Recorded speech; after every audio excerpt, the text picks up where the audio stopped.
Hey everyone, if you're enjoying my RM audiobooks, don't forget to like, subscribe, hit that hype, and maybe check out my Patreon if you want to support the channel even more. Your support means a lot and helps me keep these coming. Now, sit back and enjoy the story. Doom, End Times. Chapter 1, The Slayer Cometh. The world. The twin-tailed comet soared visibly over the sky. The winds of magic had changed. A disruption that would seal the fate of the world.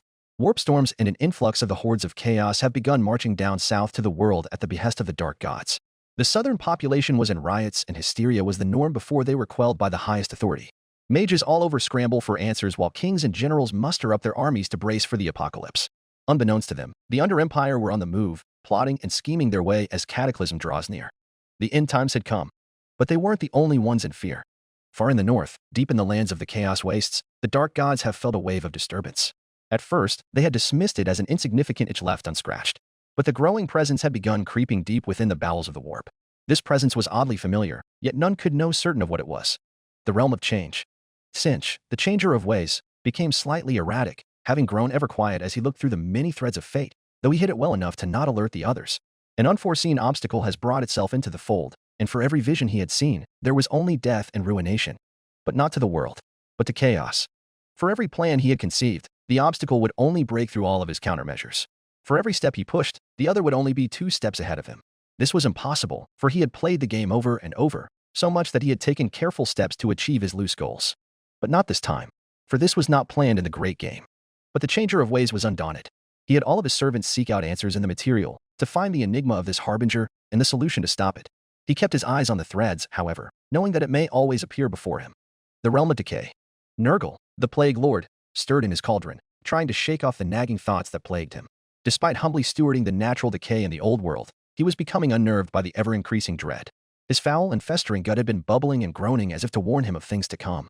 But why would he, the Lord of Decay, be worried? He was the embodiment of death and despair, so surely it was acceptable to feel the essence of despair, right? He swirled into his putrid cauldron, looking upon the foul pool to see its reflection, to see the answers that forebode him. If it was what he had been warned, then he'll humbly accept it, hopefully. The realm of pleasure. Slaanesh, the Dark Prince, laid in her bed, grooming her hair to perfection. But this was a distraction to the dark recesses that have been preoccupying at the back of her mind. Her consorts and slaves were there to please her every whim, but they could not sway her from her thoughts. This was something else. It was an aching feeling that stirred her, and she would have it. She was not as fearful as she should be. It had become present lately, and she yearned for it. Everything she desired, she would take it for her own. The world was always her oyster. Shamefully, her brothers would see it be destroyed for their own amusement. She had protested at the idea, but none heed her words. She was always the weak one, among the gods, so why should they listen to her? She shook at the miserable thought. Leaving her bed, much to her slave's pleadings, Slaanesh walked towards her finest mirror.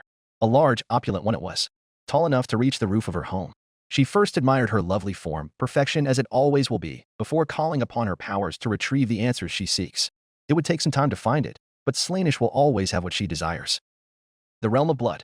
Khorne, the blood god, sat upon his throne, his seat of skulls, ever-growing, and his rivers of blood, ever-flowing. War and wrath ever-present around him, for they were his domain. The glory of battle it was he sought, for only the greatest of warriors were worthy of his attention. Yet he remained stoic for much of his time. Other times, he will throw into a rage should he ever be slighted. Yet, like all others, an ever-looming danger had cast its shadow upon the realms of chaos. And the first time since Vakia became his bride, he smiled and laughed. His laughter rang the halls of his fortress, much to the shock of his minions and underlings. They had never heard their master feel joy for a long time. It was truly an unforeseen event, and it meant something important would happen. Khorne stood up from his throne and descended the mountain of skulls to the largest blood pool. There, he waited for the answer to come to him. Whatever it was, it will be worthy of his time. Ulthuan. Teclis had been in his library for who knows how long. With the twin-tailed comet soaring visibly among the stars, there were omens of forthcoming events that would transpire in the near future. News of chaos rampaging their way down south had been spreading, and the High Lore Master himself searched through the books of the library. He had kept himself shut within to put all of his focus in searching for answers. His brother, Tyrion, had grown worried for his health and tried to make frequent visits for him. However, Teclis had occasionally sent messages from time to time to assuage his brother's fears. For now, though, he had taken it upon himself to seek answers. Answers he would soon discover. If only there was a miracle placed in my hands, I would give all my possessions to charity. Teclis muttered to himself, laughing under his breath at his own deprecation. As Teclis scoured through the library, one peculiar book had caught his eye. In all of his years that he had spent in that quiet little sanctuary, he had never noticed this book. Curious. Teclis muttered, narrowing his eye at the book. Why am I seeing this book of all times? He soon picked it up and looked at the book before him. From its appearance, it had looked worn out. Over several millennia, he presumed. The cover was barely in proper condition for some many years, and the pages within had grown yellow, its edges slightly teared up. Yet what was interesting was the symbol at the center. It was a marking of sorts that was completely unknown to any of the loremaster's knowledge. But there was power within. Of that, he was certain. Teclis' discovery was renewed with great interest. Seeking the knowledge within, he flipped through the pages and behold the stories. Inside were records of a lost and forgotten civilization. There were murals of ages past, but the texts were rather foreign and dead. But with a bit of concentration and magic, the loremaster was able to translate the texts. What he discovered was far more a blessing. A race far ancient than even the old world, this once great race stood as the protectorate of the lesser realms. These people, the Argenta, were mighty and hardy whose culture reveled in war, not unlike the savages who worship chaos. But their similarities only ended there. Beyond it, the Argenta stood guard for those under their protection. Their technology far greater than even the most skilled of dwarfs, with behemoths that could even stand toe-to-toe with their world's titans, and were attuned to godlike beings only known as the Makers. With their combined might, the Argenta became the most powerful civilization to exist beyond the stars. But like every empire from before, they soon found their greatest enemies. Ones that were just the same as the old world had suffered. Demons. They were different compared to chaos in some ways based on their descriptions, but no less an existential threat. These invaders would attack the Argenta in an attempt to gain more ground in their demonic expansion. But the Argenta would push them back. It was a never-ending struggle for the Argenta, but they persevered in the face of damnation, fighting hard and enduring the worst. Until he showed up. As Teclis continued reading through it, he noticed reoccurring themes. It wasn't obvious at first, but it became apparent that the text soon followed the attention of one man. Originally known as the Outlander, for he was found outside one of their citadels, the man would soon rise above his peers and become a legendary hero to all. He started as an animal, his mad ravings made evident just how far gone he was. Yet those ravings held truth, for they spoke of demons. The man eventually rose to fame as a gladiator of Argenta's Colosseum, where he was beaten and bloodied but stood back up through sheer will alone. He was then knighted by the king of that time, Novik, and from then on, the man would bring victory after victory in their battle against the demons. His rage and hatred for such despicable abominations were so well documented that he'd been accused of being a demon by the People's Inquisition. However, his brutality against the demonic hordes disproved that theory. His legend spread so much that the people revered him as a hero. No longer was he named the Outlander, for the Argenta had given him a new name. The Doomslayer. And upon flipping the page after, there did Teclis saw the mural that was the Doomslayer. A knight shrouded in green-tinted armor, standing above the bodies of the demonic horde. In his hand, held a weapon Teclis recognized as a human gun symbolized as a sword of vengeance wielded by the Slayer. Afterwards, there came more and more passages of the Slayer's recorded feats, with one event detailing his battle against a titan. But then the story soon culminated into betrayal. Both the Makers and their priests, as well as a traitor among the warriors, the Night Sentinels, sought power and trapped the Sentinels into hell, dooming them to an agonizing defeat. But despite the downfall and eventual collapse of the Argenta, the last testimonies of the Slayer remained unknown, having been recorded as the only known survivor, hinting at the possibilities that he was still fighting in his one-man crusade. Teclis closed the book for one final time. The lore master contemplated at what he had just read. If he had been reading this when the world wasn't coming to an end, he probably would have either read it as a pastime or throw it in the trash. But the entries were written as historical, and the recorded accounts within were very much real in a way. How much of it was true and how much of it was false threw Teclis into a crisis of sorts. He would no doubt pass it off as rubbish, seeing it as a mere bedtime story for children. But he sensed some truth in the texts. The lore master left the library and headed towards the balcony of his home. It was night by the time he finished. He took a deep breath to allow the breeze of the chill air entered his lungs. Of all the knowledge I seek, the one remaining answer that could stop this world from going mad may or may not be gone. And I am reading from what is presumably a fairy tale by now. Teclis grumbly thought to himself. 50-50 doesn't sound nearly as bad as it should be. As Teclis recollected his thoughts, a knock from the library's door was enough to interrupt his thinking. Enter. The doors opened on Teclis' command. A guard had walked in and bowed respectfully. Lord Aster. The guard started. You have a visitor. If it's my brother, tell him that I'm well and I need no assistance with my work. Teclis grumbled. It is not Prince Tyrion, my lord. The guard replied. In fact, the visitor did not specify who he was. Only that he requested to see you. Privately. Teclis raised an eyebrow at the request. No? At this time of hour? What on earth could it be? Very well, send him in. The guard bowed at Teclis' command and went off to retrieve the anonymous visitor. Moments later, the guard from before had returned with the visitor in tow. The visitor in question hid his features underneath a cloak. Teclis dismissed the guard and the door was soon closed off, leaving only the two remaining inside. I do hope you have something of importance.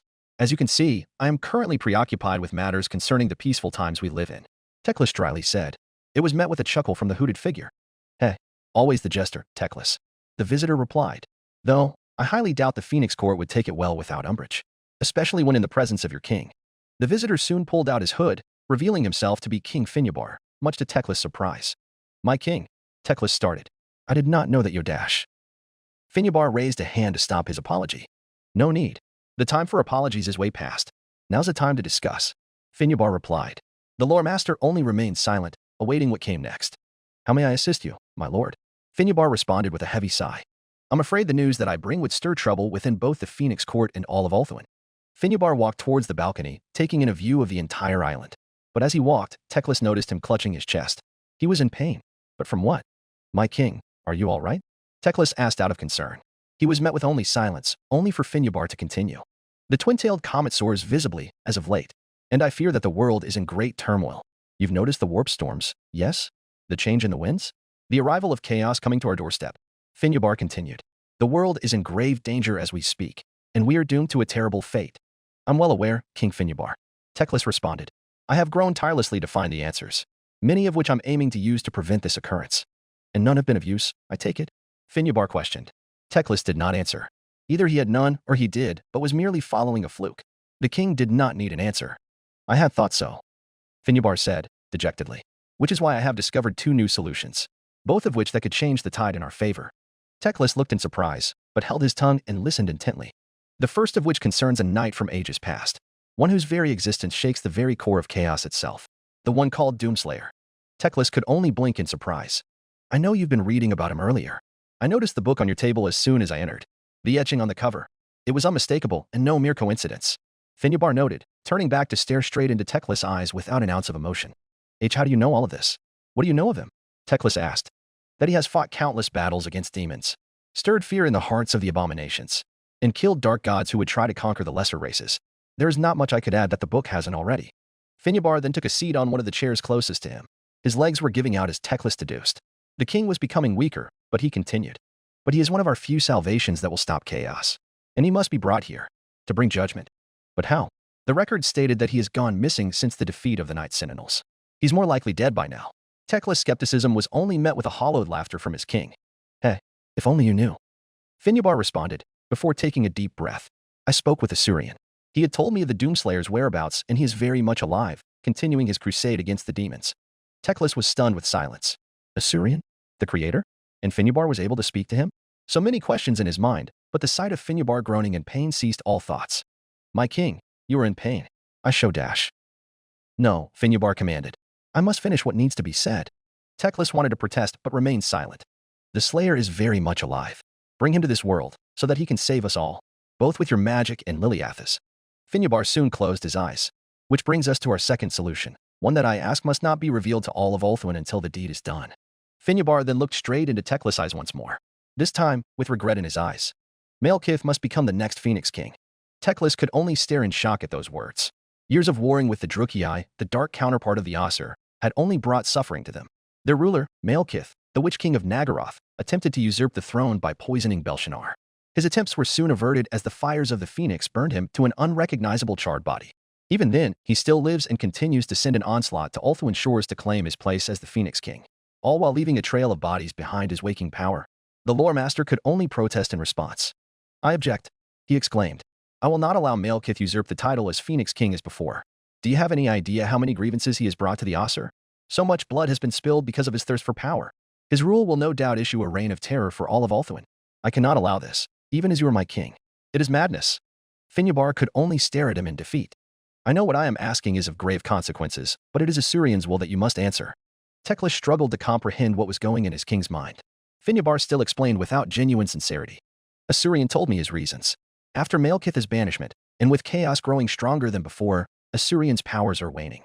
And the Witch King is the closest we have to stop the apocalypse. Finnebar took a long breath again.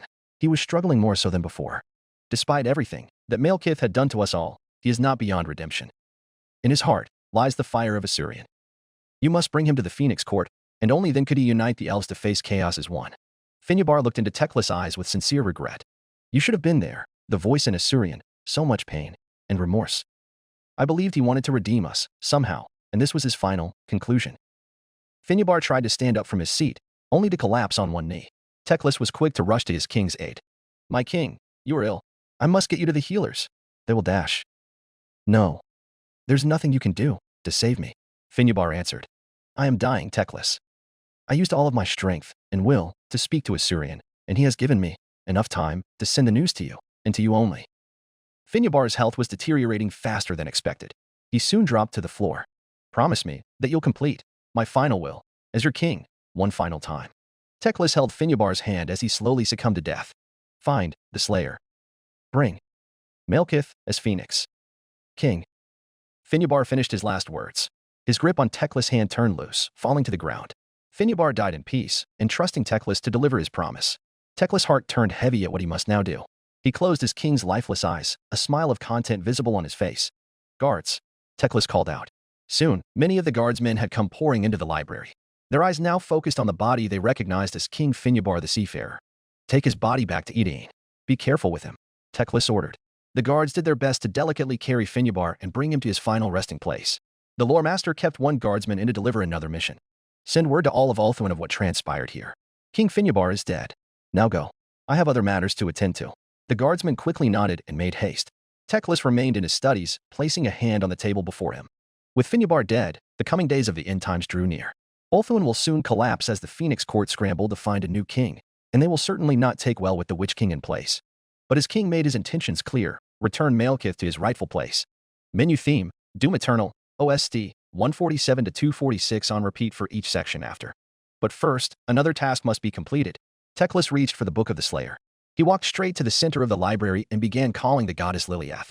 O Liliath, a maiden, I beseech thee to aid me with one task. Hear the pleading of an Osir in need. He called out. The room glowed in eerily blue color. Books were flung around in a vortex-like whirl as the magic grew strong. Moments later, the visage of a female apparition stood before the lore master himself. Liliath had answered his call. I am the goddess of dreams and wants. What do you need, O noble Osir? She asked. I have been given a task to which may be impossible, but I have given an oath to my late king to summon a hero from the past. Teclis raised the book as he answered. The expression on the goddess was that of surprise and astonishment just as she stared at the symbol on the book. So it is true. Liliath muttered. Assyrian has called for Hell's Bane. It will be done as granted. I will help you, Osir. Come, let us channel our powers so that it may be done. Teclis smiled in gratitude. As instructed, his magic combined with hers. The blue glow grew ever brighter. The power of the magic grew stronger as they pierced the veil of the realms beyond. Using the book, they searched for the Slayer's mark outside the world and into another.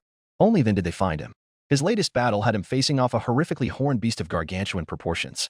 The Slayer stood victorious and returned to his fortress among the stars. Finally locating his coordinates, they set up a portal for him to enter. The portal that homed in on the fortress only showed darkness. Thinking quick on his feet, Teclis called out. I call upon the one named Doomslayer. He called out. I have sought for your legendary skills and I must ask you to enter. Quickly, I can only hold this portal for so long.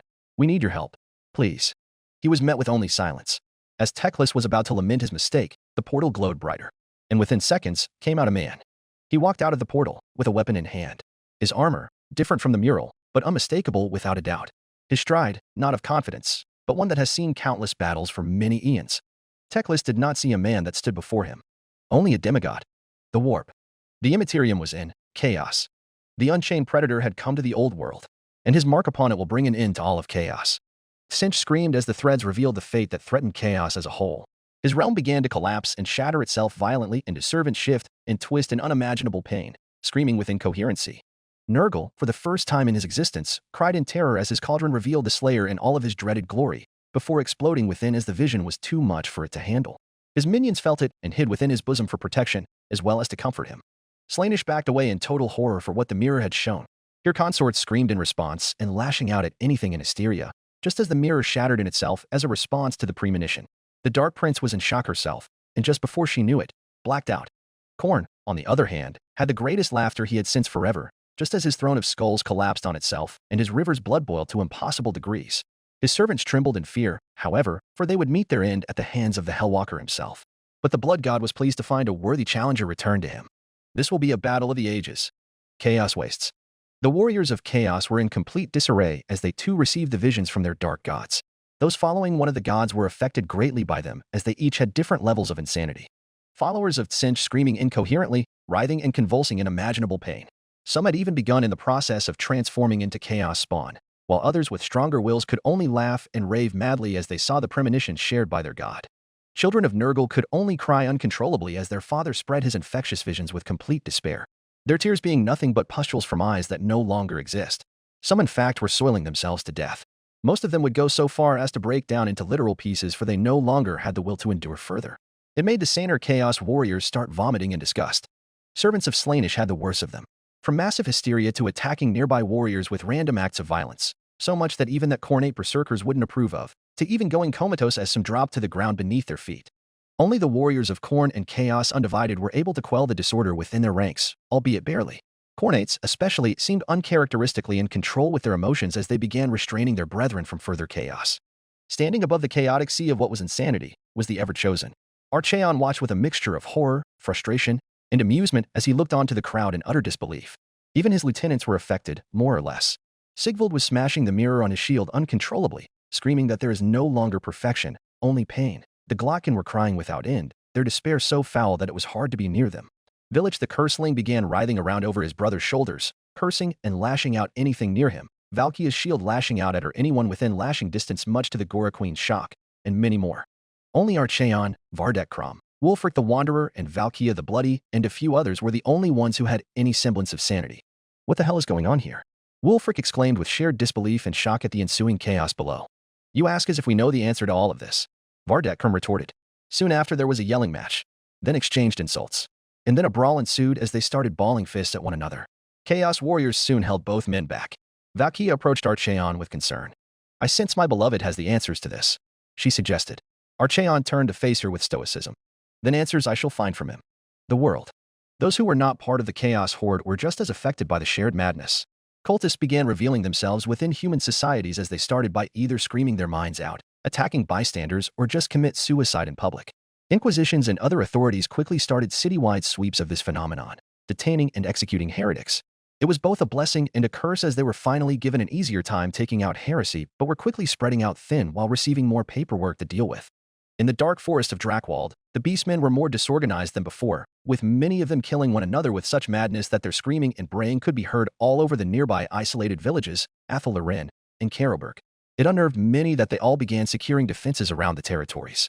From the cold lands of Nagaroth, members of the Cult of Pleasure were going catatonic and dropping like mayflies everywhere, some convulsing and foaming from the mouths, and few growing mutations from their bodies. Morati, the Hag Queen, was affected but managed well enough to investigate the problem that transpired. Still, it greatly disoriented her throughout the day. Malice Darkblade, however, lost control of TZ Archon as it started screaming and begging to protect them from the Doomslayer. However, not every race saw it as an omen of death. Others saw great blessings in this new arrival. In Averlorn, Alarielle, the Everqueen, is awoken from her rest and finds herself at a loss of breath as the flow of magic within her burst out and spread through her forests. Taken by surprise, Alarielle was eager to learn the catalyst of it. Such an event would provide a far greater impact on the world. In Athel Loren, where the Oak of Ages resides in harmony with the natural wonders of its home, Ariel, queen of its forests, is struck by wonder and awe as a surge of magic flourished in and out of her home. The Israi looked on in shock by the sudden changes in her forest. Already, the beautiful greenery exploded with vibrancy and color. Not far from the oak, Durthur, one of the last Elder Tree men, sensed it as well. A new season has erupted. A season of rebirth had commenced. Within the Empire's vault, the Grand Theologist hears the call of the God King and is greeted with visions of a man who will one day destroy the horrors of chaos and its twisted servants with a fury so righteous that even the heavens tremble in its waking destruction. Volkmar made his way out of the vault with fervor and faith in heart, for the day of reckoning had come, and the world will be liberated of the dark gods. From Bretonnia, the Fey Enchantress senses the arrival of a knight of great power. Wearing colors similar to that of the Green Knight himself, but his pursuit extended far beyond the realm of the Lady, where chaos shall meet its end. Appearing at her side, the Green Knight himself stood vigilant, yet all aware of the knight's presence. Destiny made manifest. From the world's edge mountains, the white dwarf was stirred from his stupor. The whisper of the winds tell of the greatest grudge, once thought to be nigh impossible to settle, shall be erased by not a dwarfen slayer, but by a human slayer. The dwarf stroked his beard with great interest and rejoiced, but that time will come when fate has been dictated. For now, the cries of his many brothers were heard, and he will make certain that the dwarfs will see the light of day to settle another grudge. In the tropical jungles of Lustria, the wise Slann oversee the great plans of the Old Ones, and what they had seen was unexpected. The Doomslayer's entrance to their world had caused a massive shift in the balance, and much to the Slann's relief, their fortunes had been in their favor. With a single thought, the Slann began to set the motions of the fate of the world. And all will go accordingly as written by the Old Ones. In the dark realms of Sylvania, the Necrarchs were greatly disturbed by the presence of an unknowable force. His arrival will bring forth uncertain doom to the vampires. Yet, the prophesized one would also bring an end to their curse left by the great necromancer, bringing the vampires to walk under the sun once more. Other bloodlines, however, knew of it and seek the discovery of this new legend. From the Queen of Lamia to the von Karsteins to the first blood dragon, the counts will stop at nothing to get a hold of the prophesized one. Whether he will save them or destroy them, fate will decide. In the Deadlands of Nehekara, the greatest of the Tomb Kings, alongside his vassals and subjects, sensed a forthcoming omen. A sign of great change had come to his great exodus. And for the first time in his long lifespan, ever so watchful of his great kingdom, he only felt one thing. The one emotion that was ever so alien to his own life. Humility. Meanwhile, somewhere in the Badlands, an orc shaman receives a vision from his twin gods that the greatest WAGH the world has ever known will not be from one of their own, but that of a human in their colors. The shaman, with newfound purpose, sets off to find prophesized war boss. For there will be more fighting to be had. And finally, within the Skaven Under Empire, the Council of 13 schemed and plotted as the world above continued to diminish on itself. Through their spies, they had received news of chaos going through a mass panic with unprecedented change. This pleased them, for the Skaven could finally show themselves as the true master race of the old world. However, their gleefulness soon turned into fear for the news of another threat had emerged. The one called the Doomslayer. Soon, they began plotting and scheming more. This time on how to defeat the Doomslayer. Gods of the world. Outside the realm of mortals, far away from the realm of chaos, the gods of both the elder and lesser races gathered and watched with great interest as the champion of humanity entered this world by the Lorastor himself. With entirely different reasons, of course.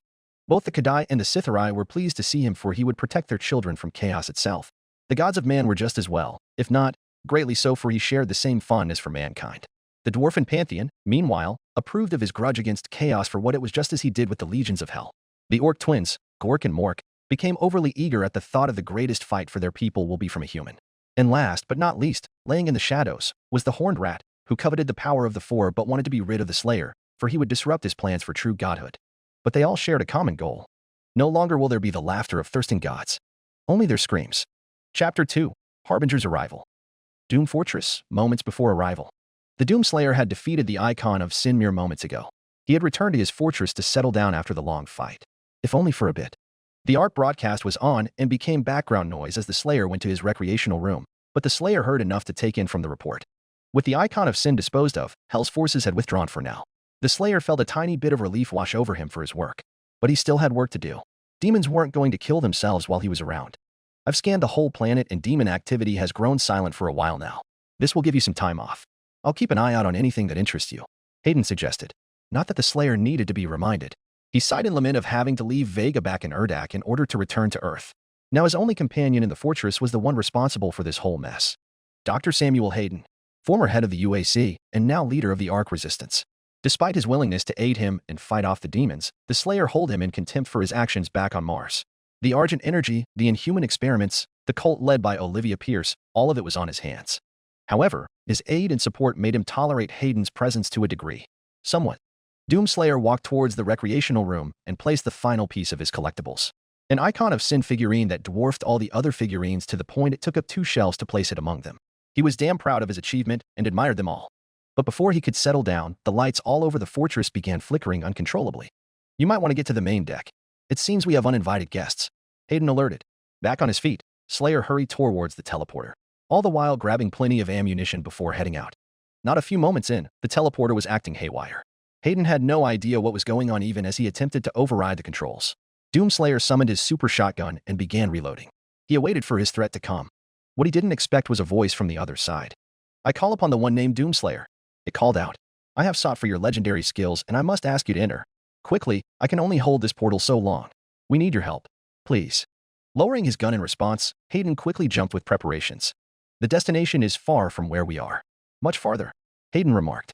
I'll set up a transfer of the fortress to our new coordinates. It'll take a while to get there, but in the meantime, let's not make our host wait, shall we? Doomslayer needed no response. He walked towards the portal with a clear mind. It was another day for the Slayer. White Tower of Hoth, Ulthuan, moments before arrival. By the time Tyrion arrived to the White Tower, it was night. Before then, he had sent several messages to make sure Teclis was all right. Most of the time, it was always his famous sharp-tongued responses that was plainly written on his messages. However, he had grown awfully quiet as of late, and it worried the prince. For all his butting heads with Teclis, Tyrion still cared enough for him to visit even if he had several guards looking after him in his tower. Behind Tyrion were a retinue of 8 of the best warriors Ulthuan had bolstered. While they were not needed as the prince was fully capable of protecting himself, it was still mandatory to at least have a couple of guards following him. Regardless, Tyrion handpicked the best of the best in case he was in a bit of trouble, which was never. He stopped his horse as they arrived near the door. The retinue followed suit as well. However, as they did, the doors to the White Tower opened to reveal several guardsmen carrying the body down the stairs. Tyrion dropped whatever he did and rushed towards them. The guards noticed the audible footsteps approach them and were shocked to see the prince standing before them with anger and fear on his face. What happened here? Tyrion demanded. The guards had little time to explain before he shoved one of them aside and pulled the blanket. Horror was the feeling when he and his guards saw the face of King Finnebar the Seafarer, dead outside of the White Tower of Hoth. Tyrion's feared for what had happened. Had his brother killed his king? If so, why would he commit a heinous crime?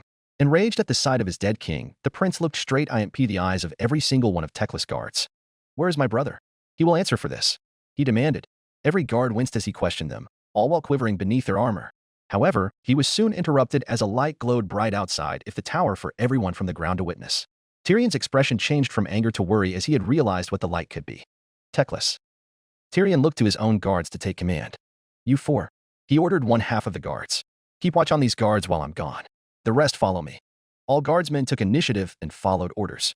Tyrion went straight towards the doors and entered. Pray that you are innocent, brother. Present. Teclis looked on in awe as he stared at the guest standing before him. The Doomslayer. In the flesh. While Teclis had seen many marvels come and go, to see a legend come out of the books is a feat on itself. The lore master bowed in honor of the Slayer's arrival. Welcome, great Slayer. Teclis greeted. I am Teclis, High Lore Master of Hoth and Warden of the White Tower, and it is an honor to make your presence. The Slayer could only stare at him in silence, leaving Teclis a little unnerved at the silent treatment, but he remained polite as possible. Clearing his throat, he spoke up.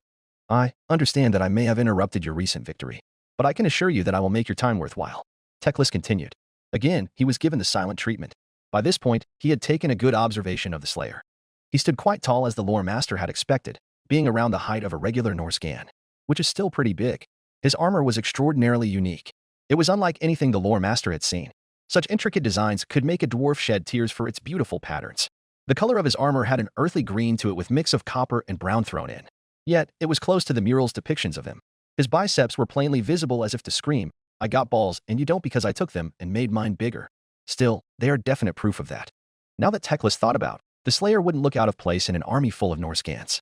Add a couple of spikes and horns, and he would fit right in with the warriors of chaos. In his hand was a weapon that Teclis recognized as by far the most intimidating thing that the old world has seen. It had the appearance of what the humans and dwarves had in their armies known as a gun. He had seen several of them during his travels, yet none of them had double barrels instead of a single barrel, and it was by far more advanced than either of the race's craftsmanships. On closer inspection, Teclis could also see a blade-like attachment protruding at the bottom of the barrels, which he deduced as some sort of bayonet to stab opponents up close. The one unique thing that interested Teclis the most was the Slayer's helmet. His visor showed his face quite a bit, if a little dark. Yet, what was interesting was that it had a glass-like protection over it. Of course, appearances can be deceiving, and he would like to ask about it. Unfortunately, the sound of footsteps ruined the chances as the doors to the library behind him soon opened. And the first to enter was his brother, Tyrion, followed by a group of guardsmen. Teclis. You better have a goo dash. Tyrion stopped mid-sentence as he saw the Slayer standing from where he arrived by Teclis. Intruder. His brother instinctively pulled out his sword, turning ablaze, along with the guardsmen who did the same. Two archers readied their bows, while a pikeman and a man with a sword and shield took stances and formed around the prince. Meanwhile, the Slayer reacted by raising his gun in one hand with zero need to defend himself out of confidence. Teclis knew where this was leading to and immediately stood in the way of both parties. Stop, he ordered. As Warden of the White Tower, I demand you all to sheath your weapons. I will not a blood be spilled on these grounds. The look on Tyrion's face was that of confusion, but went back to being serious again. Do not listen to him. Not until he gives his reasons, he ordered. Teclis was a bit relieved to hear his brother coming to his senses, but he needed to act quick. I assure you the man behind me was allowed passage. Thus he is a guest in my home, he answered. Tyrion still kept his emotions hidden behind a grim scowl, not ready to drop his weapon just yet. Then explain as to why King Finnebar of Edain was found dead outside of your home, Teclis, Tyrion demanded. This was admittedly difficult to explain to him without looking like chaos supporter. Finnebar came to the White Tower with the intention of delivering tasks to me. None of the guards outside had known that it was him when he arrived. He did not want anyone to know his identity lest he alerted all of Ulthuan. He needed this to be private. It was one of utmost importance. Then what was it? Speak before I have both of you arrested. I highly advised against arresting the Slayer, for the sake of both you, your guards, and our gracious host. Everyone in the room were taken aback by the booming voice that echoed from the Slayer. Yet Teclis had noticed that he had spoken in third person. as if he were a separate entity. You, talk? I had mistaken you for a mute. Oh, he is. Lost his voice a long time ago. I am merely the mouthpiece of the man you're speaking to. The voice replied, much to Tekla's shock. There was another person inside this man? Or was he possessed by this voice? Then who is it that I'm speaking to? Tekla asked.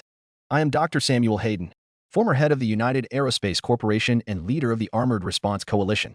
But for now, I am merely a voice within his armor. Tekla had no idea who this Hayden was speaking about, but they definitely sounded important to consider. However, his brother ruined it by opening his mouth again. A possessed armor? Then that makes you either an undead or one of the servants of chaos. Which means I am within dead rights to execute you on charges of possessing a cursed relic, for serving the dark gods, and for murdering our king, Tyrion declared. The Hayden spirit sounded rather annoyed when he replied. I am neither undead nor do I know what this chaos you speak of. And we had no idea that your king had died. And quite frankly, what Tekla speaks of is the truth. In any case, it would be wise of you and your men to drop your weapons before my companion pulls the trigger. From what Tekla could see, Tyrion was infuriated at the offended remark. You dare threaten me? A prince with 4 of the best warriors handpicked in all of Ulthuan? Coming from the same man who's brought a sword to a gunfight. And I hate to disappoint your archers, but those arrows will do nothing against his armor. That is if you actually do hit him. Hayden goaded. This argument was going nowhere, Tekla thought, so he spoke once more. Tyrion, for the love of Isha, will you send your guards away so that we may speak privately? We both know that you're more than capable of defending yourself than be pampered by a bunch of useless halfwits whose real purpose is to simply put up the guardsmen, act. Tekla then looked back at the Slayer, still pointing his gun at the guards. As for you, Hayden, I would see that you cease your insults against the prince for everyone's best interests. And that includes you, Slayer. So please, lower your weapons. Tyrion struggled to keep his temper in check but ultimately let out a groan, before sheathing his sword into its scabbard. He then looked back to his guards. Stand down, men. Wait outside the door until further notice. He ordered. All of them wanted to protest, but knew it was not worth the risk to speak against their prince. They had sheathed their weapons and left the room. Likewise, Doomslayer had lowered his gun and soon magically disappeared from his hand.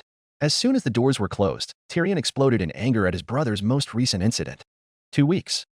2 weeks. You haven't responded to any of my messages during those 2 weeks. And here I find you with our king dead downstairs while you were up here parleying with this demon. Tekla could only wave his hand off as he scoffed at another of his brother's worries. Oh come now, that's barely a significant time frame. You know I'm always busy up here in my tower. Besides, he is the very reason why King Finnebar gave me such important tasks. And what were those tasks, I wonder? Tyrion dryly asked, barely hiding his outrage at him. For one, to find this knight known as the Doomslayer, as you can plainly see. Tekla raised a thumb and pointed back to the Slayer as he answered. The other, to bring back Malekith to stand trial for his actions. Tyrion looked at his brother with the most flabbergasted expression Tekla had ever seen in his life, especially in regards to the second. Those are the tasks that our king had given you? Tyrion questioned. One of them worked, so yes, Tekla quipped, much to his brother's groaning. Hayden, it seems, decided to jump in on the conversation. If I may ask, Tekla, who is this man? And what is the relationship do you have with him? If you don't mind filling us in. Hayden asked. Forgive us for bringing you in this family drama. Tekla started. This is Prince Tyrion, heir of an Aryan, dragon of Kothik, champion of the Everqueen, defender of Ulthuan, and my brother. Tekla could hear his brother groaning in annoyance about the last bit but remained silent. Hayden, on the other hand, was far more cordial. Greetings, Prince Tyrion. I deeply apologize for our unintended arrival. We were unaware of your deceased king downstairs. And for that, our deepest condolences. While a sincere gesture on Hayden's part, Doomslayer just stared at the two Osir with complete apathy. Still, a simple nod was all they got, much to Tyrion's chagrin. I thank you. But on to business. Tekla picked up a chair that had been overturned by the summoning and sat on it. Before I was so pointlessly interrupted, I had summoned you here for the very task of eliminating an all-consuming threat that is pushing throughout the realms at this very moment. Chaos. And what is chaos that you speak of? Your brother here accused us of serving them as a cursed relic. Hayden remarked. The same type of threat that you've been fighting on your world. Demons. Tekla mentioned. Just the mere mention of them was enough to cause the Slayer to clench his fists, as the sorcerer had noticed. I believe you have our attention. Tekla smiled in relief and soon continued. Before you had arrived, King Finnebar had come to my tower with 2 tasks. As mentioned before, the first was you, and the second was to bring Malekith to the Phoenix Court to be tried. As you can see, the first was a complete success. There seems to be a but in this, isn't there? Hayden deduced, which was not entirely inaccurate. I am afraid that is correct. Tekla reluctantly agreed. The second task is far from simple. For you see, Malekith is a monster. Tyrion interrupted in an outburst. He is a slaver, a tyrant, and a murderer. For thousands of years, he has attacked and raided the shores of Ulthuan along with other lands just to reclaim his place as Phoenix King. He rules the land of Nagaroth with an iron fist. along with his wretched mother, Mority. Tyrion paused until his brother had calmed down.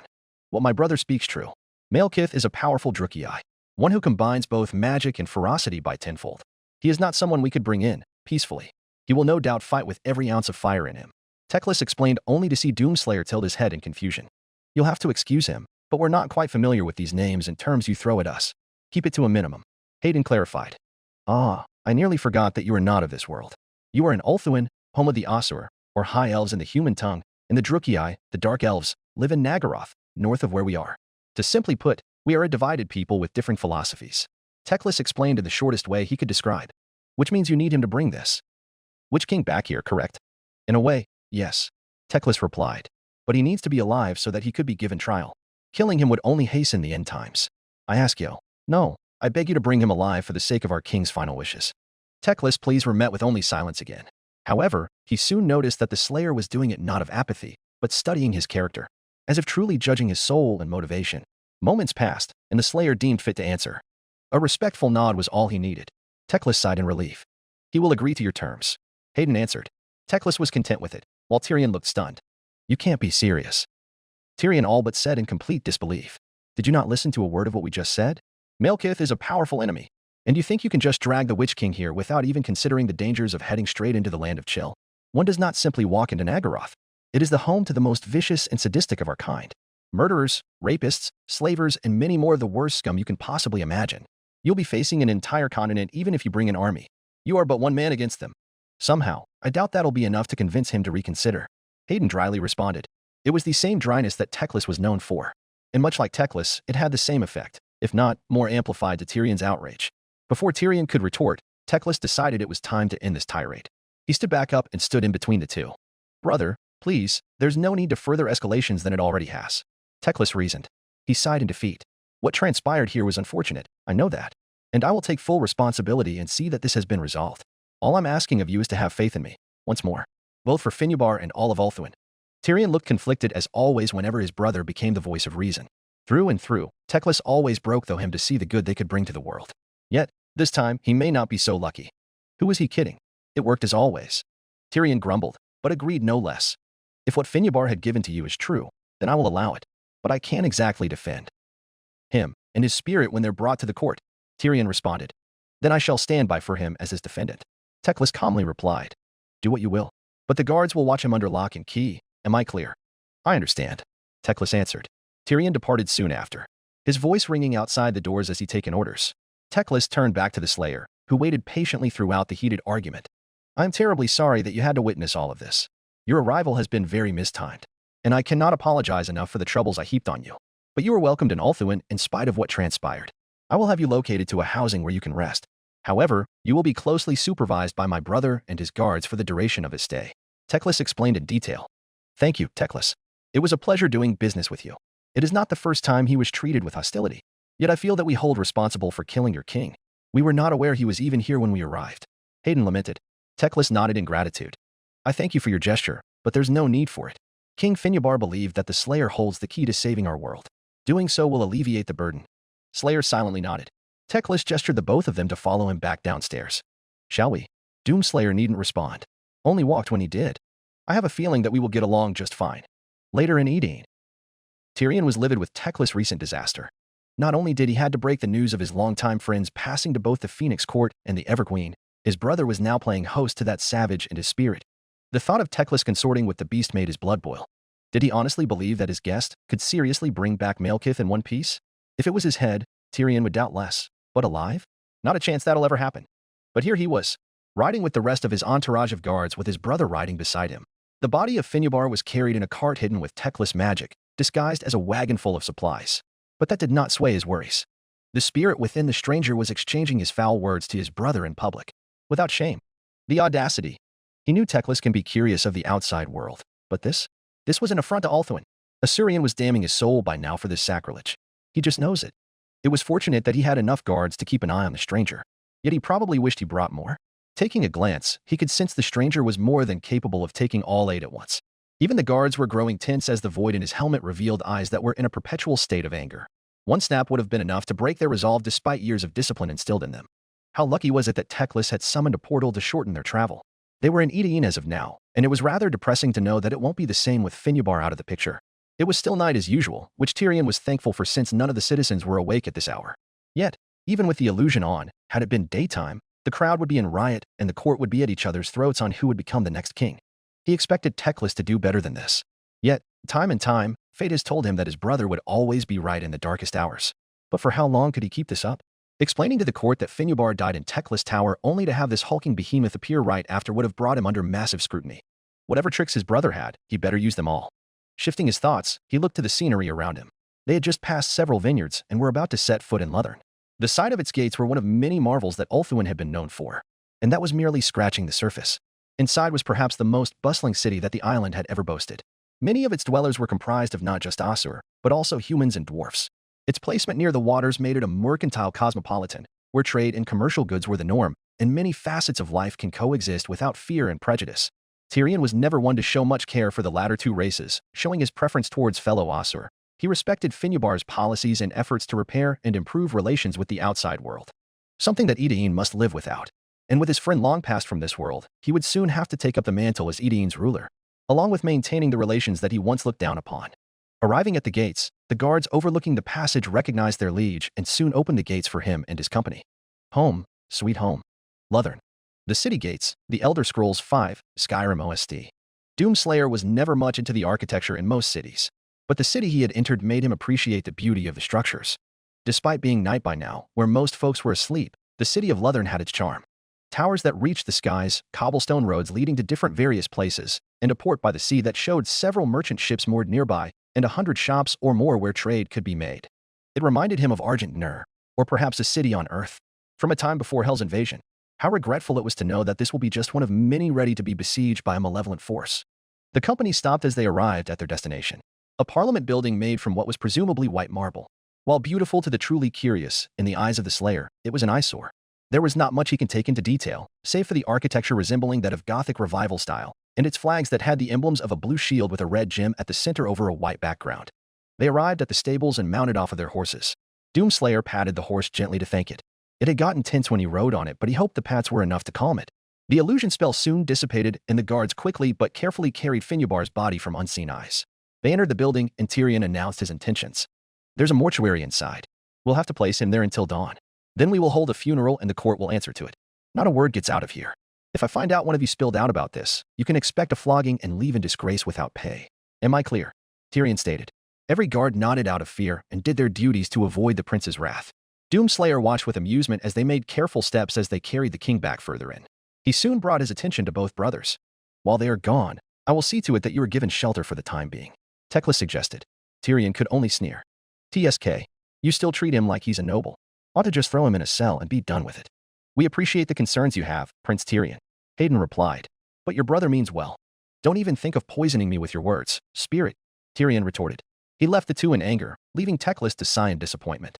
Leaving out of earshot, Hayden spoke much to the Slayer's annoyance. Family drama can be quite a burden at times. Believe me, I have seen my fair share of it. But he means well. Always there for me when I was in a bit of rut. Whenever I fell down, he always picked me back up again. But I have placed too much on his shoulders, and the coming days will see to that. Teclis reflected on. He then gestured the two to follow him. If you'll follow me. Doomslayer walked alongside him. The two exited the parliament and walked through the many districts that populated Lothern. Behind the two were a couple of guards currently tailing them. My brother's men have been instructed to keep an eye on you, Slayer. I hope there's no hard feelings between us. Doomslayer shook his head in response. Your brother has every right to do so. Hayden agreed. We are strangers in this world. Can't convince him to change his mind. Otherwise. Of that, I'm well aware. Teclis replied. They continued for another 10 minutes before they arrived at what was presumably a luxurious inn. Voices were heard from within. The sounds of boisterous laughter and old tales of nostalgia filled the air. As soon as they entered, however, the sight of their presence had silenced the entire room. The High Lore Master and his guards escorting a strange-looking knight made quite a scene, as it was expected. Although, now that it had occurred to him, Doomslayer realized that a lot of these patrons staring at them were comprised of elves, humans, and dwarfs. He was in a freaking fantasy world. Granted, Teclis did mention elves, he just wasn't paying much attention to all of that exposition he had to sit through. But still, it was something out of the Demon Scroll 6, Slayerborn. Teclis walked up to the innkeeper, another Asur who had been looking nervously as the Lore Master approached. I would like a room for one, please. Your finest. Atwill, my lord. The innkeeper hastily went under the counter and took out a pair of keys before leading them upstairs. The room was large and lavish. Full of marble and in pristine stone, it boasted some of the finest furniture the inn had to offer and catered only to the wealthiest. Maybe not for a king, but definitely for a minor noble or wealthy merchant. The innkeeper was doing his best not to be overly excited by Teclis' appearance, which was rather hard to do since the sight for important-looking men were really nerve-wracking. "Thank you, innkeeper," Teclis said in gratitude. "Put this on my tab, will you? I believe this is where we part ways." "Oh, of course, my lord." The innkeeper soon left in haste, closing the door behind. Teclis looked at the guards. "Remain outside while I part words with the man before my leave." The guards did as ordered and awaited outside of the room. Teclis quickly made a hand gesture and a dome surrounded both men. "You'll have to forgive the magic, but I've neglected some important details back at the tower. Details that none must know until it has been done." Teclis sighed heavily, but Doomslayer, and presumably Hayden, waited patiently for the spilled secrets. "I didn't lie when I begged of you to retrieve Malekith. However, what I failed to mention were the reasons for it." Teclis then looked straight into through Doomslayer's visor. "I need him alive so that he may be put through the flame of Asuryan, so that he may become Phoenix King." Doomslayer could only clench his fists in anger at more secrets, but held back to allow the Osir to explain further. Teclis noticed and carefully thought of the next words before speaking. How fortunate of Hayden to speak his mind. "What you are asking is of grave consequence. It will be a blow to your people. Your brother said it himself. He is a slaver, tyrant, and murderer." Loud and clear, in fact. Hayden repeat. Teclis' face soured with the reminder. "I know, Hayden, and I wish to see him be brought to justice as much as my people," Teclis exclaimed, before calming down. "But by doing so, I would break my promise to Finyabar. And besides that, I had tried to find the answers elsewhere. All of them either futile or require sacrifices. Sacrifices that I will not bring myself to do." Teclis looked back at him with regret. "I know what you are, who you are, and I won't make the pretenses that the limited choices I had before your arrival would have brought the world to shame because of my actions. You are the only person who could perhaps do the impossible. You are the only one who stands between the world and chaos. I could afford to allow myself to do the things only the most monstrous could." Doomslayer studied him carefully. He had been listening to his words since he pleaded. That was always an early sign of manipulation. Second sign was knowing what he was, then the using everything in his powers speech. All too much like Hayden. He learned a lot from the doctor, and the bastard was lucky enough to not be placed on his shit list of people he's killed. Right behind demons, Conmaker, the Hell Priests, and Olivia Pierce. He let it slide, however, due to his resourcefulness and enough of a heart to fight for home. For the time being, of course. However, seeing the Osir's eyes, there was never an ounce of lying. No manipulations, no cheating, no cutthroating. Only cold honesty and bitter truth. In response, he relaxed his shoulder. Hayden, to his credit, spilled some of his beans. "You have my empathy. I, too, would do the same for my world. Unfortunately, the sacrifices I made for the betterment of mankind was pointless and far more sinister than I had bargained for." Doomslayer did empathize as well. However, the difference between him and Hayden had the same distance between the sun and Pluto. Still, he appreciated the Osir's honesty. Teclis could only look on in surprise, but a small smile was enough to give him composure. "Thank you," Teclis said, gesturing his hand once more to remove the dome. "We'll discuss this further another time, away from prying ears. I will escort you by next morning to attend the funeral. For now, enjoy your stay." "Thank you, Teclis. Have a good night," Hayden replied. The Lorastor soon left the room, with only the guards still staying outside the door at Tyrion's behest. Doomslayer looked and figured what his next steps would be. Might as well rest up now. Can do no wrong for such, Hayden suggested. There was a truth to that. Doomslayer decided to take a look over the balcony and witness the best scenery for a long time. The lights dazzling in the streets below and the stars ever shining above him. In the skies, he saw two moons. One that was not unlike Earth, except whole again. The other a sickly green color that orbited ominously next to its twin. A strange view, but it was reminiscent of time forgotten. It was time for bed, Doomslayer thought. He turned off the lights and proceeded for the comfy-looking bed. Across the inn, Crockbone-Picker watched from a distance as the strange man-thing entered the inn. He had been tracking them since he had entered the city, and there were many surprises he had discovered. From the Knife-Ear King's death to the odd man-thing coming out of nowhere. He just had to know a lot from them before he reported back. However, Clan Eshin had received orders by the Council of 13 that they were to eliminate the man-thing that Knife-Eared Wizard had summoned. And what joy it was that they picked him for this mission. Croc had been doing the occasional assassination hits on minor nobles or other ambitious Skaven for the past 20 moons. He had grown tired of the minuscule work involved, poisoning and stabbing in the shadows. All of his targets were practically walking around the corner in the Skaven's view. Yet, he dreamed of rising above his station. He wanted to stand above his peers and became the greatest Skaven assassin from the likes of Deathmaster Snitch. He desired the thought of killing the Emperor Karl Franz or King Thorgrim Grudge-Bearer. Then, he would have everything he wanted. Breeders, warpstone drugs, and respect. So, how excited it was that his target had the most intriguing appearance. He dressed like one of those weird shiny armored men who had terrible accents and even worse egos that enjoyed killing in spare time. Except his armor was very strange even by dwarfen designs. So many things about it would probably be mouth-watering to the dwarfs even. But he'll take it before any could grab with their stubby little paws. Must have take shiny bits for mine own. Make Croc look see better by Skaven as great assassin killer. He squeaked. He spied on the two and saw that they had the shiniest room the inn picked for them. After some chatting with the innkeeper, it was only the knife-ear and stranger man thing that remained in the room. However, he had to wait as a magic dome covered them both of them. He was frustrated that he was unable to get in a word of anything inside the dome, and probably would have jumped both of them for a quick kill, but waited since it was not ideal to attack a powerful wizard. So he focused on the man-thing instead. The dome soon disappeared and the elf wizard soon left. Now it was just the man-thing only. Thus, he waited. Later that evening. A few hours had passed. By this time, the man-thing would have drifted off to sleep by now. Croc made his move. He ran through the roofs and jumped off the balconies and began climbing to where the man-thing was. Reaching the highest balcony of his inn, he slowly climbed to find the door to his room left open. It was a good thing since he didn't have to pick through the lock as he usually. Tedious work, it was. Carefully but slowly, he snuck his way without a single noise. He looked towards his surroundings, before eyeing on the bed. There he was, sleeping like a rat pup, snoring loudly like a dwarf. He still had his helmet on for some reason, but he figured he would be prepared for an attack. Still, not prepared enough to be awake at this moment. Reaching for his warpstone daggers, he relished the moment that came with the kill and plunged his blades deep within the man-thing, after. Or that what was supposed to happen until the body before him actually exploded with feathers instead of the blood he expected. Confused, he pulled the blanket over to find a pile of pillows bundled up together to look like a body. Croc had made two of the biggest mistakes an assassin would ever make. One was not inspecting his target closely to see if he even was asleep. And two, he fell for a trap. Bang. The loudest noise rang through the air. So loud, it must have woke the entire inn and half the city. Croc witnessed blood splatter all over the walls and bed frame. Except it was his blood that painted the walls red. He felt a sharp pain and lifted a hand over his chest, only to find a hole where his heart used to be. He coughed up blood and fell over to his side. He could hear the footsteps approaching his dying body and saw his killer before him. He saw the man-thing helmetless standing over him. And never in his 20 moons had he seen so much hatred behind those terrifying gray eyes. The man-thing would look down at the Skaven with utter disgust. A kick to the door could be heard, but Croc's last few moments were met with the man-thing's boot pressed onto his face, before his head caved under the pressure of the crushing boot. Doomslayer looked at the thing below his feet. It was a disgusting rat-looking creature that attempted to murder him in his sleep. Before, he had noticed the faint movement of something in the shadows outside as he looked over the balcony. A lifetime of surviving in hell and fighting with the night sentinels had honed his senses to be sharp enough to detect the faintest dangers ahead of him. He set up a trap to lure in that rat thing, which wasn't that much complicated. It was practically a beginner's example that even a child could do. And the thing completely fell for it. He was kind of expecting a bit of danger involved but wound up in disappointment. The rat died pretty stupidly. His super shotgun made one hell of a racket in the inn as the guards kicked down the door behind him. He casually put his helmet on before any of the guards got a closer look. What happened? Do you know? A guard said, before he realized there was no need to assist Doomslayer. Both guards looked on in shock to see the man walk away from the corpse of the rat creature.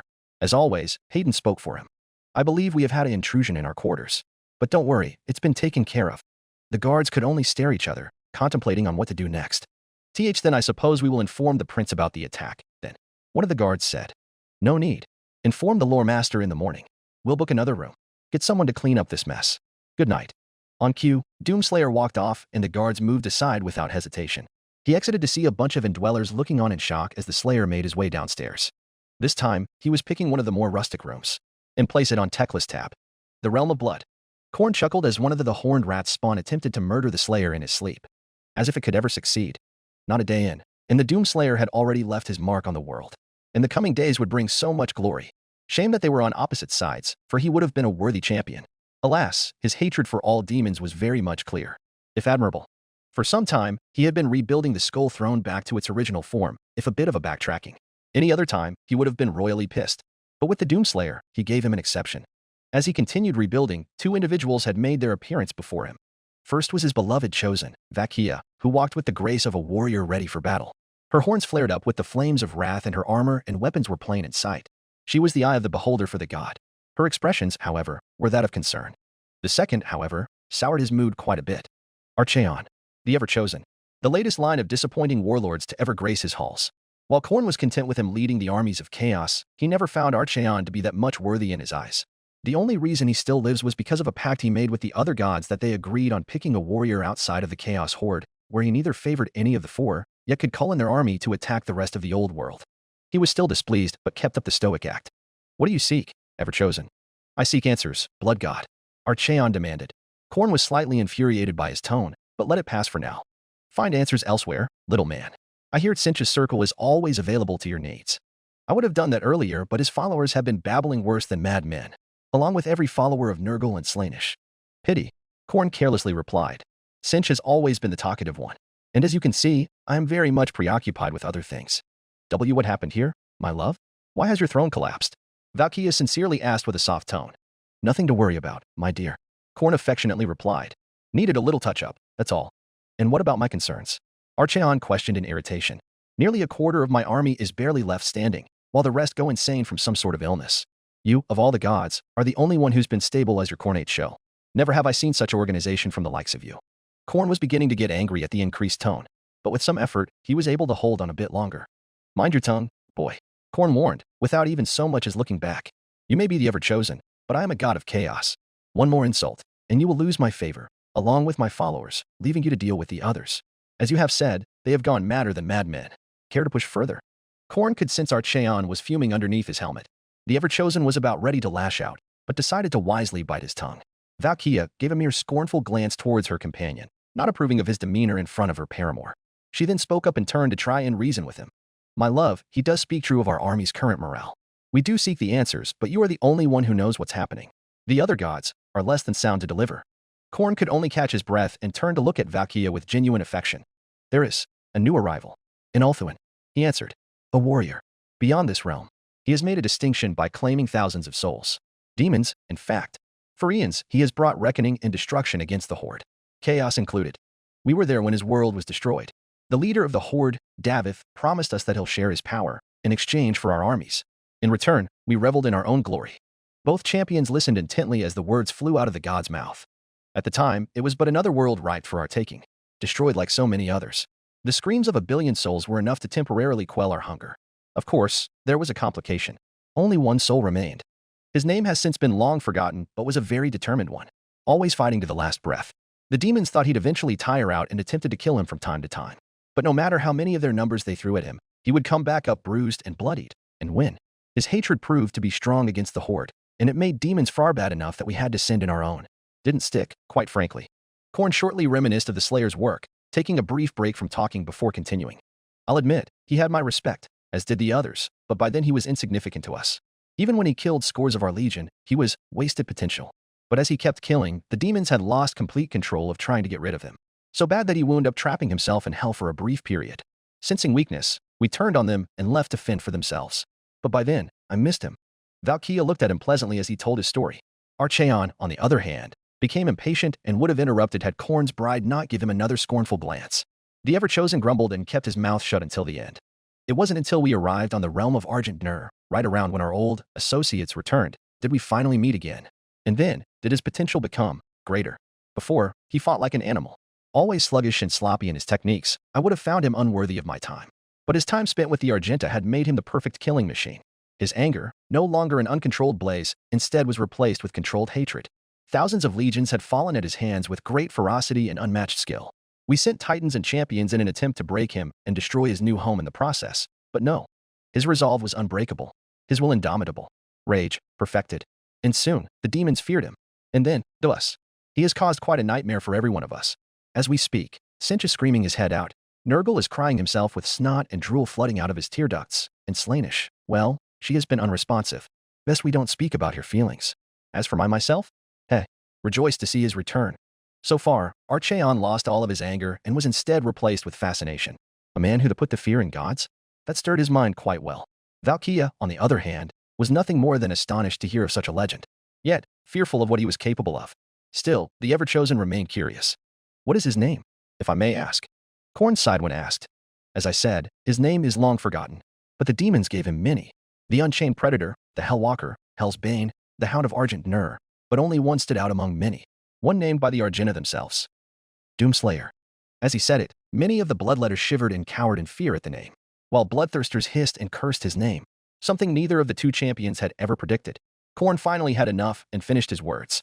The Doomslayer now walks among us, so intent of annihilating our hold in this world that fear has gripped the others with terror. Be wary of him, and do not underestimate his power. Wherever he goes, death follows. Archeon, feeling satisfied with the answer received, bowed in respect. I thank you, Master. I humbly apologize for being rude. Your wisdom has been greatly needed. TSK. Don't be. Think on what I've said. Death awaits for the foolish. Return to your army, for they are without a leader. As you will it, master. Archeon turned his back and departed from the realm, returning to the old world. Valkia was about to leave as well, but Korn stopped her from doing so. Valkia, I must ask you to stay. For a bit, at least. His bride looked on with confusion and worry. Is something wrong, my love? If you'd like I can stay here and dash. Korn raised his hand and stopped her worries. His form changed to that of a great warrior in human form. His armor ever gleaming and face, strong as a mountain and bearded as the snow at the peak. His smile warmed her just as he caressed her cheek with one hand. There is nothing you should concern yourself with. Fear is what our enemy understands. Not you. But the way you describe the Slayer, he represents an anathema to the glory that is you, and the wretched that are the other gods. You know that is something I cannot just wash away from memory. His smile revealed a tinge of sadness as she spoke. Out of everything that wasn't blood and war, she was the one that he had grown attached to the most. Since her birth, her devotion to him gave new life inside that he had never predicted. It was different to all that he experienced, and something he would never admit, especially Slaanesh. But he did his damnedest to be as caring as he could. He looked her in the eyes and spoke. I cannot change what is in your mind, but remember that I am not immortal. My domain is in war.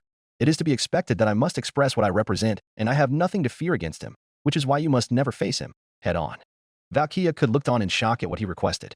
Korn was the god of war and blood, and he requests her to flee from this man? This Slayer? It was unthinkable. She wanted to protest and rebel at the thought. My beloved, that is unthinkable. Why Waldash? I know what I said contradicts before. I do not fear him, for I am war itself. But for you, that is different. You have no idea what he is capable of. Promise to never face him head on. 1,000 emotions were screaming inside her. So many things that she could have been said from her. But she relented and looked at him solemnly. If that is your request, then I shall obey your will, husband. She accepted. Korn smiled, if only sullen for his request. Good. Do return to this realm when you have the chance. Your presence has been oft longing around here. I will, my love. Valkia looked back at him again, one more time before leaving. Now, Korn was left to his own device, figuring out which skull to place next. Chaos wastes. Valkia returned to the old world, right after the worrying experience in Korn's realm. Did the gods truly fear this man? What makes him so terrifying that they themselves cannot fight on their own? And is there a way to even stop him from murdering her greatest love? So many questions raced in her mind that it was hurting her. She quick shake the feeling off and returned to the others. Archeon was awaiting at the top of the hill of where he oversaw the entire army. Much had been quieted down after the huge wave of madness. Now, everything has been calmed for the time being. Sinch's followers were still raving, but have mostly kept to isolating themselves. Nerdlights were quiet and stopped crying, but stayed eerily stiff to the point most of the warriors just thought they were dead, and stayed away from them as usual. Slaaneshi, however, were practically restrained in chains and struggled and futile to release themselves. They'd been trying to scream even as their mouths were gagged with cloth, with some biting their own tongues off just to release themselves from the pain. Only the Khornates and Chaos Warriors were left to their own idle hands. It was quite strange to see the followers of Khorne doing normal work. She had seen several of them chatting and minding their own business like they had just taken a break from working the fields. Even the Chaos Warrior were relatively freaked out by this new development and wished they would just go back to going berserk. Given Khorne's demeanor, it was indeed odd, she thought. She walked up to him and awaited his orders. Ever chosen? Shall we wait until the Chaos are back in order? Or do you wish to continue as planned? She asked. Archeon stayed silent, barely registering her appearance. It is strange to hear the gods being so afraid. He started, causing Valkia to raise an eyebrow. Since their birth, none have been opposed save for the likes of Sigmar or Anarion or whatever martyrs the Southerners praise these days. Chaos grows stronger while their gods grow weaker, until now. And only one man was able to do all of this just by stepping into our world. Archeon pointed a hand into the crowd below. What are you getting at, Archeon? Valkia questioned, accusatively. What I'm getting at is that there's a being more powerful than Chaos itself, and it could rival them not unlike Sigmar. If that is true, then he must be dealt with, immediately. But what of the army? Most of them can barely hold themselves together without pissing themselves in the middle of a march. No, but the Khornates seem just fine enough. Archeon turned back to Valkia with a neutral expression. We will continue our plans as scheduled. Gather your troops and march them off to Nagaroth. Then you will bring me the head of this Doomslayer that the gods fear so much about in Ulthuan. We are done here. Valkia struggled on whether to obey her husband's or the Ever-Chosen, but decided to choose the latter, for it was not worth worrying about. As you wish, Ever-Chosen. She bowed in respect and walked back to the Khornates. Valkia continuously wondered about the Doomslayer. What could he possibly be to make himself the nightmare of gods? She was already heading towards Alfheim after dealing with the Dark Elves, so it couldn't be that bad, could it? To be continued. Chapter 3, Cloaked in Shadow. Ancient Stones, Skyrim OST. Luthern, Ulthuan. Doomslayer awoke from his rest in his room. It was less a sleep and more a meditative nap. The perks of being blessed by the seraphim made him incapable of feeling neither hungry nor tired. He very much could go on without any basic needs. Hell, pissing was no longer necessary. Though, he occasionally took enjoyment in the minor activities if he had the chance. Just one flex, and he could do it instantly. Since last night, the attempted assassination had gotten the residents on edge. The guards were pretty quick to get rid of the body before any witnesses had come in. Although, based on the hushed reactions from everyone and Hayden's diagnosis of the body, he may have stumbled upon a species of rat-like beastmen. Whatever that meant to him. Still, such rumors that made a fuss around the inn could bring potential intel now that he was here, at the cost of alienating some of the inn's patrons. Whatever the hell their reasons were. Hopefully, Teclis would be there to vouch for him. Doomslayer stood up from his bed and stretched. It had been a long time since he had rested before. His head felt lighter and more relaxed but was still mentally prepared as always. He looked to his surroundings to find himself in a more Spartan but homely room just below the VIP area. He kept his Predator armor on except for his helmet and shoulder cannon, to which he equipped back both on. Rise and shine. Hayden dryly greeted. We have work to do. Knock knock. Doomslayer walked towards the door of his room and opened it to reveal a guardsman standing in front of the doorway. Prince Teclis is here to see you. He has been informed of last night's incident. Thank you. We'll be heading out now. Hayden responded. The guard stepped aside as the Slayer went downstairs to meet up with Teclis. It only took 2 minutes for them to spot Teclis sitting at one of the tables. The Lorcaster sighed in relief but revealed hints of worry when approaching. Among the patrons, news of the king's death had spread like wildfire and caused no shortage of sadness for the people. While Teclis assured that it was not his fault, Doomslayer felt slight regret and wondered if it was true. Still, paying respect to the deceased would at least bring him some manner of peace. Greetings, Slayer. I had hoped your evening wasn't too troublesome. I heard what happened and I deeply apologize for not putting enough precautions. Apologies for what? Being attacked? Hardly an issue he could stand by. Hayden remarked.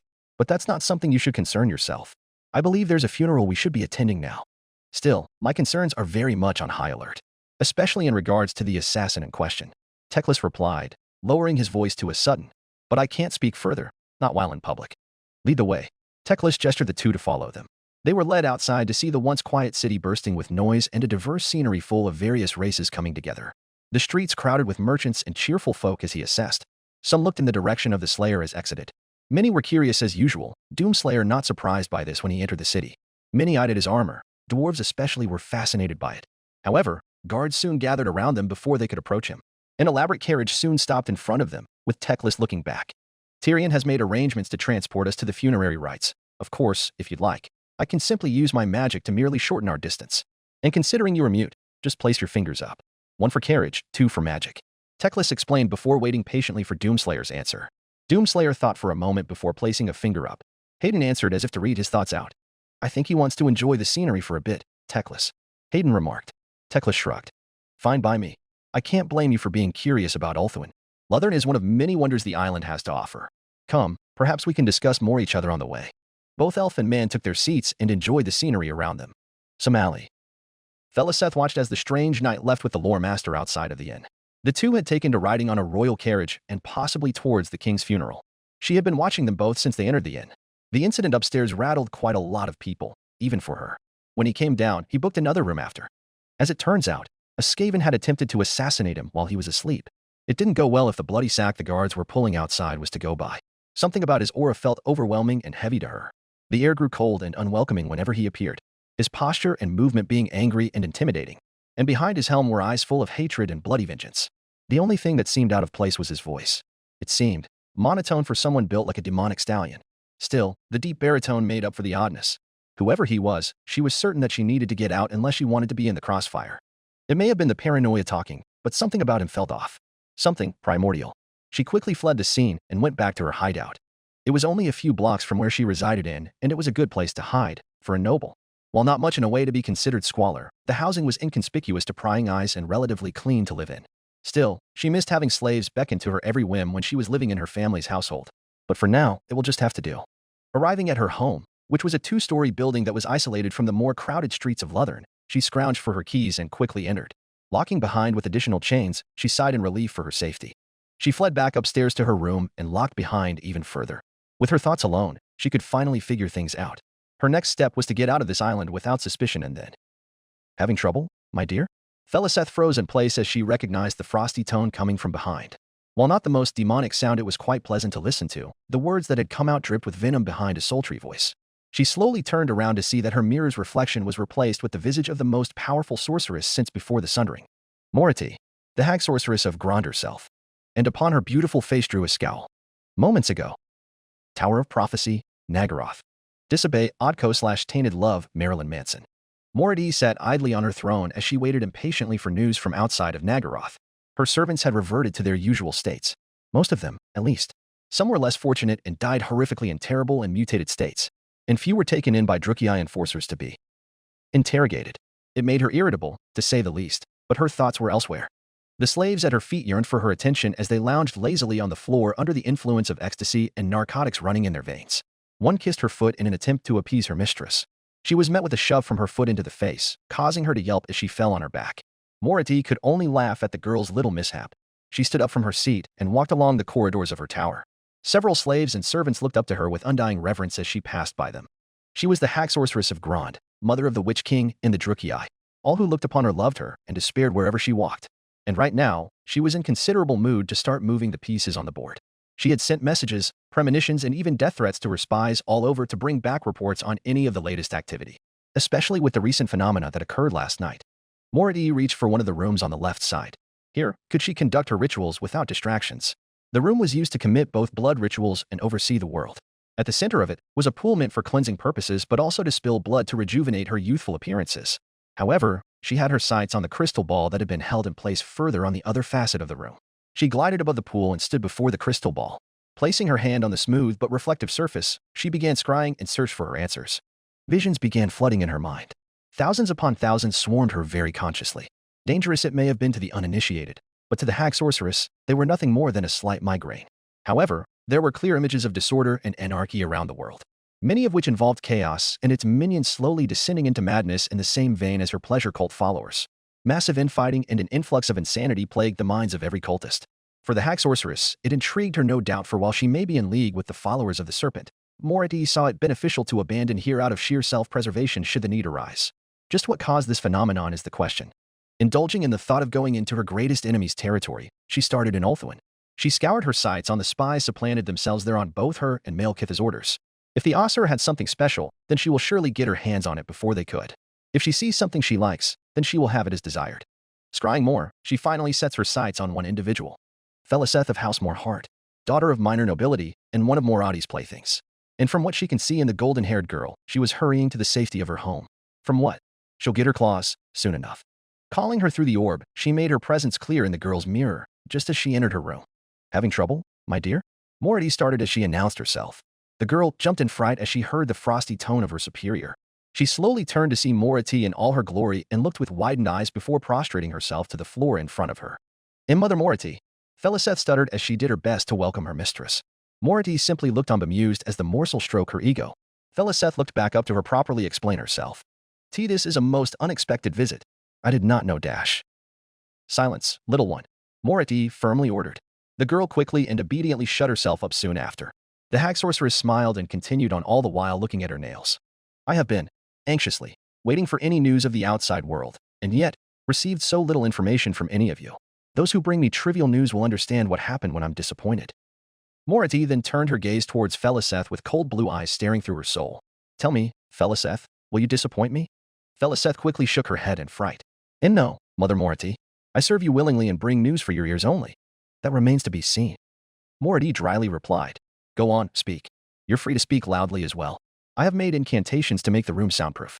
So spill freely. Feliseth carefully thought of her next words and spoke up. The Phoenix King, Finyabar, has been pronounced dead. The Asur princes have set up a funeral in the dash. What? Mority paused as she heard the news in shock. The Phoenix King was dead? How? When? And why was she hearing this now? Morati's mood changed to outrage. When did he die? And how? Mority demanded. He died last night, but no one knows how. And you bring me news of this now? Morati's voice grew louder in anger at the belated news. Her magic was glowing brighter in response, and Feliseth began panicking as she realized that she unintentionally slighted her mistress.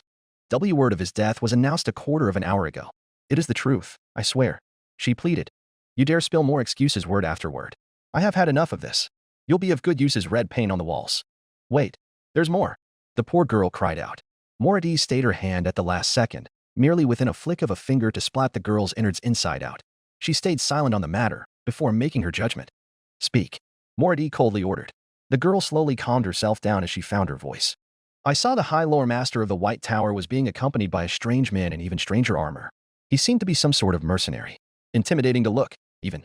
Feliceth explained. Morady's hand glowed with magic a bit brighter, causing the girl to reel back in horror. But he looked so different from everyone. And strange about him. He even killed an assassin in his sleep from what I remember. Please. That's all I know. Feliceth pleaded. Morady was, at this point, a little skeptical but let her slights be put aside in favor of digging through the girl's mind. She held back her power afterwards. She gestured her to come closer. Step forward, child of Nagaroth, and place your hand on the mirror, so that I may look through your memories. She commanded. The girl slowly raised hers and touched the surface of the reflection, allowing the hag sorceress to channel her powers. Moments later, she saw the recent memories flowing through her. And what she witnessed was alluring. Morady saw the strange man in all his glory, and her heart slightly skipped a beat. He stood tall and proud like one of the northern barbarians, but wore something that was neither heavy nor unwieldy, and not ugly to look at if his armor was to go by. Smooth and utilitarian in its design. Only his biceps were the only things left exposed and by the gods, and she could just feel the strength in those arms. She could see the glare behind that exposed helm of his, and it would make Kine proud for carrying such a murderous gaze. Even the way he carried himself was that of a hardened warrior. Everything about him spoke of power and dominance, and she wanted him in her harem. She could just imagine this man run her like a beast in the heat, his hands gripping around her neck while he pounded her into submission. Oh, if she could get her claws on him, it would make her day. Satisfied with the source laid before her, she quickly let go of her grip on the girl's soul. Feliceth awaited for her mistress' judgment, fearing what fate she will receive soon after. Morady's lips gave a predatory smile as she set the stones for her next plans. Well, you certainly have proven yourself useful, after all. She complimented, causing Feliceth to sigh in relief. Morady soon put on a stoic expression after. However, you will prove it further by spying this night, wherever he goes. I heard he was attending Finubar's funeral. Yes. Feliceth nodded quickly to Morady's joy. Good. Find out who he is, and what are his reasons for affiliating with the High Lore Master. Am I clear? Yes, mistress. Feliceth complied. Excellent. Oh, and one more thing. Should you ever get caught, you'll be on your own after. Try to run, and I will know. I will make promise on my early threat. Morady warned. Feliceth could only gulp and worry but nodded quickly. Good, off you go. Morady waved off and disconnected herself from the girl's location. She could just feel the girl relieving herself from the intense conversation she put her through. Quite thrilling, and it keeps the servants on their toes. Though, if memory served, the Lore Master was most likely responsible for the surge of madness stirring up in the Chaos Warriors. If so, then the knight accompanying was no coincidence. And with the gear shifting in her mind, that'll only mean one thing. The Dark Prince. The realm of pleasure. The Pleasure Palace was in terrible conditions by the time things had settled down. The entrance to the palace was completely obliterated to smithereens, several paintings were torn to shreds, furniture was smashed into pieces, slaves were dead either by the demonettes or themselves in a fit of madness. And bottles of the strongest elixirs and alcohol were strewn about in the private chambers of the Dark Prince herself. Her servants were nowhere to be seen, as Slaanesh had shunned them off elsewhere while she drowned herself in misery and liquor. She laid on top of her bed and waited for the alcohol to work its magic. Yet, no matter how many times she drank, none of them worked. Not even the rivers of gluttony were able to sate her thirst despite conjuring the strongest drink she could think of. Even if she did, it was only temporary, for only the impending doom gnawed at the back of her mind. The Doomslayer was here, and she was fucked alongside her brothers. And not in a good way. In any way, even. By now, the others were probably going through the same motions as here. Except maybe Korn. That idiot seemed to be having a blast by now based on the different energy flowing from his realm. Less angry and more happy. That was a first in a long time. By now, Slaanesh was setting up a bucket list of things she wanted to do before she got a brand new asshole put in place by that monster. Like maybe go sightseeing, meet new people, eat good food, sleep with said new people. Scratch that. None of those things mattered, either way. She was fucked beyond relief. Knock knock. A knock from the door stirred her awake, much to her dismay. What is it? She asked, derisively. The door opened, and Slaanesh threw an empty bottle in anger. The person behind it yelped in surprise. I didn't fucking say to come in. She lashed out. The servant behind the door wisely thought best to speak through the door. Why you have a message, Dark Prince? The Hag Sorceress of Grond would like to speak with you. The servant replied. Slaanesh groaned and proceeded to get up from her stupor. She pulled out a pink bathrobe and walked towards the door. Opening it revealed a dainty and quivering demonette. The servant looked on in fear as Slaanesh glared at her with utter disdain. And you thought that I would be in the mood to do so? Or that maybe you could have sent a keeper of secrets to speak with her in my stead? She questioned. The demonette could only stare in utter silence as she tried to think of a proper explanation to hear. Slaanesh simply kicked her hard in the stomach, launching her into the air and crashing into a window, before plummeting to a pink grassy area outside of the palace. With plenty of broken bones, but still alive, if barely. The Dark Prince howled in rage afterwards. If someone dares to disturb me again, you can bet your asses that I'm putting all of you through sensory deprivation for my amusement.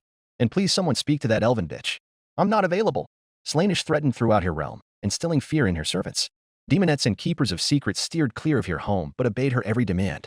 Slaanesh slammed the door to her room and went back to her alcohol-induced coma. Tower of Prophecy, Grant.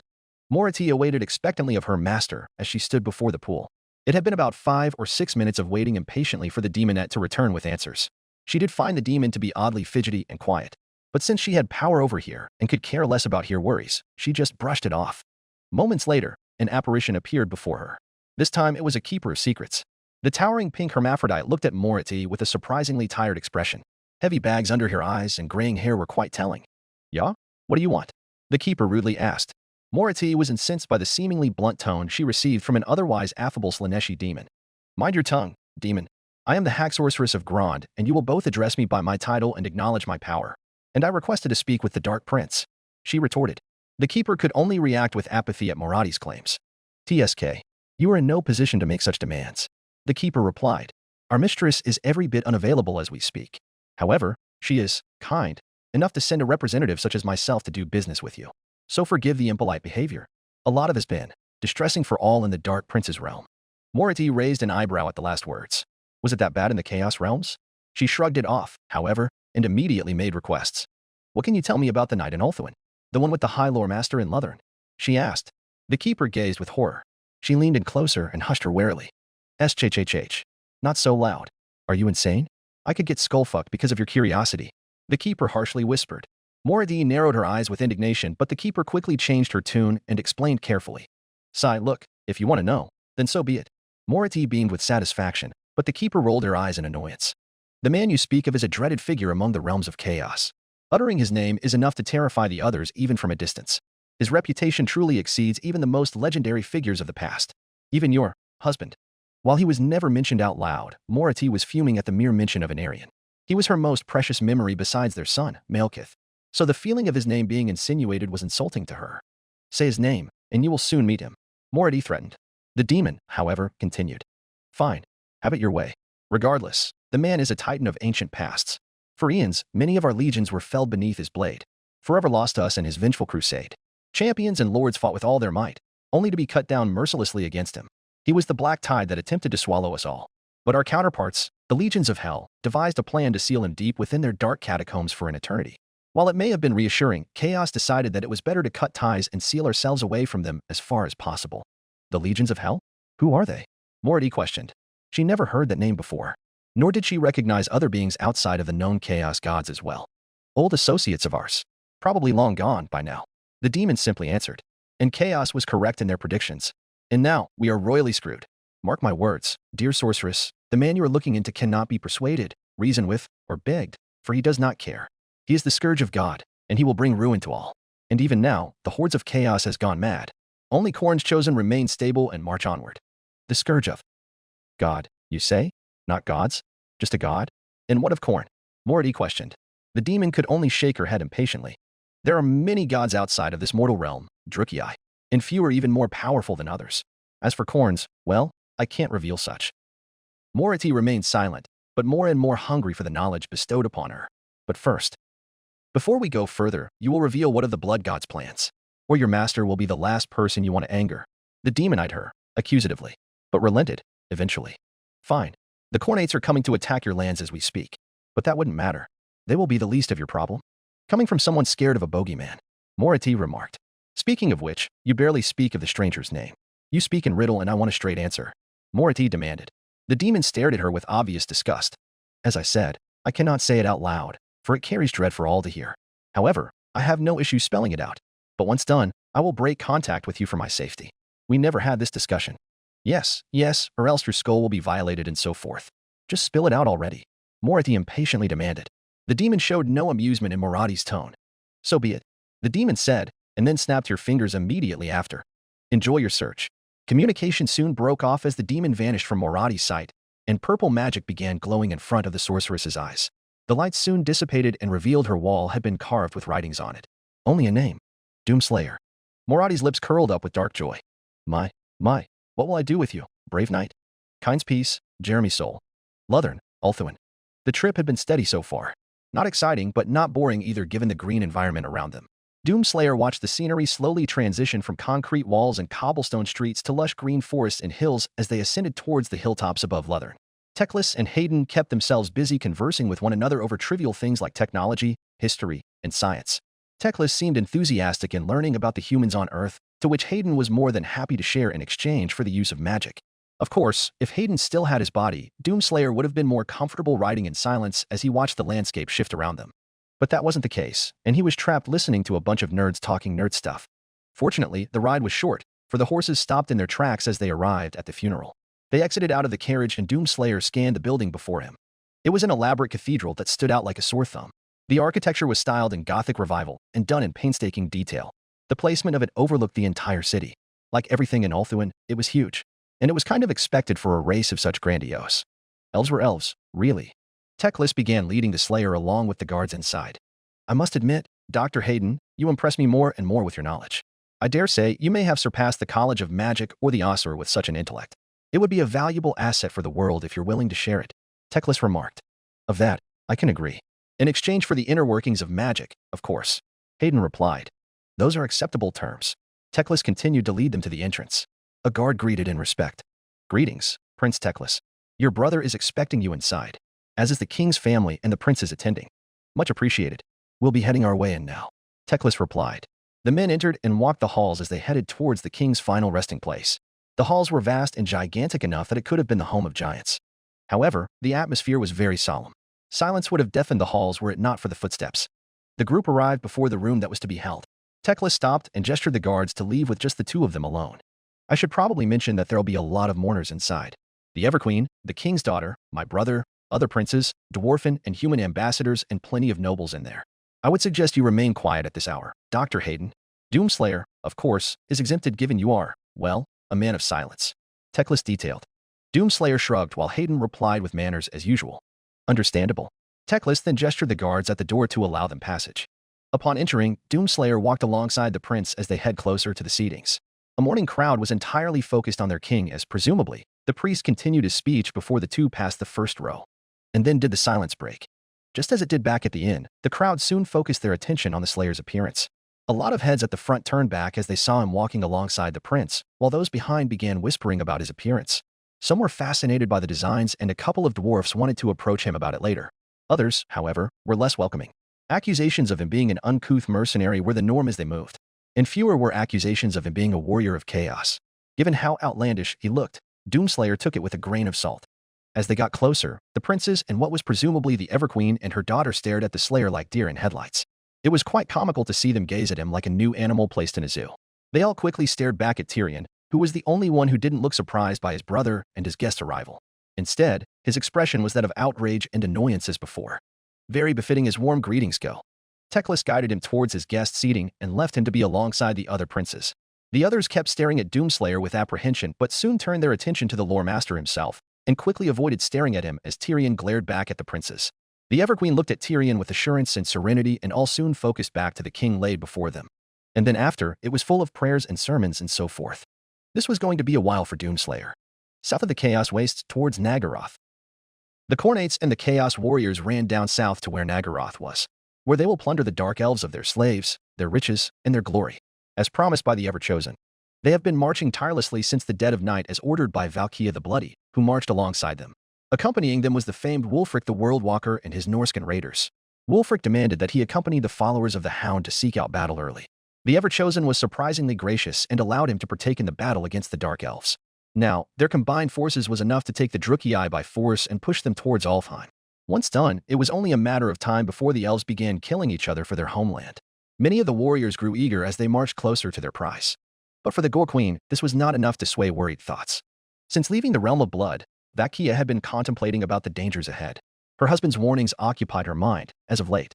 The dreaded feeling that this individual could potentially stop the gods blocked all other thoughts. Yet, history has shown that even the gods could be afraid.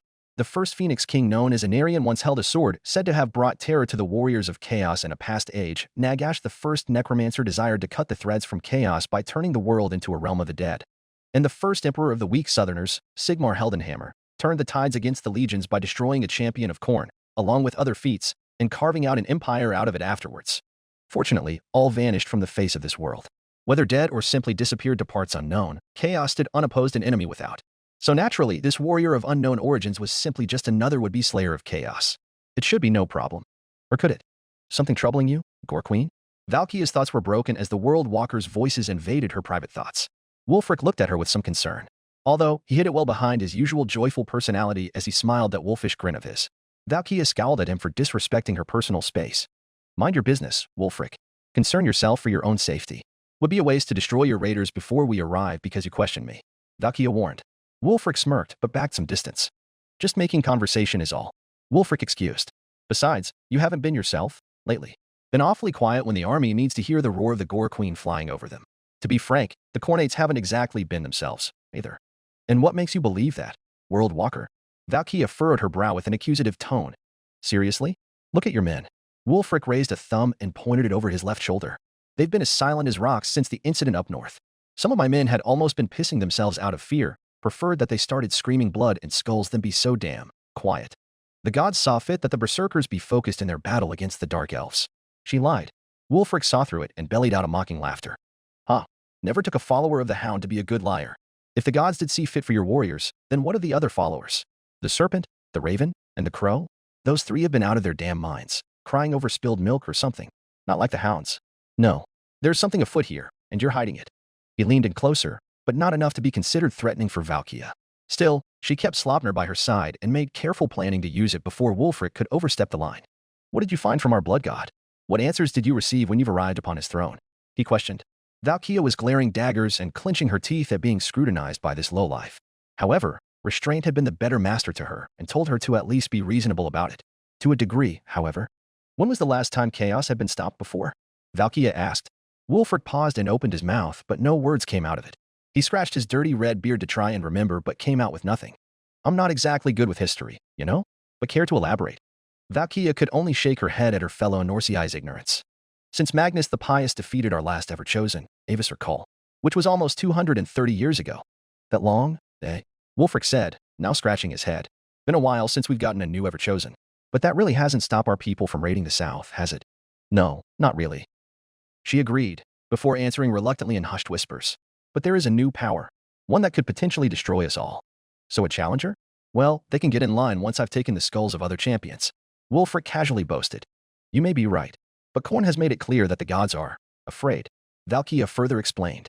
Something about this. Man has made an impression on every god. Khorne is pleased, however, but not so much for the others.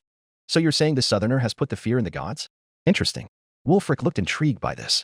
However, Valkyria was not amused at all by his interests. Don't even think about it. And by Khorne's words, he is no Southerner. Far from it. Wulfric looked surprised but kept quiet. He is, not from here, but from another realm. A time when the gods were truly powerful in their infancy. And he has come to bring wrath and ruin to us all. Valkyria finished.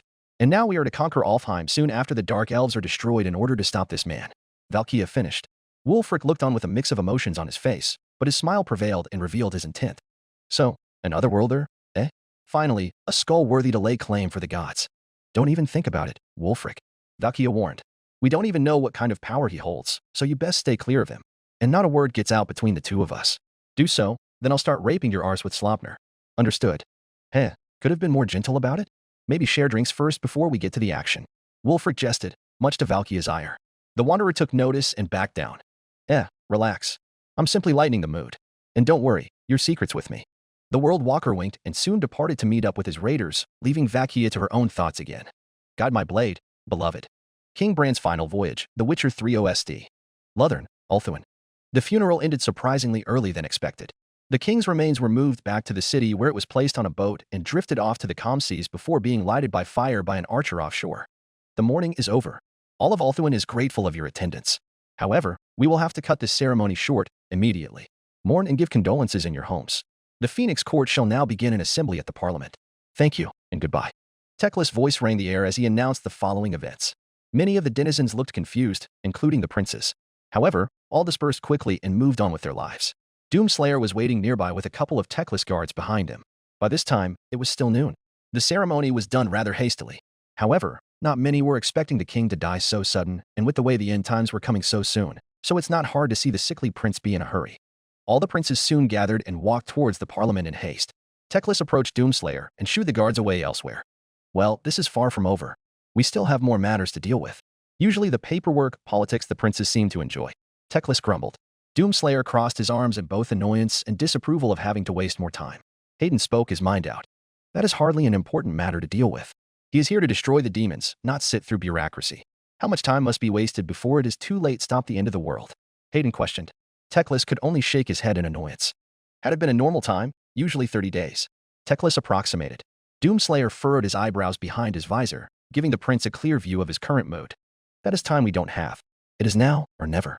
Hayden pressed. And I agree with such an argument, believe me. But arguing with these princes is like trying to punch a wall. Their egos are simply that hard to break. Well, not hard for him. Hayden countered as he pointed Doomslayer as an example. Of that, I'm well aware. But the pen is mightier than the sword, as your human sayings go. Teclis remarked. Unfortunately, there is truth to that. I won't order you to be my lapdog, mind you, so you're free to do as you will. However, making a good impression among the princes is a start. Then again, you have a sort of rebellious streak about you. Teclis assessed. Doomslayer shrugged, pretty much apathetic about politics. Doesn't care, really. Hayden answered. Teclis smirked then gestured Doomslayer to follow. Phoenix Court. This is unaccept dash. Expect us to consider action when ho dash. Re on the verge of collapse if we don dash. Then we shall call in VOT dash. You our king has just passed, and now your Aurea dash. Doomslayer stayed behind the scenes as he listened on the sycophantic rantings of the princes arguing over who was going to be the next king. Not even a minute since entering, and they all started going at each other's throats. Doomslayer was not one for politics. He lived a soldier's life. Before his first life came to an end, he was a Marine. He was trained to be the best soldier on the field, and a damn good one to boot. His training saved him more times when the first Hell invasion came, and this was all before he became a Night Sentinel. Still, politics got in the way as usual. Only this time, the politicians were full of knife-eared pricks. He would be glad to just go back to Hell and finish his job than be here all day. Teclis looked tired and slammed his staff into the floor, causing a burst of magic in the room, grabbing everyone's attention. That is enough. All of you. Teclis declared. I understand that this is a stressful time we are living in, but we must put all our attention in the next step forward. Finyabar has written his will before his passings, and we must now honor them. And how exactly did the High Lore Master receive such a will?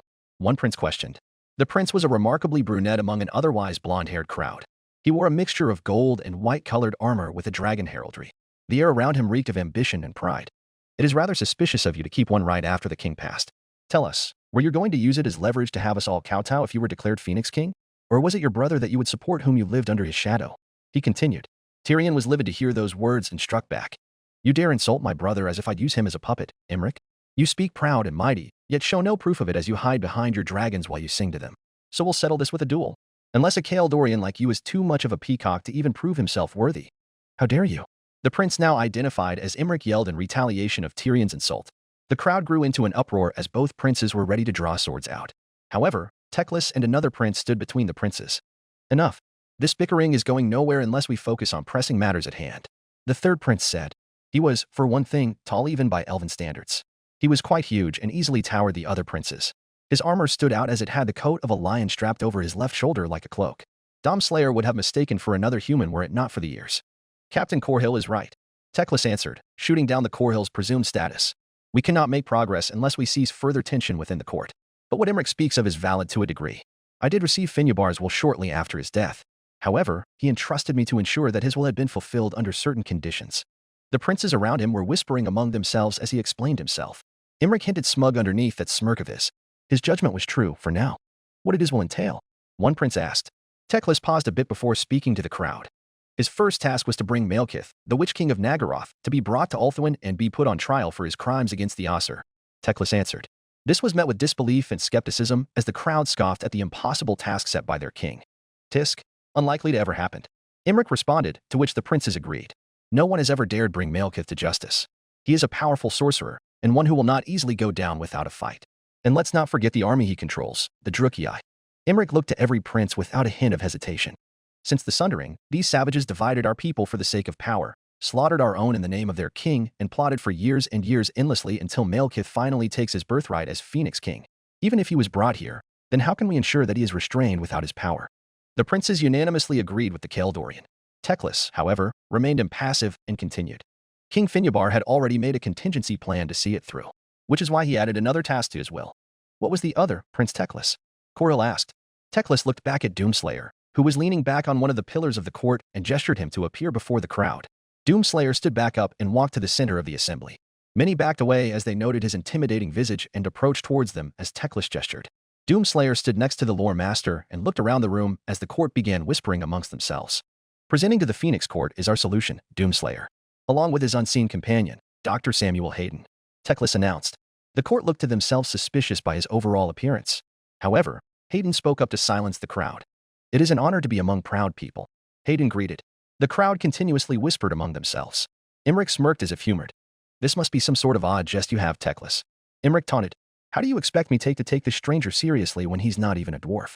He has little in common with them save for the title. Just where exactly is the hideous beard and ugly haircut? Some of the court members laughed to themselves. No idea what you're on about, Prince. Did a dragon drop you on the head as a child when you were on your first flight? Clearly, much of it hasn't been there since. Hayden retorted. Imric was taken aback by Hayden's surprisingly quick, if childish, comeback. It was enough to anger the prince, though. Much to Teclis' delight. You dare insult a prince of Kael'dir in front of the Phoenix Court. Such slander will be punished severely, Imric threatened. And what will you do? Punish us with a song of ice and fire? Didn't do so well last season, Hayden retorted, which, while confusing for the court, only infuriated the dragon prince even more. Teclis was quick to step in front of Doomslayer, despite being more than capable of defending himself on his own. You will not bring harm to this warrior, Imric of Kael'dir, Teclis issued. It is by the king's final will that the Doomslayer is to bring the Witch King to Ulthuan. Any who object will be directly going against the king's final orders. The crowd began to talk among themselves, shocked by this new development. Imric, however, soon backed off but remained contemptuous for the duration of the assembly. Doomslayer could see Tyrion surprisingly pleased by Hayden's saving grace. Many stared at Doomslayer with apprehension, initially. However, Corhill was the first to speak up. If what Teclis speaks is true, then it is our duty to uphold our king's will. Any objections? The court grew silent. Wary, but unobjective. Teclis beamed with relief. Corhill looked back at the lore master. Then I suppose we would want a proper introduction from your companion, Corhill suggested. The court then looked to their new visitor. Doomslayer was a man of no words. Hayden, on the other hand, was the opposite. I am Dr. Samuel Hayden, and the man that stands before you is the Doomslayer. And we have come from another world to save yours. More boring exposition later. After Hayden finally finished sharing stories and exploits, there was a mixed bag of reactions among the court. Some were slightly invested in Hayden's scientific discoveries and technological benefits, not to mention just how revolutionary Hayden was considering that has now transcended from his physical form to something entirely unseen yet present as a mere voice, as well as perhaps allowing Doomslayer to be in their auxiliaries, while others remained skeptical and hesitant about Hayden's research and the Slayer's abilities. And a few like Prince Imric scoffed at them for being nothing more than charlatans.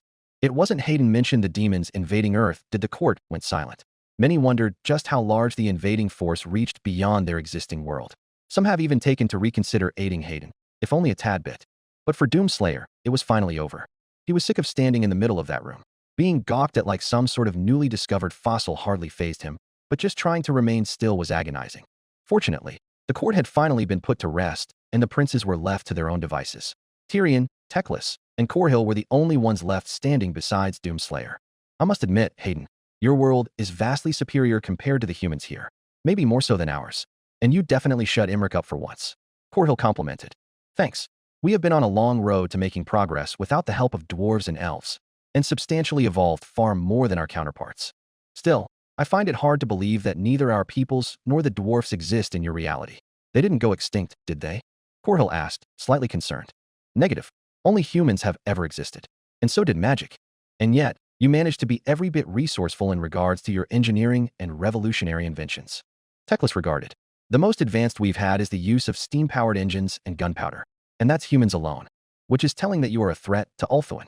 Tyrion nodded, much to his brother's displeasure. Even if it is true, the last thing the Aesir needs is another great power to rival us besides chaos. In other words, it only justifies my distrust for allowing you two to be welcomed here in the first place. Your faith in us is truly astounding, Prince Tyrion. Hayden dryly remarked. You do forget with the legions of hell attacking Earth, we are far from committing war crimes against this little island, and by the extension the rest of the world. It would be beneficial to combine our resources and commit to diplomacy rather than conquering another world. TSK. That remains to be seen. Tyrion scoffed. I have had enough parleying with you today. I'm off to serving other greater purposes. This discussion is over. The prince exited out of the room. Teclis shaked in disapproval while Corhill waved off-handedly. Bah, don't let him get to you, Corhill assured. He can be a real pain in the ass, but he's a damn good fighter, that one. Saved all of Ulthuan, and especially the Everqueen. The White Lion casted a wink back at Doomslayer, prompting to raise an eyebrow. Besides, he's practically nicer once you meet Eltharion. So we've been told. Hayden replied. Corhill casually shrugged. Well, at least you're well informed. But as much as I like to continue on, I also got business elsewhere. Take care, Slayer. Loremaster. Farewell, Corhill. Teclis replied, with Corhill exiting the court. Doomslayer looked back at Teclis, waiting for what he had to say. I hope that's the end of it. If I had my old body, I probably would have felt long-winded with that entire speech. Well, actually, there's just one more thing that I have to do. Teclis responded. Doomslayer could only throw his hands in the air in frustration. However, Teclis was quick to explain the predicament. Wait. Allow me to finish. Teclis urged. I haven't exactly told you everything about the assembly, and it is rather repetitive of me to do so, but it will relate to your next goal. Do tell. Hayden said. Teclis straightened himself up a bit before sharing. As it was last night, the lore master summoned a dome over them to block contact outside. While I was sending word to the princes, there was one in particular that I've tried to make contact with. His name is Alith Anner, or the Shadow King, as he goes by nowadays. He's currently waging a guerrilla war with the Drukei and Nagarythe, blocking their means of access. Most of the time. Nagarythe? You mean Nagaroth? Hayden asked, genuinely confused by the mixed names. The former, actually. Nagarythe is a kingdom of Ulthuan. Nagaroth was named after the former homelands of the Drukei. They were once allies with Ulthuan before the Sundering happened. Now, it's nothing more than a land full of swamps and death. What's left of the kingdom is comprised of specially trained Ossur, known as Shadow Warriors. And Prince Anner happens to be in command of them. And he'll be our guide, am I correct? Indeed. He knows more of the Drukei territories than any other Ossur. Even myself. However, it will take some time before my message gets to him, it seems. Which means you won't be staying here, fortunately. I can send some guards to escort you out. Actually, before we go, there's one question I've been meaning to ask. Back at the inn, an assassin attempted to kill him in his sleep. However, my diagnosis of it revealed to be a rodent. Any idea what it is? Hayden questioned. Teclis sighed in irritation, but not towards the question. Ugh, a skaven, or ratman in the human tongue. Nefarious little beasties that plague all over the world. Cowardly but vile creatures who have caused untold horrors to the surface world. Their vast empire is beneath our feet as we speak. Sadly, many have scoffed them as urban legends. It's especially notorious in the Empire of Man. The lowborns are ignorant of their existence while the Emperor and his entrusted advisors do their best to suppress it in order to avoid societal collapse. A conspiracy detrimental to the well-being, Hayden remarked. Better than outright disorder. Teclis countered. I would rather have them alive than be one ally short of a defense against chaos. However, they're not the only ones who are being plagued by them. The dwarfs wage war with them on a constant basis. I even heard about a three-way war between the dwarfs, the night goblins, and the skaven. And in the south, the lizard men continue to fight them as we speak. Heed my words, never underestimate them. They are just as dangerous as the endless horde of chaos. You might want to put them on your radar. The assassin was the first of many. This world certainly has its charm. I will have to learn more about this eventually. That will be all. Thank you, Teclis. It's always a pleasure to share a curious mind. Teclis gestured a magical sign, and the dome disappeared after. Now then, I'll have the guards escort you, right away. Doomslayer raised a hand and shaked his head in response. I believe he knows his way out of here. Hayden answered. Teclis shrugged. Fine by me. Take care, Doomslayer. Dr. Hayden. Loremaster. Doomslayer walked out, leaving the Loremaster alone. Walking his way down the halls, he had taken the leisure to look up the stained glass windows that were framed above him. History written in glass. Unity, division, war, and collapse. The hallmarks of a dying empire. An all too familiar setting. Reminds you of anything? Hayden asked his companion. Doomslayer snorted, dismissively in turn. No offense. You're homesick. We both are. Hayden added, sympathetically. Slayer only sighed after. As he continued, a peculiar but familiar sight caught his eyes. Doomslayer stopped in his tracks. Just around the corner, a furry little critter appeared. It stood up in its hind legs, as if anticipating his approach. Its ears reaching upwards above its head to sense passerbys. The cream color of its fur stuck out against the monotone white corridors and floor. Its sights landed upon Doomslayer. He stood frozen from his place, his heart almost skipping a beat. It was a rabbit. Doomslayer wondered if he was relapsing back to his hallucinations again or not. Hayden's voice snapped him out, however, and placed him back into reality. Humph. The guards seem to have grown complacent with visitors, have they now? Hayden remarked. The rabbit began slowly hopping its way to the man. Doomslayer knelt down as it got closer. The rabbit stopped and stared hesitantly at him. Slayer reached out a hand slowly towards it, making it back up a bit. However, after a few moments of hesitation, it began sniffing his hand. Sensing no harm from him, the rabbit placed its head on the hand, allowing him to rub its chin a bit. He then scooped it up and carefully cradled it around his arm. The rabbit didn't struggle and remained comfortable in its position. It amused Hayden as he observed the whole scene. Heh, I almost forgot you're very soft on the inside at times. Not really important, but I've scanned the rabbit and it's a female. Though, I doubt her name happens to be Dash. Althena. Doomslayer looked up as heard a voice calling. Said voice was from a woman who was calling out for someone. He walked to who it was calling. Just right around where the rabbit was, stood an elven girl. She had been looking opposite of where Doomslayer was, her back in front of him. But based on her voice, he could tell she was worried. The gears kicked in his head and realized she was more than likely looking for the rabbit. Come on, girl, where are you? Alfie. She called out again. Hayden announced their presence. I believe this rabbit is yours, young lady, Hayden said. The elf turned around and Doomslayer recognized her as the girl from the funeral, standing next to the Ever-Queen, the king's daughter.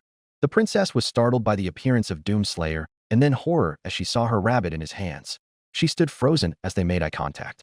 Sensing how intimidating his appearance was, he slowly approached her and gestured her to take the rabbit. The princess looked surprised but carefully took Althena off his hands. She carefully inspected the rabbit and was relieved to find her unharmed. Good girl, she said, petting her. Although, she remained sullen as she comforted her pet. I can't afford to lose you as well. She then looked up at the Marine, who stared silently with a blank expression. It made her a little uncomfortable, but was grateful of him. Thank you, she said shyly. I was not expecting such a kind gesture from a strange visitor, not even when he is a guest of Prince Teclis. Guests, actually, Hayden corrected, much to the girl's surprise. And who might you be? I am Aliathra, daughter of King Finyabar and Alariel the Ever-Queen, and I am their ever-child. She then held up her rabbit with pride. And this little troublemaker is Althena, or Alfie, as I like to call her. An honor to stand in your presence. I am Dr. Samuel Hayden, but the man standing before you is Doomslayer. I am merely a stand-in for his voice. Oh, I didn't know there were two of you, but I am pleased to meet you both, she said before bowing, all while carefully holding Althena in her arms. Although, I'm a tad confused. How are you a slayer? Aliathra asked, further inspecting Doomslayer's armor. The Marine seemed puzzled as he tilted his head. You don't look like a dwarf. I would be expecting one to be shirtless, wield dual axes, and have a fiery mohawk. You're the first one I've known outside dwarf customs to take up the title. Are you perhaps looking up to pay amends through death? Quite the opposite, actually. Far too angry to die, Hayden answered. You'll have to forgive the lack of knowledge, but we have only been here since last night. Although, such information could be quite beneficial. It would help us in the future. Well, I am deeply fascinated with dwarfen culture. Father used to talk about much of his travels. I am to partake in expedition to one of their keeps as well. Although, I still have plenty of time packing things so I could pass on what I know. Which is several, in fact. All the more to know, I'll say. Aliathra, another voice called out. This time it was recognizable. Both looked back to where the Everchild had come from. And within view was Tyrion, whose mood turned sour, again. Aliathra, stay away from him. Tyrion rushed towards the Everchild and stood in between her and Doomslayer. What were you doing with her? Explain, Tyrion demanded. Doomslayer kept quiet as usual, but kept a permanent glare at the scowling prince. Hayden proved to be useful as always. Nothing. We were just leaving. She happened to lose her rabbit, and we returned it to her. That's all there is. It's true, Uncle Tyrion. I just lost Alfie, that's all. Aliathra defended. Tyrion never took his eyes off the Slayer, but spoke calmly to the Everchild. Aliathra, go find your mother. She's worried sick. No need for that, Tyrion. A third voice came in. Standing behind the two Ossir was a far more extravagant sight. Walking towards the three was a figure of high importance. Dressed in a lavish but earthly colored clothing, full of heart emblems and silk, the Ever-Queen was stunning. Behind her, a semblance of warrior women followed their queen. A steely gaze set upon her brow, yet warmth revealed itself on her lips. This was an authority none shall question, and one that Doomslayer would respect. The Ever-Queen approached the three with grace and fluidity. There is no need for hostility, my dear Tyrion, she said, her words calming and lovingly enough to make the prince stand down. Your brother's guests has stirred up quite a fuss among the court. Although, it is quite some time since we have had a unique visitor. But where are my manners? I am Alariel, Ever-Queen of Ulthuan and chosen of Isha. I bid you welcome to our lands, esteemed guests. And there is no need of you to introduce yourselves. I have been informed of your identities. It is a great honor to make your acquaintance, Ever-Queen. Hayden greeted in respect. Doomslayer, instinctively, bowed to her. This took Tyrion and Hayden by surprise, not expecting the gesture be shown by the Marine. Alariel, however, smiled in gratitude. Likewise, Dr. Hayden. Alariel replied. I am pleased to meet you both. Tyrion spoke up, after. My lady, I would be careful with him. He's an anomaly here, and I believe it's best dash. Alariel raised a hand, shutting Tyrion's words in a knot. There is no need for that, Tyrion. My handmaidens are there to serve their duties. However, I would like to know more about our estranged guests here than anything. I know a particular spot with a wonderful view. Care to join? Doomslayer took a moment to himself. He thought no harm in it, and nodded in acceptance. Alarielle seemed pleased by it. Excellent, she exclaimed. Tyrion, I will handle this from now. You may leave us. But Dash. It's all right, Tyrion. There is nothing you should worry about. Aliathra, come. Yes, mother. Aliathra followed closely to the Ever-Queen, while Doomslayer followed. The handmaidens kept their eyes on him as he tagged along. Only Tyrion was left alone, contemplating in his thoughts. What just happened? The Tower of Cold, Nagaroth. The Witch King stood over the edge of his tower as he stared north of where the greatest threat existed for thousands of years. Chaos. Since the twin-tailed comet, much of what happened recently had been eventful. Last night, out of nowhere, several of his subjects had transformed and twisted into chaos-warped abominations in all of Nagaroth. However, he likely suspected them all to be his mother's cultists. Moradi's pleasure cults were abundant in Druchii society, despite his attempts to quash them under his fist. That said, it was satisfying to know the cultists reveal themselves in plain view. His enforcers were more than happy to cut them down and seek their king's approval. Of course, not all of them were cultists. The tyrant of Haggraph, Malice Darkblade, was reported to have gone into a frenzied state in his tower and was on a rampage. Many of its residents had been slaughtered in wake of Malice madness before several guards and heavy support detained him. Even then, more had lost their lives putting him on ice. In truth, Malekith knew that it was the demon inside Malice, Tizarkhan, that caused the incident. Malice was his champion and trusted confidant, and sent him a steady supply of elixirs to keep him at bay with his literal demon. From what he gathered, many had reported of the tyrant screaming incoherent words save for one name. Doomslayer. Malekith was absolutely baffled. A dwarf was what caused this whole hysteria in the first place. This had to be very absurd. He's seen plenty of dwarfen slayers before, but nothing in the way that could be considered a wide-scale threat. Except for maybe that one dwarf named Gotrek he's often heard about. Nonetheless, he ordered his guards to retrieve him so as to investigate further, and even sent Hellebron to personally take him in. He continued to stare at the endless void of the north. The Witch King could sense a looming threat over his people. The end times were upon them. When is another matter on its own. I made it quite clear that you would never set foot in my tower. Morty. The Witch King needed not turn his back when the hag sorceress arrived. The faint burst of magic was enough to detect, even if scant. He could already feel her dark lips grinning insidiously behind him as he stood impassively by his balcony. My dearest Malekith, is that how you would treat your own mother? She asked sweetly. Her son, however, saw through the deceptions and scoffed her. Your honeyed words work only on the weak-willed. I am not. Speak plainly. Malekith made no effort hiding his disdain for her. Moradi's smile faltered. While not quite angry, she had grown frosty in her expression. Is it ever wrong for a mother to visit her own blood? Perhaps she wanted to mend bridges. She sulked. Maybe offer counsel in this lonely towers. Doubtful they would be of any relief. He quipped. What words you carry? Speak, and I may be forgiving of you for intruding my home. Morty breathed deeply before sharing. Times are changing, as you have noticed. Morty started. The worshippers of chaos have revealed themselves so openly in our lands. The Druchii are beginning to question their king's abilities to stamp them out. That king being you. And yet those worshippers happen to be part of your cult, if I'm not mistaken. Malekith remarked. Said followers, in fact, have exposed themselves as weak, gibbering, wastes of skin for unexplained reasons. Shame that you weren't one of them. Malekith turned his back from the view and towards his mother, whose eyes were now slightly twitching, noticeably. She still kept her emotions well hidden, however, despite her infamous temper. Maybe so, but they were weak to be of any fortitude. The Druchii do not allow weakness in our grand kingdom. Those who survived are much stronger. Yes, like unending parasites. Moradi's grin flattened to a scowl. Malekith could not care if it offended her. What else is there that I already have known? Morty was ready to burst into flames at the indignation, but held her tongue in exchange for a cool head. The hordes of chaos are coming to Nagaroth. But you knew that already, haven't you? Acutely, he admitted. But that is enough to raise the defenses. Though, I sense you are not telling me everything, mother. Morty smirked, hinting satisfaction of her familial pride. How insightful of you. But I believe Darkblade would fill you in. By impeccable timing, the guards returned with Malice in tow. He had been shackled and restrained in heavy chains and collared by mancatchers. His mouth had been gagged with a simple iron bar and chain wrapped around it. It was unknown whether he had calmed down or was still possessed, though his head had turned white, which was telling. Leading this display was none other than Crone Hellebron, the Blood Queen of Harganeth herself. Alongside her were the infamous executioners and witch elves, who eyed at the demon-possessed Drasho with raised weapons at bay. Hellebron kept her attention towards the Witch King, though slightly soured by the appearance of the hag sorceress herself standing beside him. Despite the mask hiding her features, Malekith could tell the burning anger in her withered lips. He was well aware of their blood-fueled rivalry, but saw it beneath his notice. His attention was on Malice. "My king, it is an honor to have an audience with you. I have brought Malice Darkblade as requested," Hellebron announced. "How may I further assist you?" "Your service has been valued, Hellebron," Malekith said in gratitude. "But I have no further need." The Witch King slowly approached the Boundary Show, with Hellebron and the rest of her contingent making room for him. As Malekith got closer, the executioners readied their blades in anticipation of any further assault from the possessed Darkblade. The Witch King finally stood over Malice, head laid low at his feet. The eerie stillness made everyone tense save for Malekith, Mority, and Hellebron. Malekith slowly released the gag from Malice's head and cast it aside. Nothing had happened so far, but the Witch King was ready for any provocations inbound.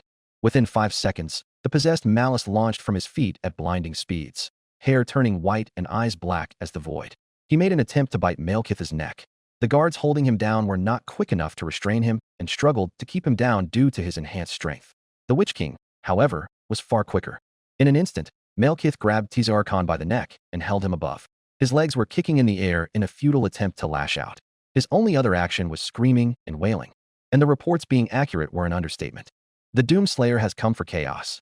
He has returned to reap the gods from their thrones. And the Hellwalker shall rip and tear them and raise their corpses. For he will destroy all who dare oppose him. Flee, all of you. The mad ravings had startled many in the room. Even the executions were every bit disturbed underneath their cold exterior. Hellebron looked unsettled while Mority remained steely, though shared her hated enemy's disturbance. Malekith, meanwhile, remained calm and had no issue with the demon's struggles. "They were certainly right about you, demon. You truly have gone mad, even by the standards of your kind. To hell with your words, puppet." The demon lashed out. "Your status of power is nothing in the face of the destroyer himself. You are but an insect against his might." Seething with anger at the barrage of insults, Malekith slammed the possessed Malice to the floor. The ground shaked upon impact, causing many of the guards to topple. Malekith held the demon in place, hands still by his throat. "Dare insult me again, and you will meet this. Doomslayer, sooner," he threatened. Tizarkon stayed silent, but bared his teeth in defiance. Malekith grinned under his mask in satisfaction. "Good.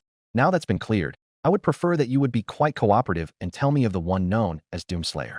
Malekith slowly and carefully let go of Tizarkon from his grasp. The demon attempted to stand up as well, but the Witch King stopped him from going any further from the knees. "You will remain on your knees unless told otherwise," Malekith warned. Tizarkon remained compliant, much to everyone's surprise. The Witch King ordered his servants save for Mority and Hellebron to leave. They all did as told for fear of invoking his wrath. "Good. Now that's been done with, speak." Tizarkon, like many demons of Slaanesh, changed to a politeful, if wary, tone. "What is it that you desire to know?" Malekith leaned closer when asked of him. "Everything. To be continued." Chapter 4, Blood in the Water's Eye. The Sea of Chaos. Victor stared off at the endless sea as he leaned on his ship's railings. The constant of waves crashing underneath the hulls and splashing his raven hair, while the smell of salt hanging in the air, was an acquired taste for many on their first voyage. But for him, he was born in such an environment. And since he lived the life of a corsair like his fathers and his fathers' fathers before him, the career was both a fitting and profitable experience, especially for an ambitious Drukei looking to sail his own Black Ark. However, his ship, a galleon outfitted with Reaper ballistae and cannons and now repurposed for piracy that he willingly taken off from the Britannians, was serviceable enough. The crew were carrying their duties, making sure the ship was taking its course to Araby, all while attempting to avoid the shores of Ulthuan. Emphasis on attempt, as he was still indecisive on whether or not to plunder a port just for the hell of it. I might as well let the boys have their fun," he told himself. Besides them, there were the slaves who did their chores thoroughly. One slave made the mistake of spilled a bottle of excellent wine onto the lower decks and was strapped to the front of the ship to be keel-hauled to death the other day. This ensured the others to stay in line lest they be made an example like the poor soul. He took a bite of his apple, a rare treat as far as corsair raids have provided, and walked back to the main deck. Plenty of activity going on the ship. He passed by a dwarfen slave scrubbing the floors and a couple of the shipmates pulling and rigging on the masts. His first mate greeted him. "Captain Sindric, how is our crew? Is our course scheduled as planned?" Victor asked, cheerfully. His first mate politely smiled and answered. "Crew is fine, Captain. We have plenty of supplies, and we will be near Ulthuan in the dead of night." The boys have been relieving themselves with the maiden in the lower decks. Although, they're asking if we could get more women once we arrive in Araby. They've grown tired of sharing. Plus, they're getting a little tensed up, especially knowing that we'll be heading near Ulthuan territory. We won't get there until tonight if our navigator has told us otherwise. Victor raised an eyebrow at the seeming demands given by them. "We? We? Do they realize who they're speaking to? Victor reminded, sternly. Cedric remained silent, but looked visibly uncomfortable to answer. Well, Captain, they may have been simple dash. I'm jesting, Victor joked, donning a smile to ease his first mate's reaction. I am a charitable man to my crew. They grow restless, and it's about time we start lighting up the place for once. Victor looked to the rest of the ship and began a speech. Attention, he announced, stopping his crew from their duties temporarily. Crew, I have received your complaints, and they are most well received. We are headed close to our most hated cousin. I have given some time to think, and I have decided that we will raid a town. We will plunder their riches and slaughter them like cattle in the name of kind. Tonight, we will make the Drukei back home proud, and I promise that we will get the greatest pleasures Araby can provide. For I, Victor of House Bloodsong, captain of the fated silence, rewards all. The crew cheered with malicious glee and hollered for the blood of the Asur. Victor smirked at their praises, but no less appreciative of their dedication. Now get back to work, lest you desire all of us to sleep with the sirens of the sea. Victor finished, with the crew laughing before going back to their business. My, Victor. An alluring voice struck out. You do know how to spoil them. Walking in from the shadows, strode a sorceress. Beautiful to the eye of the beholder, but cold as the breath of Nagaroth. Her pale complexion was exposed save for the metal bra and soft black fabrics that barely covered her sultry figure. She had taken his breath since they were born under the same night and shared their crib, and then the bed as they grew older. His crew eyed her with carnal lust, but knew better than to approach her. More so knowing that it was Saressa, the twin sister of Victor Bloodsong, and they steered clear of her for that reason alone. Anyone who had the misfortune of even so much as speak to her ran afoul of her brother. They were lucky that he allowed them to gaze upon her.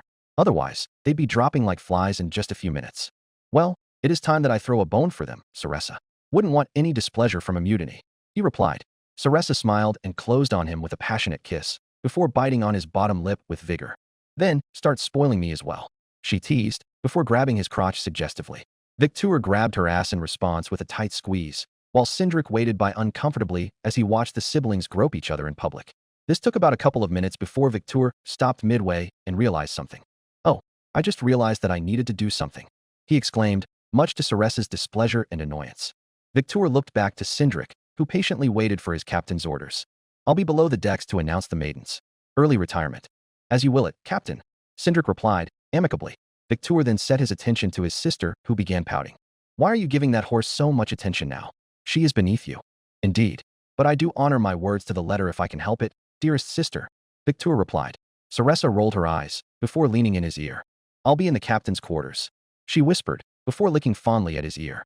The captain felt hard again, but needed to get his priorities done quickly. He departed and headed below the decks. Several crew members and slaves moved aside to give him room, allowing him to maneuver through the tight corridors. He entered the lower decks, waving to a couple of his crew members before standing in front of the door where a guardsman stood up from his seat and closed a book on the table. Captain, Terran, Victor greeted. How's the maiden? She's gone quiet. Boys might have roughed her up a bit. Terran answered. I think they might have broken her. TSK. That's no good, Victor said with dismay. Then how am I supposed to keep the boys settled when they have no toy left to play?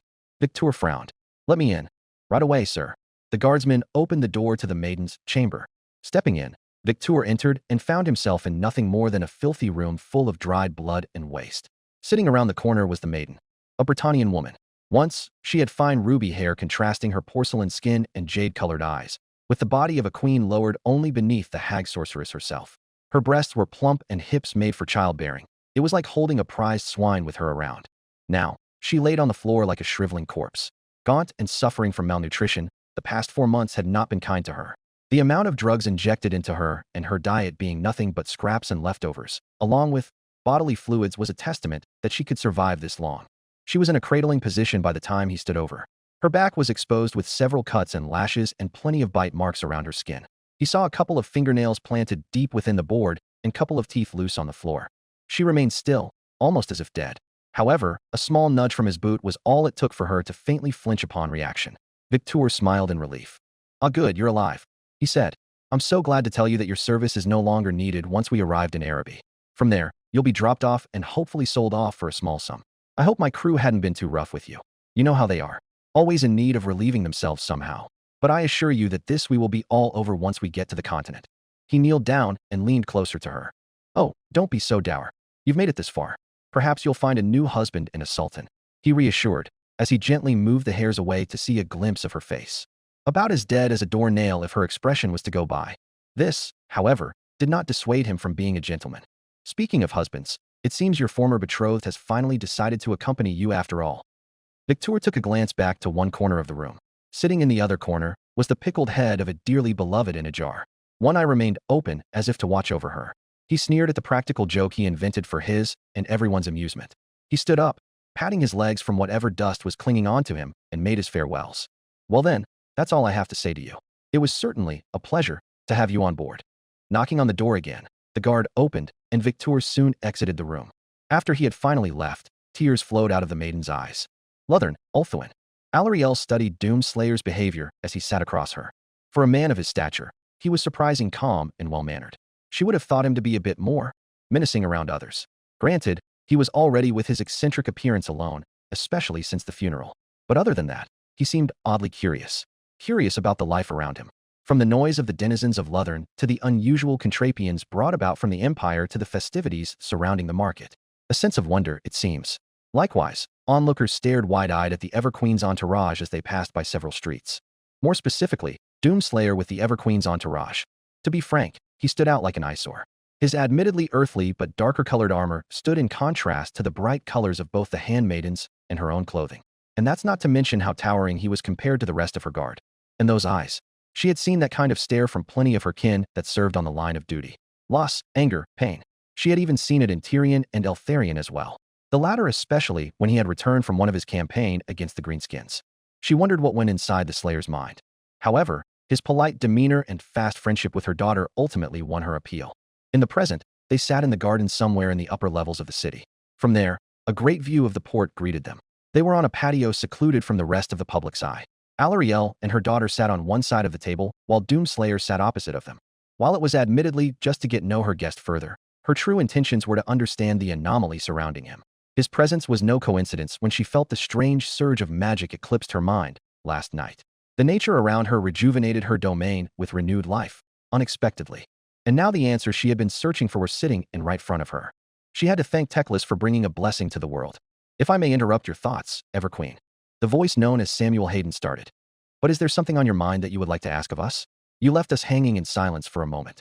The question brought her back to reality, and she now realized that she'd been staring at the Slayer for an uncomfortably long time. Aliathra was sitting next to her with her Althena on her lap, and she too felt awkward about her mother's. She quickly shaked her head off and composed herself. Oh, right. Excuse me. She excused. Much apologies. I'm still getting used to the appearance of your companion's armor. Very unusual, yet unique even by either human or dwarfen standards. Such remarkable designs. Forgive my starry eyes. Doomslayer shrugged. None taken, he says. Hayden added. Alarielle peaked an eyebrow a bit. Do you speak for him, Dr. Hayden? She asked. I do, in fact. Hayden answered. Ages have passed since he had lost his voice. It was before my time. So you'll have to excuse the occasional silent treatment and sign language. I have to roughly interpret his words in a way for you and others to understand. That's terrible. Aliathra exclaimed. I would have liked to know what your voice sounds like. Must be hard to be understood by a lot of people. Aliathra, Alarielle admonished. That's no way to treat our guest. Sorry, mother. Aliathra apologized. This only emitted a faint laughter from the doctor. Heh, there's no need to. He isn't exactly the most approachable person as I have known, firsthand. Most people usually stay a distance away from him. Of course, he's far more interested in being on the battlefield than standing idle and chatter while listening on to a bunch of nobles bicker for hours about minuscule politics. Alarielle was briefly taken aback by the bold words flowing out of the unseen doctor, but smirked in agreement. I can certainly agree with such a statement, even if it is a bit blasphemous to speak in front of the Everqueen, doctor. Apologies. Much of my impressions of the princes were low. No need. I, too, do dislike the politics within the Phoenix court. Fortunately, such things are beneath the duties of an Everqueen. Interesting. Care to explain what duties an Everqueen upholds? Gladly, Alarielle said. An Everqueen, first and foremost, represents Isha, the goddess of life and protector of the natural order. It is a high position not unlike a Phoenix King. One of importance, but that's where the similarities ends, really. Unlike the Phoenix King, the position of an Everqueen is hereditary rather than voted among the court. So naturally, my daughter Aliathra would be the next Everqueen. Curious way of changing representatives. One side done democratically, the other passed down by blood. One focused on political order, the other, the natural order. A strange union, if there ever was one. Such a remark brought amusement to Alarielle. My, you're awfully curious of the world's surroundings. I'm a researcher, Hayden replied. My goal is to find any resources that could be of beneficial use. Right now, my world has dried up its own natural resources and are currently in the stages of what could be considered a famine, if you will. Alarielle's smile quickly turned into frown immediately. Oh, I'm terribly sorry. I nearly forgot you come from a desperate world. Forgive my manners. None taken. What I've gathered might yield plenty of excellent results, and Teclis has mentioned other scientific minds who are willing to trade such vital intel. Mages, I've been told. Yes, you are correct, Alarielle said. Although, I am more than willing to help as well. I am a chosen of Isha, and as such, my abilities could heal the old wounds of your world. I would be glad of your assistance then, Everqueen. Hayden said, appreciatively. Please, call me Alarielle. There's no need for such formalities. If you insist. Alarielle. Alarielle perked up appreciatively with Hayden's quick acceptance. Discussion was soon interrupted when Aliathra's pet rabbit jumped off from her lap and hopped over to Doomslayer's. Aliathra attempted to stop, but turned silent as she saw him cradle her in his arm and stroke her fur softly and caringly in a manner that would be seen in many rabbit handlers. Alarielle, too, was alarmed by this as well. Yet, both were pleased and touched by the tender display. Oh, I had not known the Slayer to display such affection for such wondrous creatures, Alarielle remarked, watching Althena rest on Doomslayer's arm. Aliathra watched in awe of the display. Hey, used to have a pet rabbit at one point. Daisy, her name was. Hayden explained. Oh, what happened to her? Alarielle asked. She died. Alarielle and her daughter drooped their ears in dismay of hearing his pet's death. The Everqueen didn't want to ask further as it was more likely sensitive to the Doomslayer. I'm sorry to hear that, Alarielle said. Doomslayer responded with a nod in appreciation. He returned Althena back to Aliathra, carefully giving her into the Everchild's arms. Hayden soon spoke in the midst of it. Alarielle, with all due respect, we are very much honored to be in your presence, but it seems there is something important that you would like to discuss. Alarielle acted confused, but was well aware, and played up the ignorance a bit. Are we already not discussing the importance of your stay here? Maybe, but this story isn't about my research. It's about him, really. Alarielle said nothing, but her smile changed to a flat but neutral position. Aliathra, would give us a moment to ourselves? I'll have the handmaidens watch over you. Yes, mother. Aliathra stood up from her seat and left to walk about. Alarielle gestured some of her handmaidens to follow the Everchild, to which they complied. After they left, it was only Alarielle, Hayden, and Doomslayer alone. Alarielle took a deep breath and prepared herself. Your presence, Doomslayer, has shifted the balance in the winds of magic. I brought you here for that reason alone. Why am I not surprised? Hayden remarked. Alarielle shook her head in dismissal. Please, Dr. Hayden, what I'm speaking about is certainly one of importance. And I meant no offense, Everqueen. Hayden replied. But continue. Alarielle continued on where she left off. His arrival is an omen. The princes scoffed at you as if you were the loremaster's new experiment, but I know you for what you are. I do not know how Teclis brought you here, nor do I need to know as to why you are here. But what you bring could change the very fate of this world. Alarielle leaned in closer. When I first saw you walking down the funeral, I saw death close to you. The rage inside of you was palpable. Destruction and vengeance follow you like hounds to a master. I can see them in your eyes, so much pain behind them. The Everqueen saw his eyes study her. She was not entirely sure if her words carried weight, but it would seem like he was contemplating her sympathies. His eyes closed, and she could faintly hear him exhaling a sharp breath beneath his helm. It is not the first time he has received this kind of attention, nor it will be the last. Hayden answered. I understand. Alarielle placed a hand over the table and gestured him to give his. If I may, Alarielle said. Doomslayer stared at her hand for a few minutes, and slowly, if hesitantly, raised it over. At a moment's touch, darkness enveloped her mind, and what came after was horror. Premonitions of twisted monstrosities flooded her vision. They were not unlike the demons of chaos, ravenous creatures fighting for power and ravaging millions of worlds to sate their hunger. But they were in unison, undivided. Legions upon legions of hellish creatures united under a dark ruler. Each were distinct from one another, yet reveled in the carnage they wrought. Small, wiry creatures snarled and clawed at whatever unfortunate soul met them. Hulking beasts with skulls for heads crushed and trampled upon the weak as they lay siege upon worlds. Undead abominations in constant agony throw fire with strange protrusions on their backs, while even larger and fiercer monsters with red skin and horns roared and destroyed all that stood in their way with sickly green fire and claw. And yet they were only a fraction of what comprised their army. The greatest of them all, however, stood taller than even the tallest monument built by any race. Its very nature symbolized the greatest evils that these demons worshipped. All of creation was in peril, more so than even chaos could ever accomplish. Yet, one stood alone against the endless hordes of evil, for they feared him the most. He saw two worlds ravaged like countless others. His loved ones, his brothers in arms, his people, his home, gone. The last shred of his sanity left on the first world. Only rage followed, and it was suffocating him. The loss was too much, and the Slayer drowned in his anger for a long time, until he found a new home. The second world rebuilt him as a far stronger and more resilient man. His sanity returned, and he had found brotherhood in this new home. He forged bonds with the greatest warriors, knighted by a king, and fought side by side with them against the evils that returned. And in time, was blessed by heavenly beings into something more divine. He was the champion, protectorate and destroyer, the shield in defense of the innocent and sword to plunge the wicked. For he walked alone as the light in the eternal darkness. It was only through the machinations of treachery and corruption did the cycle start anew. And when his second world had fallen, he did not fall into despair. Neither anguish nor struggle overcome him. No longer was he drowning in the anger that festered onto him for so long. In the formless sea of violence, where others drowned in bloodshed and war, he remained undeterred, and thrived in the vast ocean of blood. He was calm before the storm, and rose above the surface. For only one could face the coming tide, and it was the very man who sat across her. The visions soon stopped, and by the time Alarielle was able to make sense of her surroundings, she was on the ground with tear stains formed on her cheeks, and blood pouring out of her nose. Her breathing became heavy and frantic, while her body trembled uncontrollably. By now, Doomslayer and her handmaidens had surrounded her with worry and fear, with the latter looking directly at the former with no hesitation to kill him. Aliathra returned as well, with great worry and confusion in her expressions. Alarielle, a voice called out. It was her beloved Tyrion, and behind him was Teclis. He rushed to her side with fear in his eyes. Are you all right? Tyrion asked, before looking back at Doomslayer with blind anger. What did you to her? Answer me, damn you. He lashed out. The Slayer did not speak, but his eyes turned to that of a death stare, which did not break Tyrion's resolve as he met his gaze with renewed anger. Thankfully, it was Hayden who had answered. We had done nothing. She tried to see through his mind. Whatever she saw must have taken her by surprise. I could only fathom what she had seen. There are things even you don't know in your long lifespan. Tyrion was about ready to retaliate and unleash his sword, only for his brother to stand in the way. Stop it, Tyrion. Teclis demanded. What Hayden speaks may be the truth.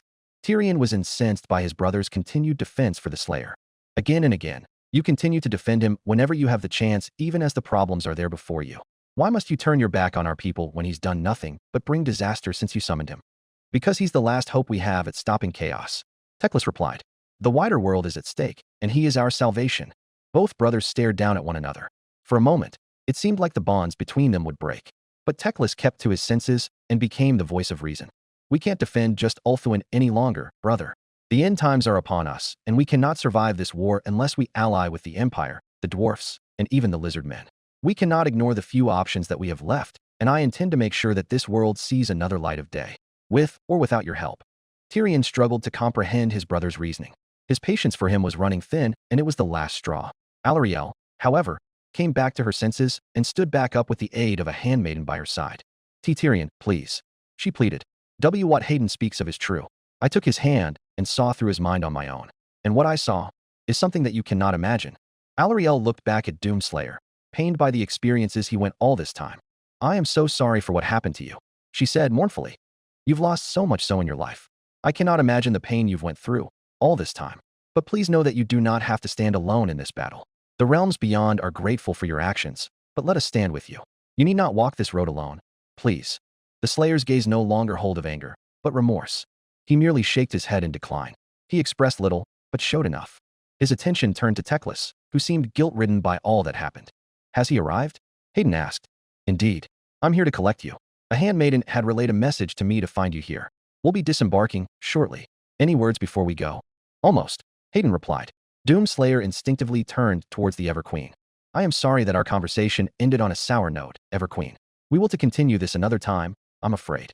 But understand that he prioritizes the safety for all, and he will stop at nothing to destroy the roots of all evil, whether it be chaos or hell themselves. Then do what you must, Slayer. Alarielle parted. Doomslayer nodded and turned to Teclis, who waited expectantly. Tyrion was about to protest, but the Everqueen placed on his shoulder, stopping him from further confrontation. I'm sorry, Alarielle, Teclis said with remorse, before magically teleporting alongside Doomslayer. The two then vanished in a flash of light, leaving Alarielle, Tyrion, their daughter, and the handmaidens in the gardens. Alarielle dismissed her handmaidens. Mother, are you okay? Aliathra asked out of concern. Alarielle smiled faintly. I am all right, Ollie. She reassured. Could you leave us alone for a bit, my dear? I need to speak with Tyrion. Yes, mother. Aliathra left the two, albeit reluctantly. Tyrion pulled out a cloth and began wiping away blood and tears off her face. I should have stopped him the moment he appeared in Teclis' library, Tyrion remarked, his scowl growing worse by the minute. Alarielle was displeased to hear those words. He stopped his hand and laid hers on his cheek. You shan't, Tyrion. Alarielle protested. He may seem brutish, but he has a noble heart. The things I saw in his mind, my heart hurts for him. Not you two, Tyrion said in defeat. What do you both see in him? I cannot tangle myself with more of this nonsense. I told you already, it was my decision to reach into the Slayer's memories, and that is my mistake alone. Alarielle replied. I too carry the burdens of the world each day. Finyabar's passing deeply troubles me as well, as does Ollie, but I believe he made the right choice to bring him here. He is the change that this world needs. And yet, wherever I come across him, it seems like he's conveniently causing a scene. It's ridiculous that Teclis drags him around like some pet he required. Tyrion countered. Alarielle frowned, but moved his face towards her. Alarielle's and Tyrion's eyes connected with one another. The fire stoked inside them carried with passion and love. The prince's lip turned into sad smile as he held her hand. You and your brother have done greatly for Ulthuan than any other prince on the island, and it will be greater if you let the Slayer partake in the safety of the world. Tyrion sighed, contemplating on her words spoken by her. You and Aliathra are the brightest jewels that have shone in this world, Tyrion remarked. And I would fight with all my blood and steel to protect you both. As is expected of you, my sweet prince. Alarielle replied, followed by a small laughter. But know that our Ollie is in safe hands. And Teclis made that decision come to fruition. Alarielle kissed him on his lips, and he returned it with the same affections as well. Unbeknownst to the two, Aliathra hid from plain view and listened in on her birth parents' chatter.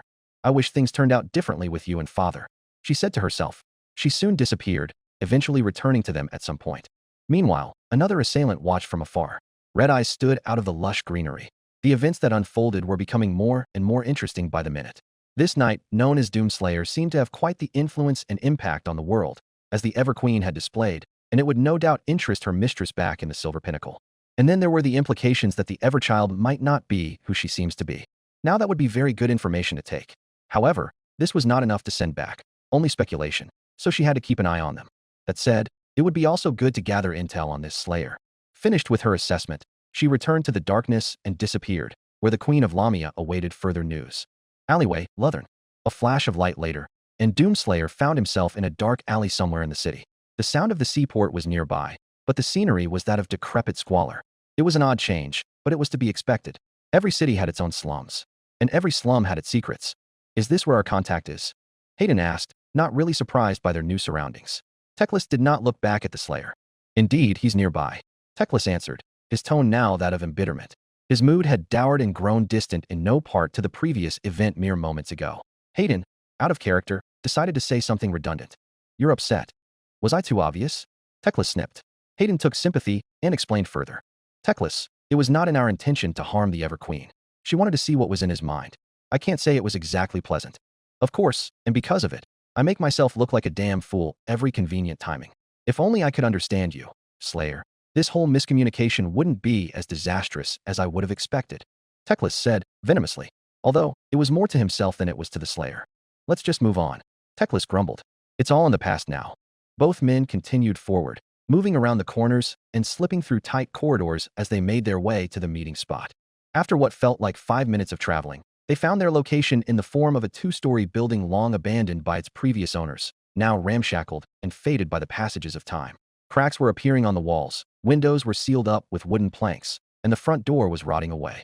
Still, the structure remained sturdy and was in no way ready to fall apart just yet. Teclis gestured the door to open without struggle. Both entered and blockaded the door with whatever furniture was left as they got inside. Looking around, the place had seen better days. No signs of life existed, save for the sounds of scurrying rats. No surprise if the rat man lived here, Doomslayer thought. Both headed towards the stairs and reached the upper floors. Several rooms for one corridor, but the biggest was the second door on the left. Plenty of space and an open view of the city from one window. Teclis took a seat from a wooden chair that looked pleasant enough to not disgust the loremaster. Doomslayer, meanwhile, taken to leaning on a wall near the closed door. He should be here any moment now, or probably is. Who knows? Teclis said. That raised an eyebrow from the Slayer. Assuming he hasn't, Hayden started. Mind if you share some details about this particular individual, besides the bare minimum you've given us? That much, I can entertain for the time. Teclis answered. For one, he's dead, at least, according to the rest of the Asur. Simple reason as to why I kept it a secret in the first place. Don't need the hysteria come along. That, and he was formerly a supporter of the Witch King himself. Long story short, The sundering happened, and what followed was betrayal and vengeance after. He is the last of his bloodline, and still is. And he vows to destroy Malekith and his cohorts to his last breath. If he means to destroy Malekith, then that would be a difficult task for us. Hayden pointed out. Yes, of that, I'm aware. I have told him about this, and, obviously, he did not take it well. However, I persuaded him to stay his hand until Malekith was put on trial. He bickered about it, but mentioning the Phoenix King since it was his will was more than enough to see that the plan goes accordingly. But for now, we'll just have to wait and see. Reminds of someone with such a vendetta. Hayden lampshaded. That was an obvious jab to Doomslayer, who merely smirked underneath his helm. Suddenly, Doomslayer felt another presence, and it sat in the dark corner of the room. Quickly, he summoned the combat shotgun out of thin air and aimed it towards the corner. Teclis, meanwhile, jumped out of his seat as he had taken notice of his response.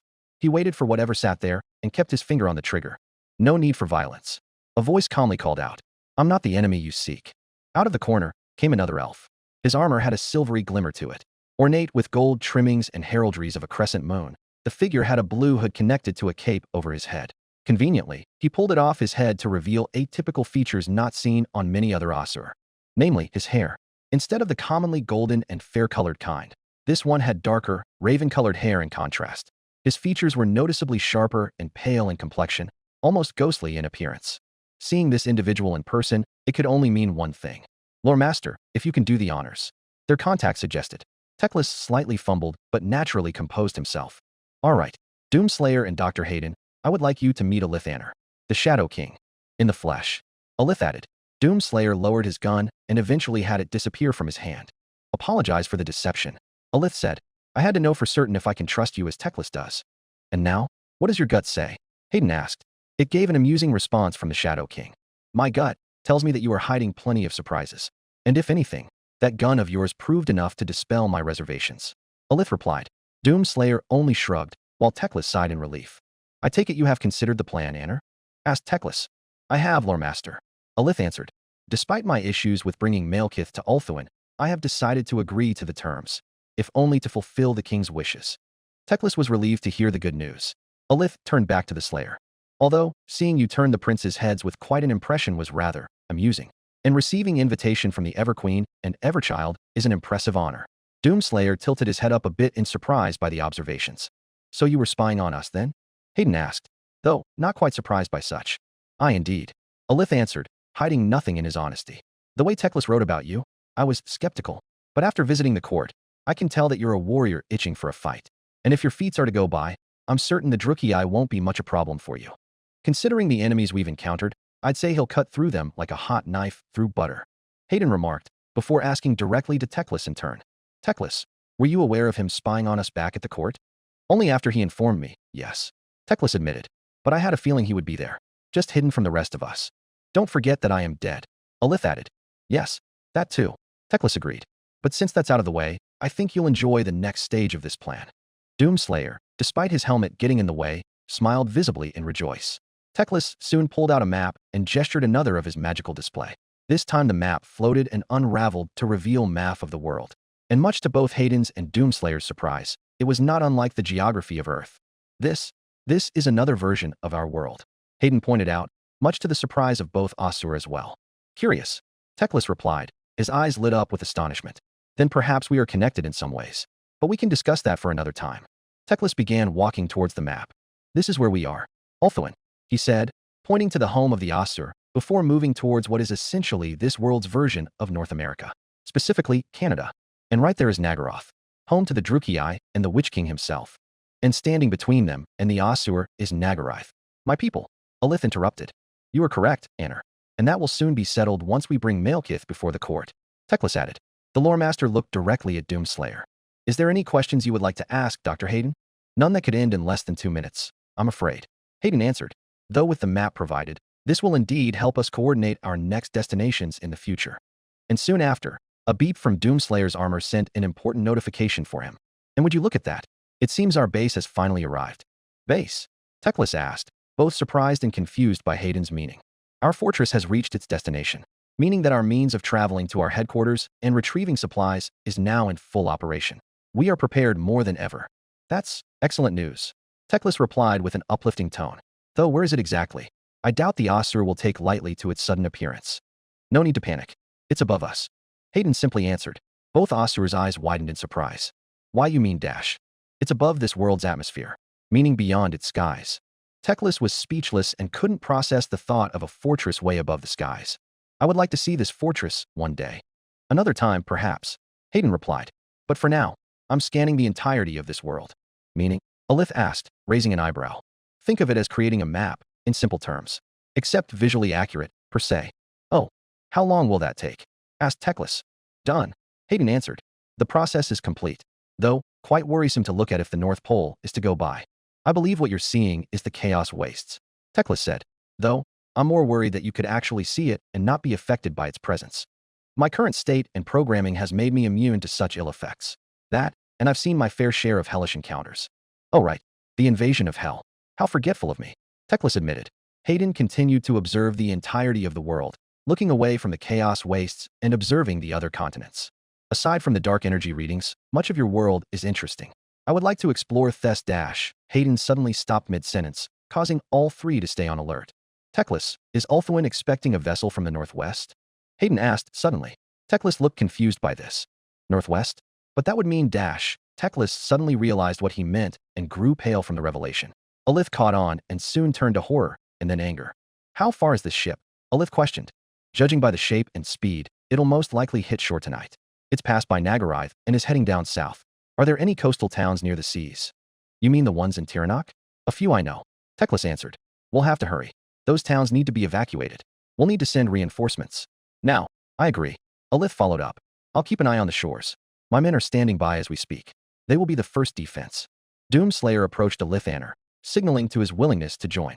We'll join you as well, Hayden answered, while Doomslayer pulled out a shotgun and cocked it with malicious intent. Alith could read his expressions and agreed. Very well. You may join. I'd like to see if you're as capable as stories go. Teclis. I'll warn the guards. Might have to bring this up with my brother as well. But first, I'll take you to the shores. Don't think that you'll need an army. Hayden replied. Only one man is needed, and he's standing before you. But do what you believe is necessary. As before, Teclis had begun his transportation, and all three soon vanished into the light, leaving from the safety of the city and into the forthcoming battle that was about to happen. Chapter 5. Blood in the Waters 2. Evening, near distant shores.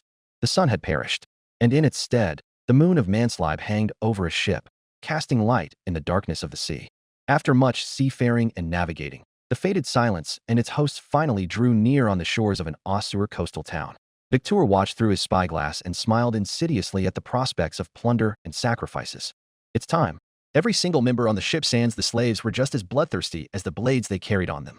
Their grins full of lust and murder reflected from the purple fires that light the ship eerily. They foregoed their armor for maneuverability and speed, for this raid was to be a hit and run. Staying any longer would alert the sea guards and lead only to disaster. Gold and any trinkets were allowed, but slaves were out of the question. Killing their treacherous cousins, however, was fair game. Sindric and Ceressa stood on the sidelines, with his lieutenant leading the excited crew and his sister standing idly with her staff in hand. Our time has come, my brothers, he announced. As we reach further to our most hated kin, we shall wet our blades with their blood, relieve them of their precious treasures, and make music with their screams, loud enough so that Kine could finally sleep in peace. For we are the Drukei, the true sons and daughters of Nagaroth, and on this night, we shall turn the waters red as we slaughter the usurpers like the cattle they are. The Cove Battle, Darkest Dungeon OST. The crew cheered on and cried for the blood of their cousins to sate their vengeance. Victor's grin turned to that of a predator setting sights on his prey. Raise the sails. Ready the bolt throwers and cannons. Light them up, and prepare to soften the sheep. For the slaughter shall begin, he ordered with enthusiasm.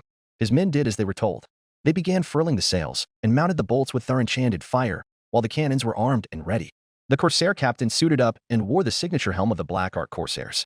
The sight of it would strike fear into the hearts of those who gaze upon it, for it was the symbol of the terrors of the sea. While as much as he would like to join the skirmish, it was high time that he stayed in the background for once, and let the crew revel in the glory.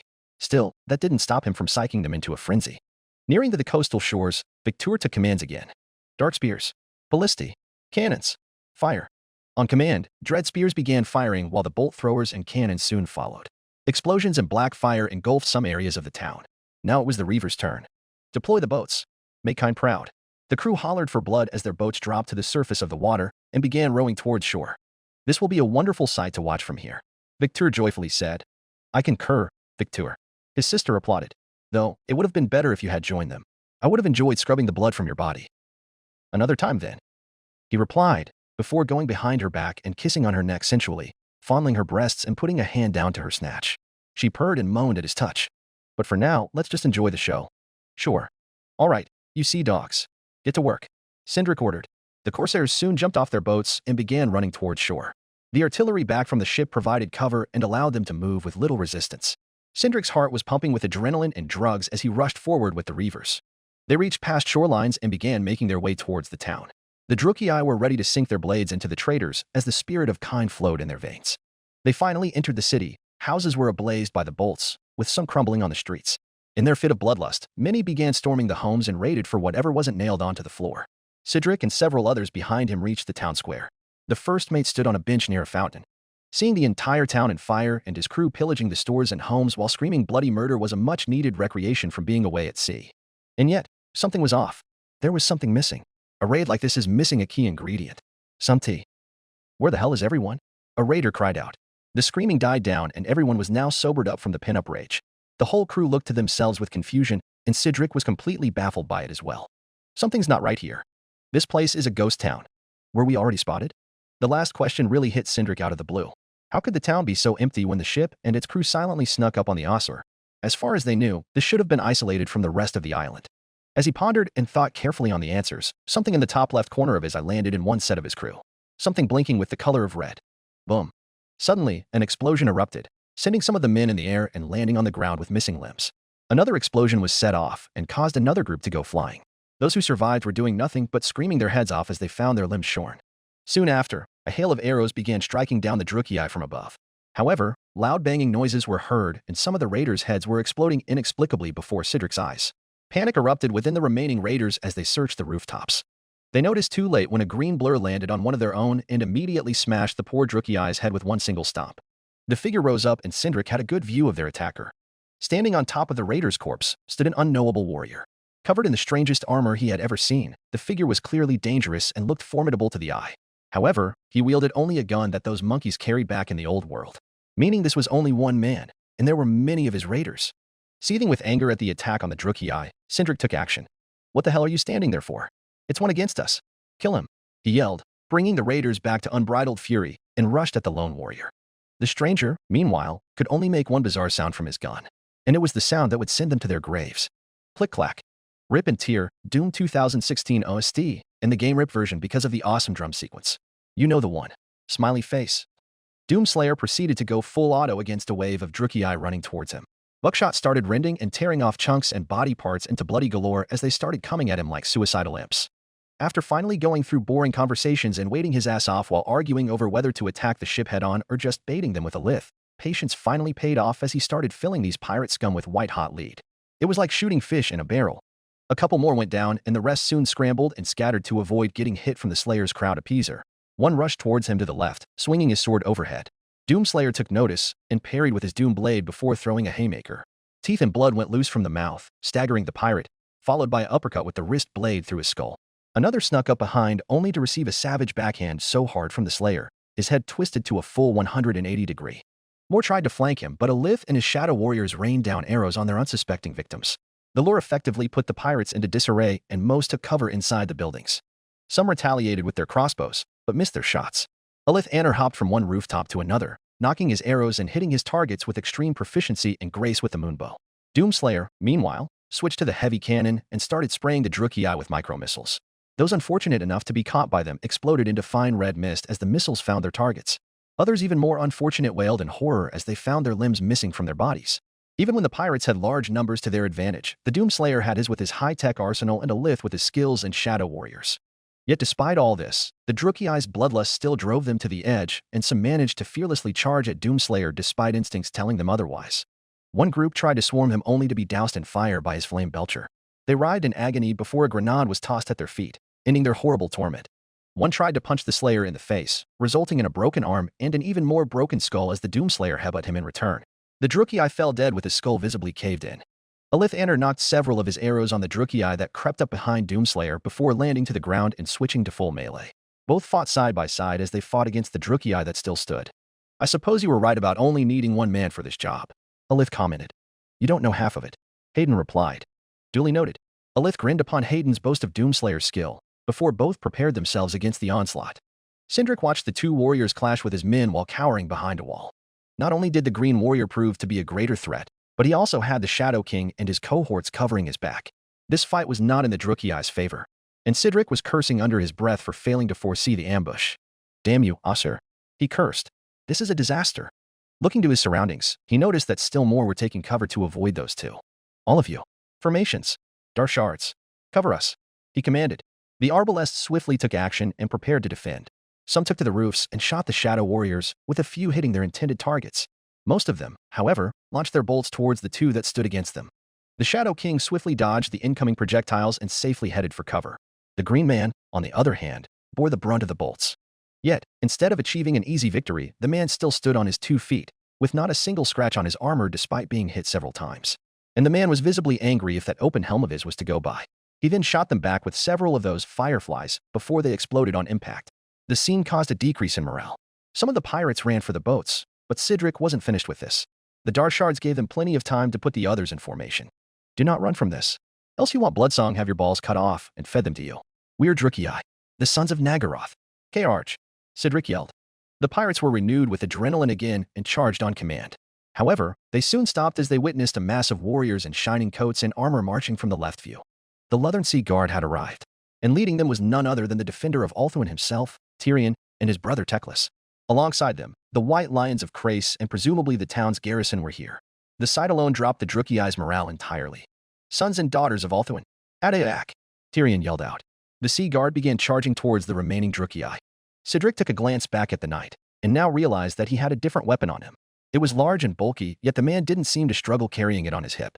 And the barrels were splitting to 4 more barrels and were spinning up. Fight or flight instincts were kicking in, and Sindric soon ducked for cover. He managed to avoid being obliterated by whatever weapon the man held. The rest of his Drukiai, however, was torn to shreds as the bullets seemingly tore them apart far faster than the bombs lobbed from before. Screaming could be heard, and the ones left standing found themselves riddled with holes and missing limbs. Realizing the situation, Sindric ran for it and cut his losses. "Get back on the boats. Kind's favor is not on our side. Retreat," he yelled to anyone left alive. By now, the whole town was swarming with Ossur scum. Yet, the army was nothing compared to the sheer massacre that Green Man committed, and it would haunt the Drukiai if they managed to survive. "When I'm alive and out of here in one piece, you're good as dead, Victor." Sindric cursed under his breath. Faded silence. The sound of explosions and fighting from the town was heard back on the ship. Yet, neither the cannons nor the ballistae had been active since the raiders landed on shore. Both were merely to terrorize the populace before the raiding began. And hearing noises too far into the captain's ears raised several alarms. He brushed his sister aside and leaned over the railings. "What the hell's going on over there?" Victor cursed. He took out his spyglass and saw that several of his Drukiai were running towards the boats. Many of them seriously injured and looked like they were terrified of something. Looking further back to the town, he could see something vaguely shiny and moving fast. It was only a few seconds before he saw the Ossur in full view were here. "Damn it. Of all the places we found, those Horsons were waiting for us," he growled. "Then we need to get out of here," Saressa exclaimed. "No, not while Sindric and his men are still out there," he refused. "Men, prepare the artillery. Aim for the Ossur. At once." "Aye, Captain." His crew began loading the bolts and cannonballs. The Ossur were closing in, but the crew were quicker and awaited further instructions. "Orders, sir." "Fire, damn it. Fire." In an instant, the ship's artillery began launching and hitting the town with devastating results. Coastal town.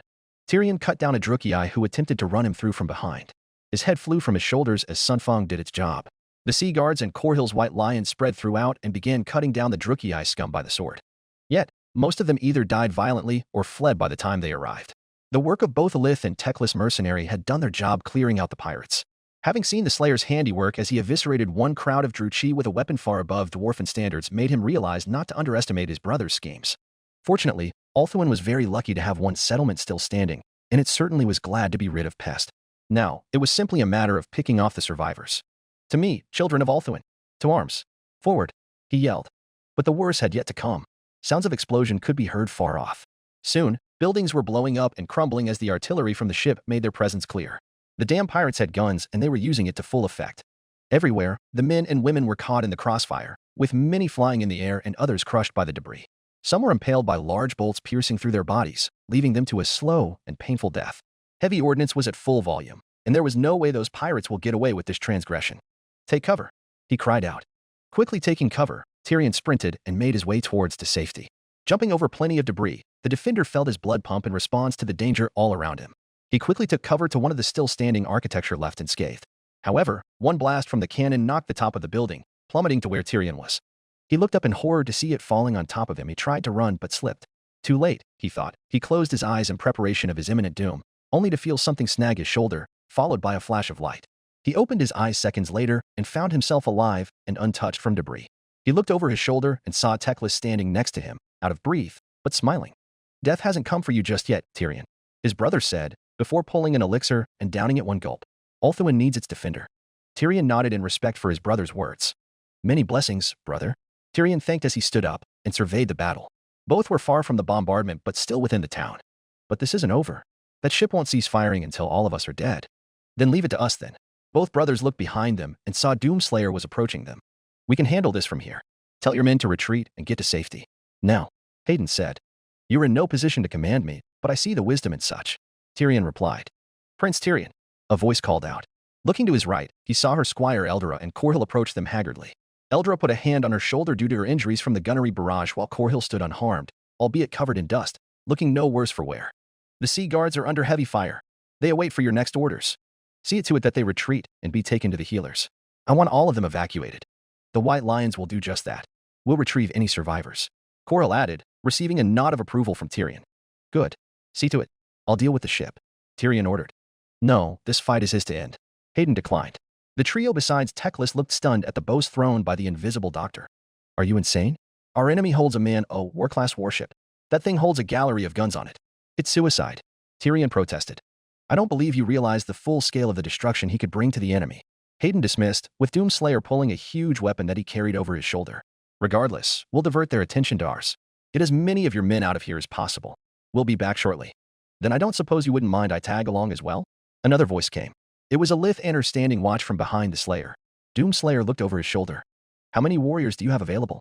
"Barely 20, as of now. But knowing you, I'd say the odds are stacked against them," Alith replied. "Then let's not waste any more time.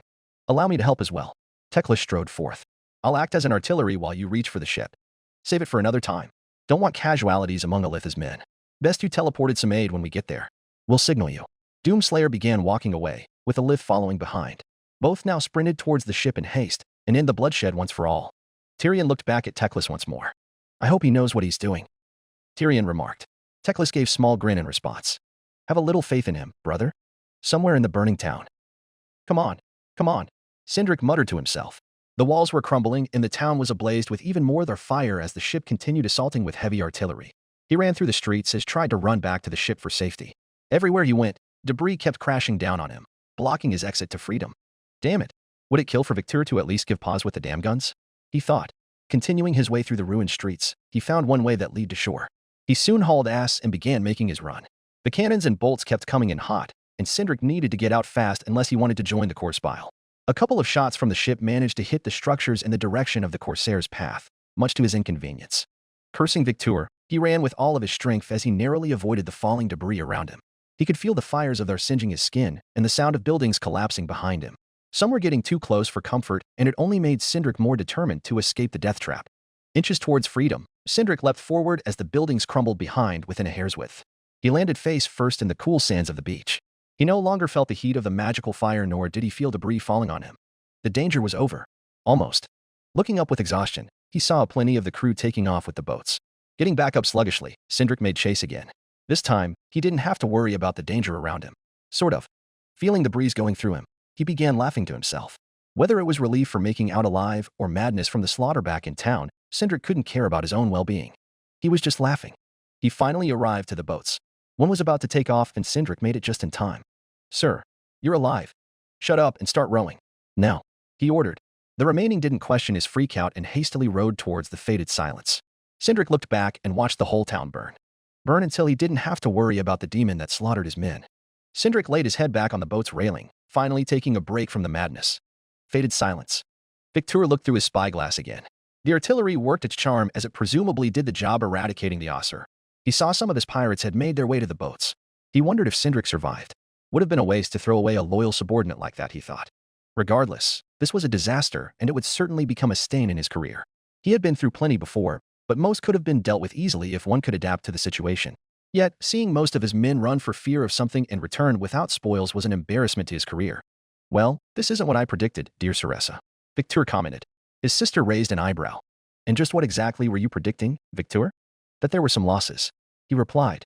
A couple of the crew, perhaps. A few valuables, here and there. And supplies, even. But this, he said calmly, putting the spyglass away and looked directly to his sister.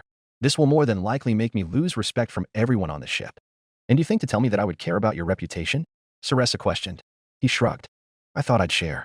Captain, a subordinate called out. I saw Sindrick on one of the boats. He'll be here soon. Excellent. Victor replied, though no less unimpressed with the situation.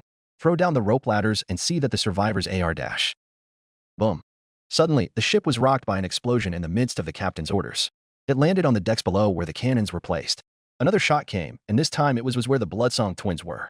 Several crewmen went flying as a couple of bolt throwers were destroyed on impact. The Bloodsongs lost their footing and found themselves hitting the floor.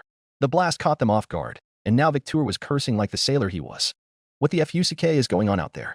Since when did those whoresons have cannons? Victor forced himself back up and quickly pulled out his spyglass once more. He scoured through the burning wreckage of the town and tried to locate the perpetrators. It only took a couple of seconds before he found the one responsible for the retaliation. In the midst of the burning town stood a lone man. Even when he couldn't see his appearance visually speaking, he knew that this foolish idiot had the gall to attack his ship. Incensed, Victor took commands and ordered his men to prepare themselves. Get the cannons ready. This battle is far from over, he ordered. The crew did their best to maintain discipline despite the initial setbacks. Another blast went to the cannons below, but this time, the crew had set up most of the cannons. Sir, the cannons are ready. Orders, sir. Shoot, damn it. Shoot the bastard to smithereens, cried out another voice. Looking to where the railings were, Victor saw his first mate climbing overboard with desperation. Sindrick, you're alive. No time to talk. Fire. All the cannons you have left. Shoot the fucking bastard. Sindrick cried as he frantically shook the crewmen. Victor would have had his lieutenant tasting the lash for disobedience, but the desperation in his voice raised a lot of red flags. What on earth has gotten into you, Sindrick? That demon killed all of our men. That's what happened. As if to further prove his point, another blast sent a shockwave in the upper decks. This time, 3 orbs went flying, hitting several more cannons in the process. Now on alert, Victor supported his first mate in just one word. Fire. Red flag, Slipknot. Doomslayer ran straight towards the ship after dishing out damage with the Paingiver. The rocket launcher did well against the ship, having shot a couple of missiles at its guns. By now, he had gotten their attention, and cannonballs began launching in his direction. Quick on his feet, Doomslayer avoided the first few shots before dashing his way to it. More firepower kept coming at him, but his boots allowed him to effortlessly dodge the incoming projectiles. He then pulled the ballista and zoomed on one of the guns.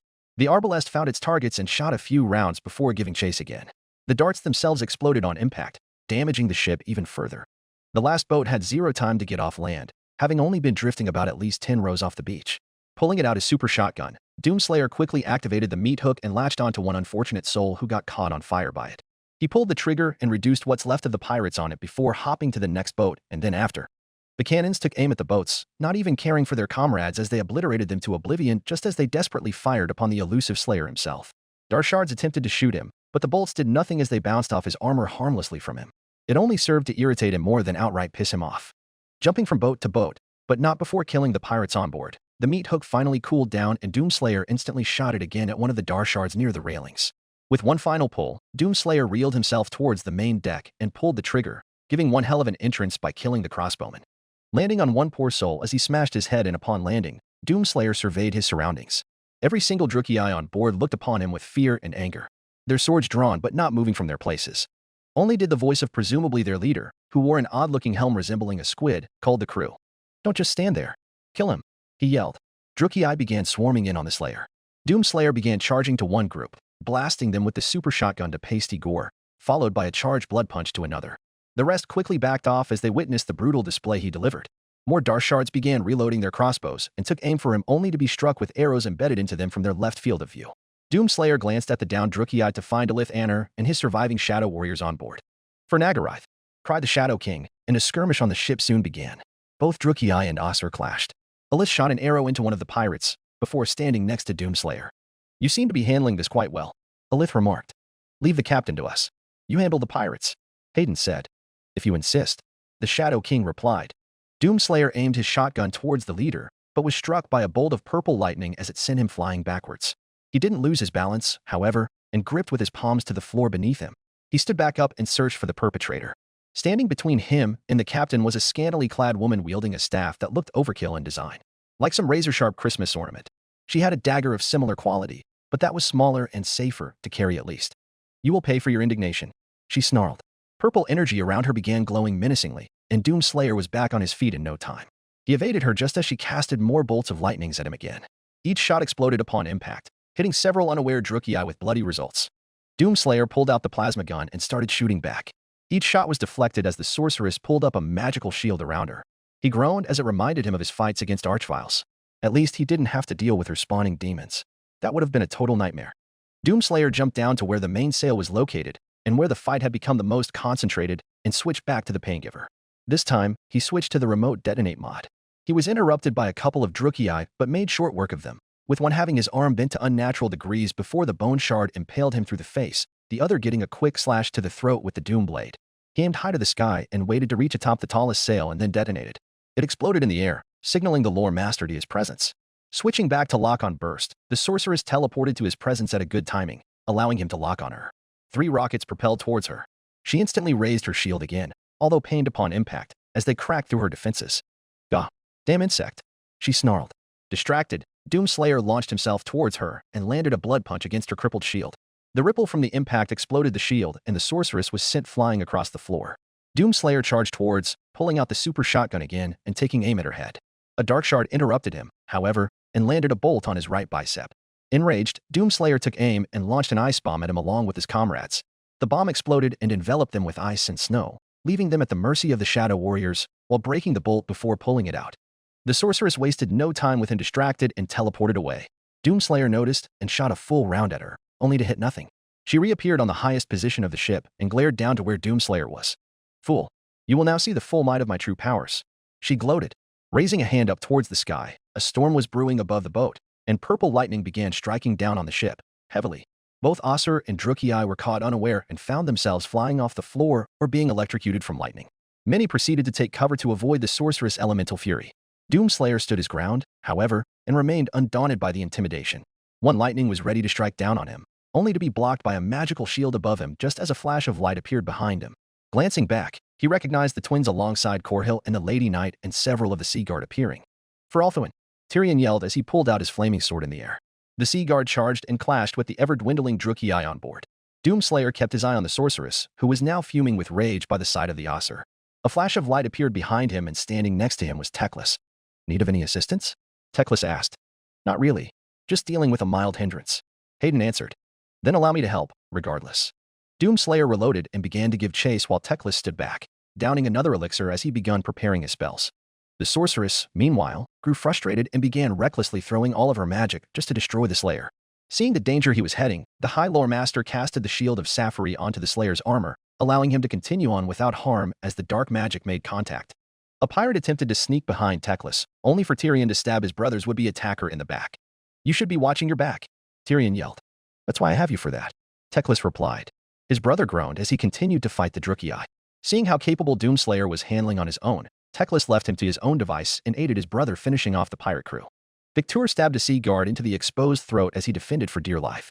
He gritted his teeth as another attempted to skewer him with a spear, only for the Aesir to be pushed off the ship. Sindric, meanwhile, stabbed one in the gut and before decapitating him as he began crawling for safety with futile results. "Damn it all. How could this have happened?" Victor yelled out in frustration. What should have been a quick and clean raid ended in disaster as his ship was now crawling with his accursed cousins. Everywhere, those rats were killing his men, and it was a bloody nightmare. That damn green man was responsible for this shit show, and he will take his head if his sister didn't get to him first. Glancing back to where his sister was, Saressa struggled to beat the man alone despite him being alone and with no allies to back him up. This was both impossible and suicidal. How could this idiot face Saressa, a member of the Dark Convent and one of the most powerful sorceresses of Nagaroth, on his own? He prayed his sister would be done with him and get them both off of this forsaken boat. His lieutenant interrupted his thoughts. "Captain, we have to leave now. They're swarming the whole ship." "I can clearly see that, Sindric," Victor snarled. He quickly thought of his next options. Hiding in his quarters was impossible as the glassed windows would expose his position, not to mention that the door could only hold for so long. And escaping by boat was slow as the crew was dwindling in number, which meant only one thing: the escape wards in the decks below. "Captain, what do we do?" Sindric cried. His captain turned around and placed his hands on his lieutenant's shoulders. "Simple, Sindric," Victor started. You've been a loyal lieutenant for quite some time. Therefore, you must protect me while I escape to safety. What? Sindric balked. I'm not gonna fend your arse while you leave US to Bloody Kind's realm. To hell with that. Dogshit of a plan is what it is. Well, let's agree to disagree. The captain replied, just as he suddenly shoved Sindric off the rails where the fight happened below. Victor landed on top of some crates, where the noise alerted several Osser nearby. It will have a memorialize it back to him. Victor hastily said just as his lieutenant was soon surrounded by the Osser soldiers. Vike to Oyuer. Sindric screamed in bloody murder, only for Victor to escape by the time he finished. Alone and now surrounded, Sindric held up his sword and charged towards the sea guard with one final yell. Saressa held her ground as the Green Man kept putting pressure on her with weapons so alien to her that it would have put either the Witch King or the Hag Sorceress to shame. That didn't stop her as she held him at bay with her own magic, though. She could feel her own body was draining, however, as she pushed herself to fend off the intruder. The man was relentless. His speed could beat the finest horses or the most vicious cold ones, or both, in a race without tiring even by the shortest distance. And the strength and brutality he delivered onto the crew was fearsome to behold, meaning that he kept the sorceress on her toes as long as possible. And she needed to end this quick. Why? Won't you die? She yelled, blasting crystal shards out of her hands, only to hit nothing as the Green Man kept dodging her spells. In return, the man blast blew magical energies back at Saressa, forcing her to duck and take cover. The man advanced closer to the sorceress.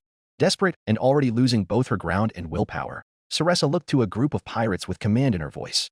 You four, distract the man while I prepare my spell, or I'll have your skins flayed in an instant, she ordered.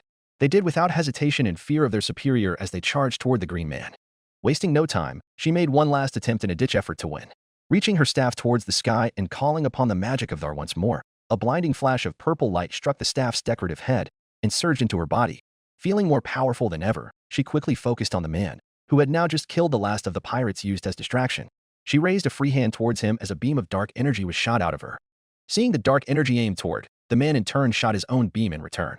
The contact between the two power sources sent a shockwave on the ship, with some of the Osur and Drukei flying off towards the waters below in an instant. Their magic clashing against argent plasma could be felt in the air, and it was near palpable. It was a high risk that will soon turn into reward for the sorceress as she continued to blast forth the power against the warrior. Her magic was pushing back the blue beam further as Green Man was struggling to hold his ground, his feet slowly sliding underneath him. Seeing her victory was close at hand, Saressa kept pushing with all her might as the magic pushed back, despite the straining in her body. Yes, she gleefully said, as she donned a wicked and predatory smile upon her lips. No longer will this worm trouble this ship further, and the Osir will soon follow after. Unfortunately, such victories were short-lived. As Saressa was inching towards victory, she failed to notice an arrow flying towards her as it struck her on the shoulder. She lost both her balance and focus, leaving her at the mercy of the Green Man's weapon. The blue energy struck her body and the pain that followed was excruciatingly agonizing. Blood was boiling, and the flesh began to cook. She screamed and screamed as she felt her entire body as if it were on fire. Her body was cooking on the inside and forcefully expanded as they reached their limit. Mercy welcomed a moment later, and what was left of the sorceress known as Saressa of House Bloodsong exploded into gore and argent plasma, leaving no traces of her whatsoever, save for the unidentifiable flesh landing on the wooden panels. The green giant stood over what's left of the sorceress remains, and standing behind him was the one responsible for averting Saressa's victory. I figured she would be quite troublesome, Slayer. Alith responded. No one has ever dared to fight a sorceress of the Dark Convent alone. Except maybe me, of course. He's killed a lot worse than this. Hayden replied, just as Doomslayer admired the plasma gun's microwave beam for its excellent purpose. What's the status on the ship? Any signs of progress, I mean. Looks like we're winning the tide. But I'm certainly you made it easy for all of yous. Glad to have you on our side. Be glad to help. Hayden thanked. Where's the captain? Last I saw, he went inside. Most likely down further to get out somehow. Which more than likely means that he has other means of escaping. Too bad it won't get him far. Then let's make haste, shall we? Doomslayer nodded, and both men made their way below the decks in haste. Lower decks. Victor navigated his way below the decks. Sweat was starting to blind his vision, and the damned helmet was getting the way. Throwing it off, he frantically looked around and tried to find the escape wards. While he was certainly no sorcerer, because gods forbid he did as that would put him under the Witch King's sight, his sister still taught him a few tricks. Enough that allowed him to avoid persecution. And the wards were one such spell. In the rare occasion that the ship and its crew were in peril, he and his sister would escape back home in their own household by wards marked in a secret room where no one save for the Bloodsongs knew about. Said room was specifically transmuted by his sister, and it could only be opened with the blood of a Bloodsong. How fortunate it was that Victor was one himself. He searched around the decks, passing by slaves that were still chained to the wall, and moving about as he searched for the hidden room. Eventually, and hastily, he found the hidden passage of where the escape wards were with a symbol on it. Excited, he made a small cut on his hand and placed it over the symbol. The passage magically opened on itself, revealing the wards on the floor where the Victor stood over, giving him a sense of relief. All he had to do was to repeat the process over with the magical ward as well. Shame my sister won't come along. Most likely dead, I think. But there's plenty of fish in the sea, he thought. His thoughts were soon interrupted as heard footsteps behind him. Drop the weapons. Hands where I can see them. A voice behind Victor said. Freedom was so close, and now he had to deal with more inconvenience. Slowly, he dropped his weapons on the floor and turned around, where he was now standing face to face with his still battered and bruised, but very much alive lieutenant holding a crossbow aimed at his abdomen. His heart beating rapidly, Victor forced a smile upon his lips opposite of Sindrik's deep scowl. Sindrik, you're alive, and I am so glad to say that I have managed to find our escape. So allow me to help you get us out and then we dash. Sindrik raised the crossbow close to his former captain's face. Cut the shit, Victor. Sindrik interrupted. Those words aren't going to get you anywhere. I know about the wards, and I know where it'll take you. So do us a favor and get me the fuck out of here. Victor's heart sank, realizing his secret was found out after all. One question. You won't kill me once we escape, correct? Victor meekly asked. Keep it up, and you won't wait for long. Sindrik threatened. The captain gulped, but relented. Fine, fine. Victor accepted. Sindrik gestured him to start, to which the captain eagerly did. Placing his blood onto the wards, the light began glowing around it, and his lieutenant soon shoved Victor aside with a grin on his face. Victor took the opportunity to shove him on top of the wards as soon as Sindrik was distracted. Quickly, he grabbed his sword and thrusted it into his former lieutenant's right shoulder. Fucking bastard. Sindrik howled. I'll get you for this. Sorry, but I'm afraid you were too clever by a half to be deceived like this. Victor mockingly replied. Just as Sindrik tried to curse back, the ward was activated and what became of Sindrik's upper half was now writhing and flailing about in agony somewhere in Nagaroth, much to the panicking of several Druchii nearby. Before dying just as he cursed Bloodsong's name. The lower half meanwhile remained on the fated silence, right where the captain stood over. Victor felt relief again as he escaped certain death, once more. He only made one step to freedom before a sudden blast landed on the secret doorway that made him jump back in surprise, crashing into the floor again. Quickly looking back up, he saw the green giant had his gun aimed right at him. Up on his feet, he ran for his dear life down further into the decks below, while the Slayer kept up and placed a shot after shot of each round missing its target. On purpose. Chambers. Gwen heard the explosions inside her room. She did not know if she was hallucinating until the boat suddenly rocked violently up on impact the second time. She wasn't sure if this was some sort of rescue or simply trading off one prison for another. If it was the latter, then she prayed they killed her immediately. It had been too long since anything happened on the ship. She hadn't seen the light of the sun, or the chill air brushing her skin, or even looked at herself. She thought that by offering to service the ship, she could finally free both herself and her beloved Mathlin of their bondage if they met the Druchii standards. It was all for naught as she soon realized that servicing them was the worst offer she could have made. First it started with the captain, then his lieutenant, and then his crew. Their hands. Horrible hands. She could feel them digging into her skin as they forced inside her repeatedly, while teeth bit through her flesh like meat. The knives that cut her backside were still as fresh and raw in her memory. And then there was that witch who toyed with her magic, torturing her with visions of her father, violating her in the worst way imaginable. This was not true, for her father never dared to commit such a heinous act. And yet, it seemed real enough to have happened. And it probably did. So when she finally had enough of the pain they inflicted on her, she broke the deal. They in turn killed Mathlin before her eyes, cutting his head off before it rolled in front of her, right where she laid bare the horrific scars in front of him. She screamed for him in despair, before turning her anger at the whoreson that was captain. In response, Victor gleefully grabbed Math's head and shoved it in front of Gwen to force her to kiss his now dead lips. She was broken beyond comprehension, and way sent back to the dark room that she had been forced to live in. The crew would come in every once in a while, forcefully relieving themselves inside of her. The witch tortured her some more, this time with the hallucinations of Mathlin as he blamed her for his death while carrying his head in one hand. And it was rightly so. For all the good that Gwen had attempted, it was but a sham that she walked in, and she paid it with her own broken body. But lately, she had gotten fewer visits as time passed. She didn't know how long. Even with what happened the other night, it ceased for quite a bit. Until he came. Victor had personally delivered a message to her, promising her that she'll be in the hands of another monster. But what good was a promise for? To offer herself another cycle of torment? Or to break it for one's selfish desires? She had nothing to live for. She would rather die immediately than be thrown to another horrible being. So to finally hear the sounds of fighting upstairs finally gave her peace. Hopefully, she didn't have to suffer the same humiliation as before. All she needed was for death to arrive on her doorstep and end her suffering. She just had to keep watch on the door in front of her and wait for it. Heavy footsteps approached her door, and the sight of it opening loudly before it slammed shut immediately had her slowly perk her head up a bit. Standing in front of her was Victor, who seemed to look around frantically for something. He instantly recognized the drawers to his left and immediately went to it and pushed it in front of the door. Looking back, he noticed Gwen was still lying on the floor. He walked up to her and grabbed her from the floor in a harsh manner. Change of plans, whore. I have a better position waiting in store for you, he whispered, with none of the polite manners that he once had in his voice, before pulling out a dagger and placing it on her neck. It wasn't close as she had expected, not so much as any contact with her skin. There was a loud banging on the door and an angry voice.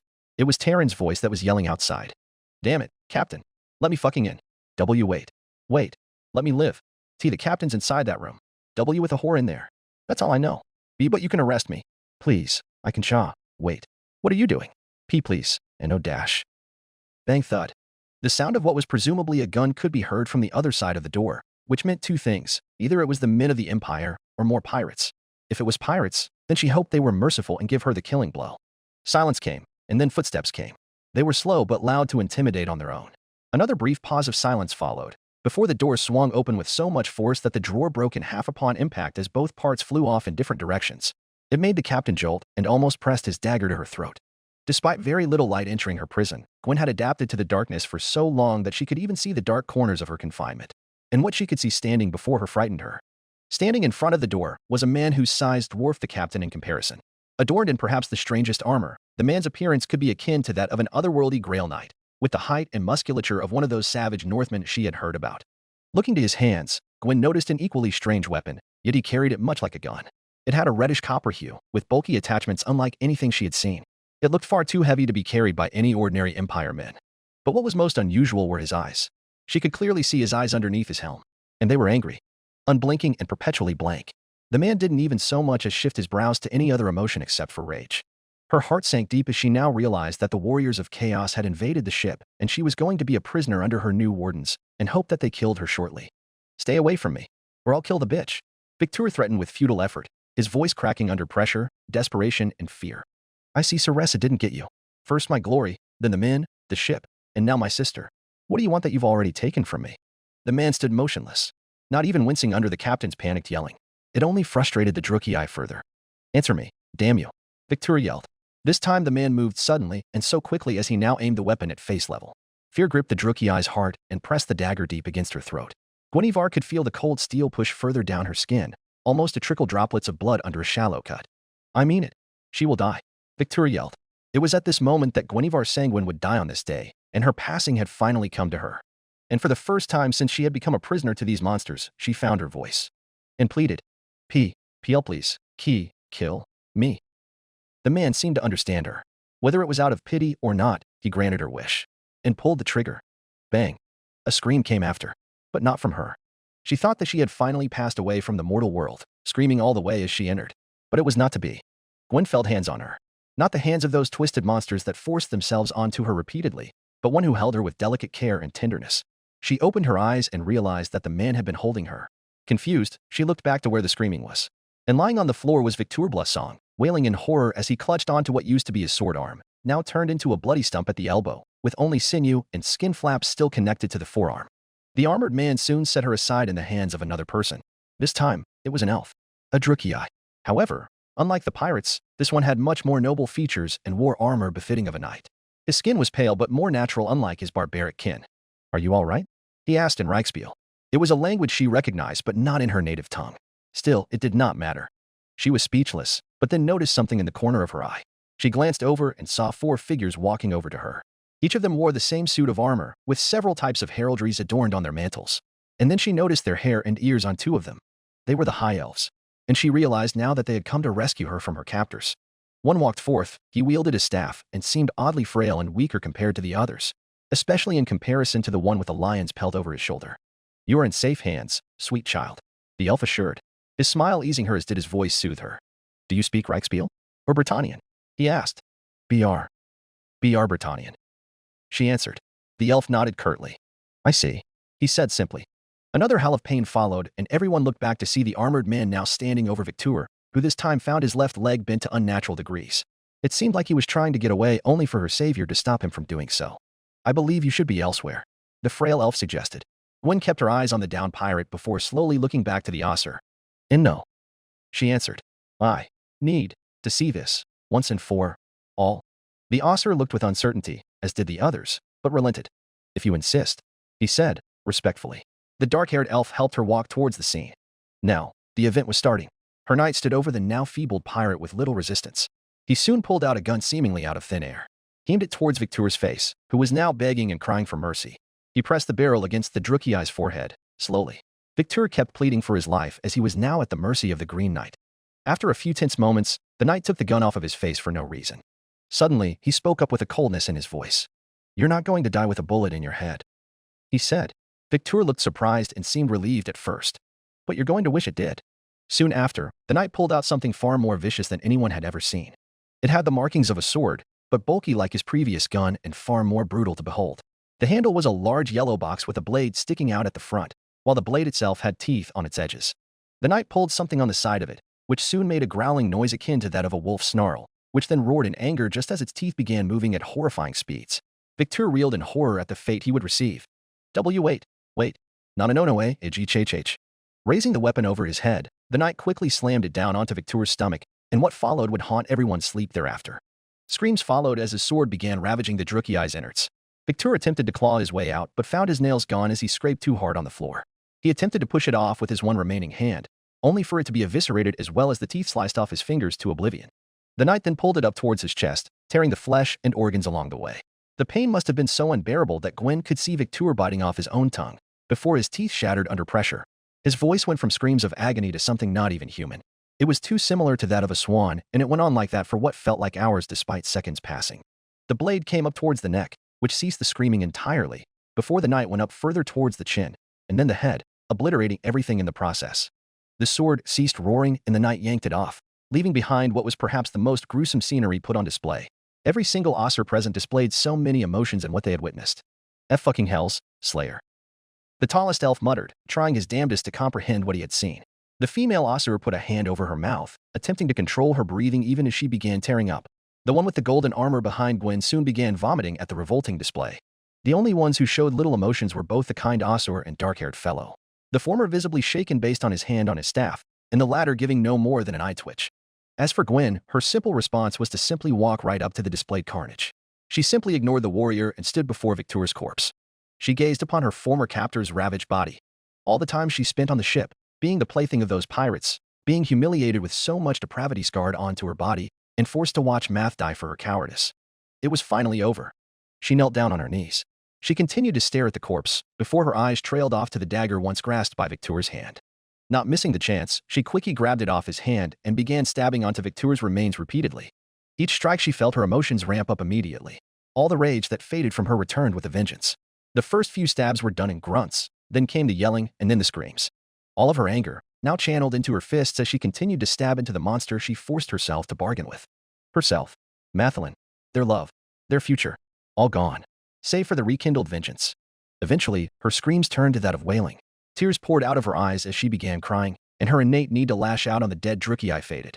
Until finally, she stopped. All the pain, the torture, and the turmoil she had been through had finally reached its end. She wept as her cheeks were stained with dried tears. Only did the touch of something furry had been placed gently on her shoulder did she notice. She looked up and realized it was the armored man. The man's eyes had shifted from rage to that of compassion. She had been initially shocked by his appearance, and then horror when he brutally killed Victor. But now, all of a sudden, this man had shown a gentle side to him as he carefully laid a blanket on her and then picked her up from the bloodstained floor. "Are you all right now, ma'am?" he asked. Despite the frigidness in his voice, there was softness in it that made her feel at ease. She nodded, stiffly. Only a blink responded in return. The man then guided her outside where the osser cleared out to give them space, leaving her prison for the first time. The man then stopped and turned to the frail osser. "We'll have to discuss the plans later, Teclis. Right now, we'll need to free the slaves. Until then, we have much to talk about." "Understandable, Hayden," Teclis said. "Thank you, Doomslayer. Both of you may leave." Hayden? Doomslayer? Was that the warrior's name? It was a strange name. Suddenly, Gwen was lifted off her feet and carried in his arms. It surprised her even more. He continued walking, never stopping as he reached towards the stairs. But by now, she felt at peace. She closed her eyes and rested on his shoulder. For the man that saved her was her knight in shining armor. Merci. Merci. The girl said, before resting on him. Doomslayer remained emotionless at the gratitude. But deep down, he appreciated the words. After dealing a huge blow to the Dark Elves, the battle that ensued was rewarding on its own. Too long had he been without bloodshed, to the point of going mad from withdrawal. So to finally let loose in his element was both thrilling and comfortable. As for the Drukgyai, Seeing the destruction they had wrought may have been nothing compared to the likes of demons, it certainly made his blood boil to unimaginable proportions. And to see those slaves left shackled to the walls, wasting away from broken spirits and malnutrition made him all the more vicious with his rampage. And then seeing the girl be used as a human shield, covered in some of the worst mutilations he had ever seen on a human body, was the last straw for him. He didn't waste away the moment he had the heavy cannon's precision bolt activated before he blasted the horseman's arm by the elbow. And he certainly didn't mind taking his sweet time revving up the chainsaw before he gave the whimpering cunt a taste of his own medicine. Demons may have been the greatest existential threat to the entire universe, but there are still monsters that play second fiddle to them. And once he's finally done, he'll be damn certain that they dig their own graves first, because he's got every bullet with their names on it. Each and every one of them. Chapter 6, Aftermath, Revised. Fated silence. Doomslayer exited the deck where he was met with a somber scene of a victorious battle.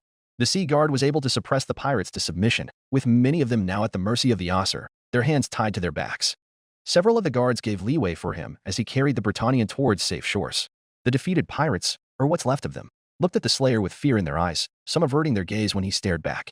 The Osir, meanwhile, gave a look of admiration and respect from their faces as he passed by, showing their gratitude to him when he turned the tides. Of course, there was the occasional sneer and disdain from certain individuals, but the Slayer's work outweighed the petty feelings. Hayden activated the portal in front of Doomslayer, leading only to the shoreline. There, he was greeted by Alarielle and her handmaidens approaching. Oh no. Alarielle muttered with worry as she saw the woman he carried, quickly pacing towards him. Worry soon turned to horror as she examined the extensive injuries that were found upon the girl's body.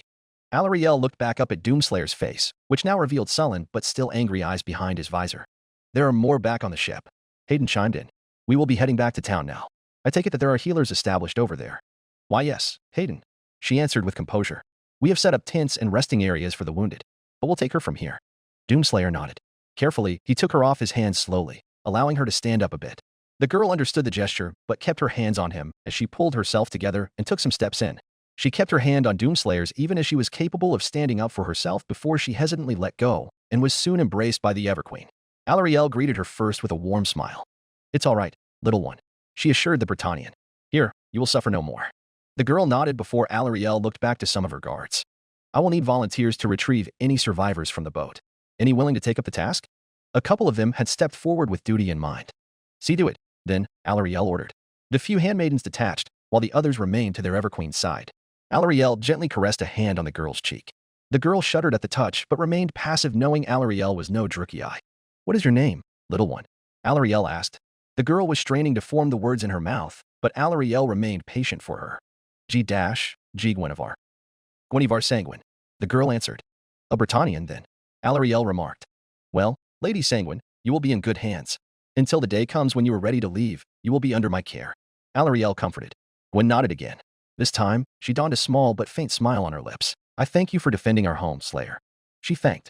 Is there anything I can do to further help you? Doomslayer shook his head. He then proceeded to check the ammo count on his guns. The ammunition was running low at the moment, save for the BFG and the Unmaker. Had the Dark Elves been demons, he wouldn't have worried too much about running out of ammo, and just enjoy turning demons into resource pinatas. Fortunately, he had made modifications to increase the count once the fortress came back. With little to do here other than allow the elves to clean up, Hayden opened up a portal again.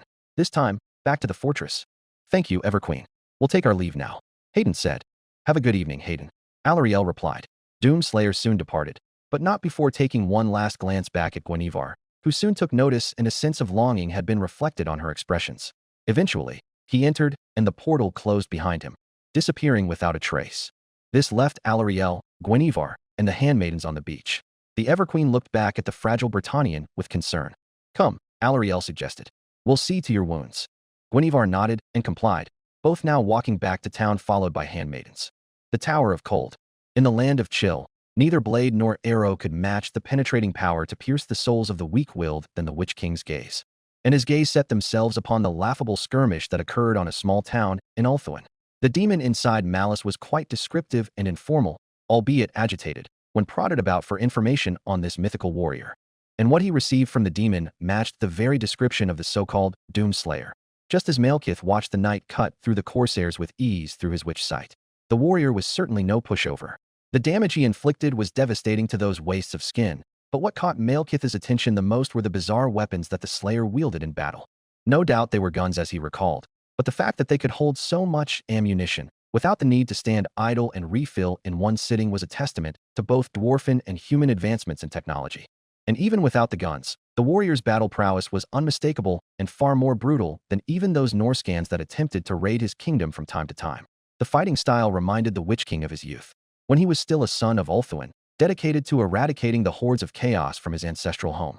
The sheer bloodlust and scent of copper in the air was all too fresh in his memory. The ferocity on the battlefield was thrilling, in some ways, ecstastic even.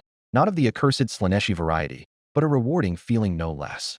Now, while by no means rusty, still in prime shape thanks to millennia of their magic coursing through his veins, the strain in keeping the Drukei on a tight leash and defending his seat from both outside and inside his domain gave him little time to practice his swordsmanship. However, the sheer magnitude of violence that was shown rekindled the flame that was long buried and forgotten inside him. Now, it was stirring and roaring with cries for blood and combat. The blood of Inarian had reawoken, and Malekith would relish it when the barbarians come crashing through his doors, all thanks to this knight. However, his ever-careful pragmatism sought to keep his excitement in check and remind him of the present danger. For all of his admiration for the Doomslayer, he also had to be wary of the threat he posed.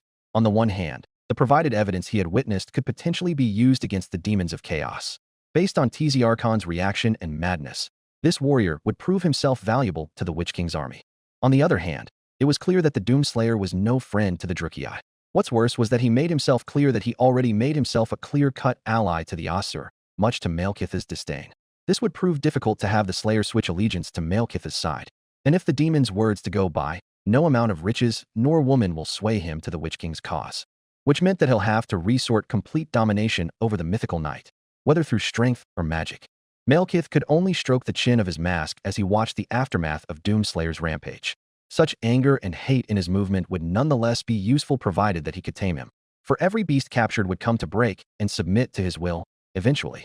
For all of his carnage, there was an odd sense of compassion for the weak-willed races. It seemed as if the Slayer had some sort of connection with a freed slave, even. Curious, but trivial. He soon took his eyes off from his witch sight as the sound of his doors opening to his chambers brought his attention. Standing before him was Malice, now recovering from his demon's brief possession. Beside him was Kuran and 3 other guards, all of whom keeping a trained eye on Darkblade, who was harmlessly pinching the bridge of his nose by this point. "My lord," Kuran started. The sorceresses were able to quell the demon inside Darkblade. "What are your orders?" "You may take your leave." Malekith waved off.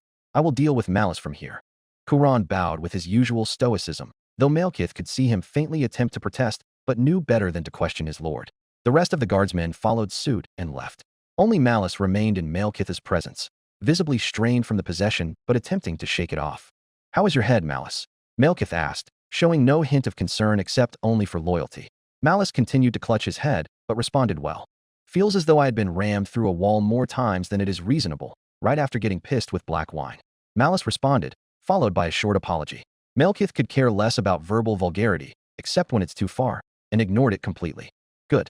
At least I don't have to replace you with a less-than-desired candidate.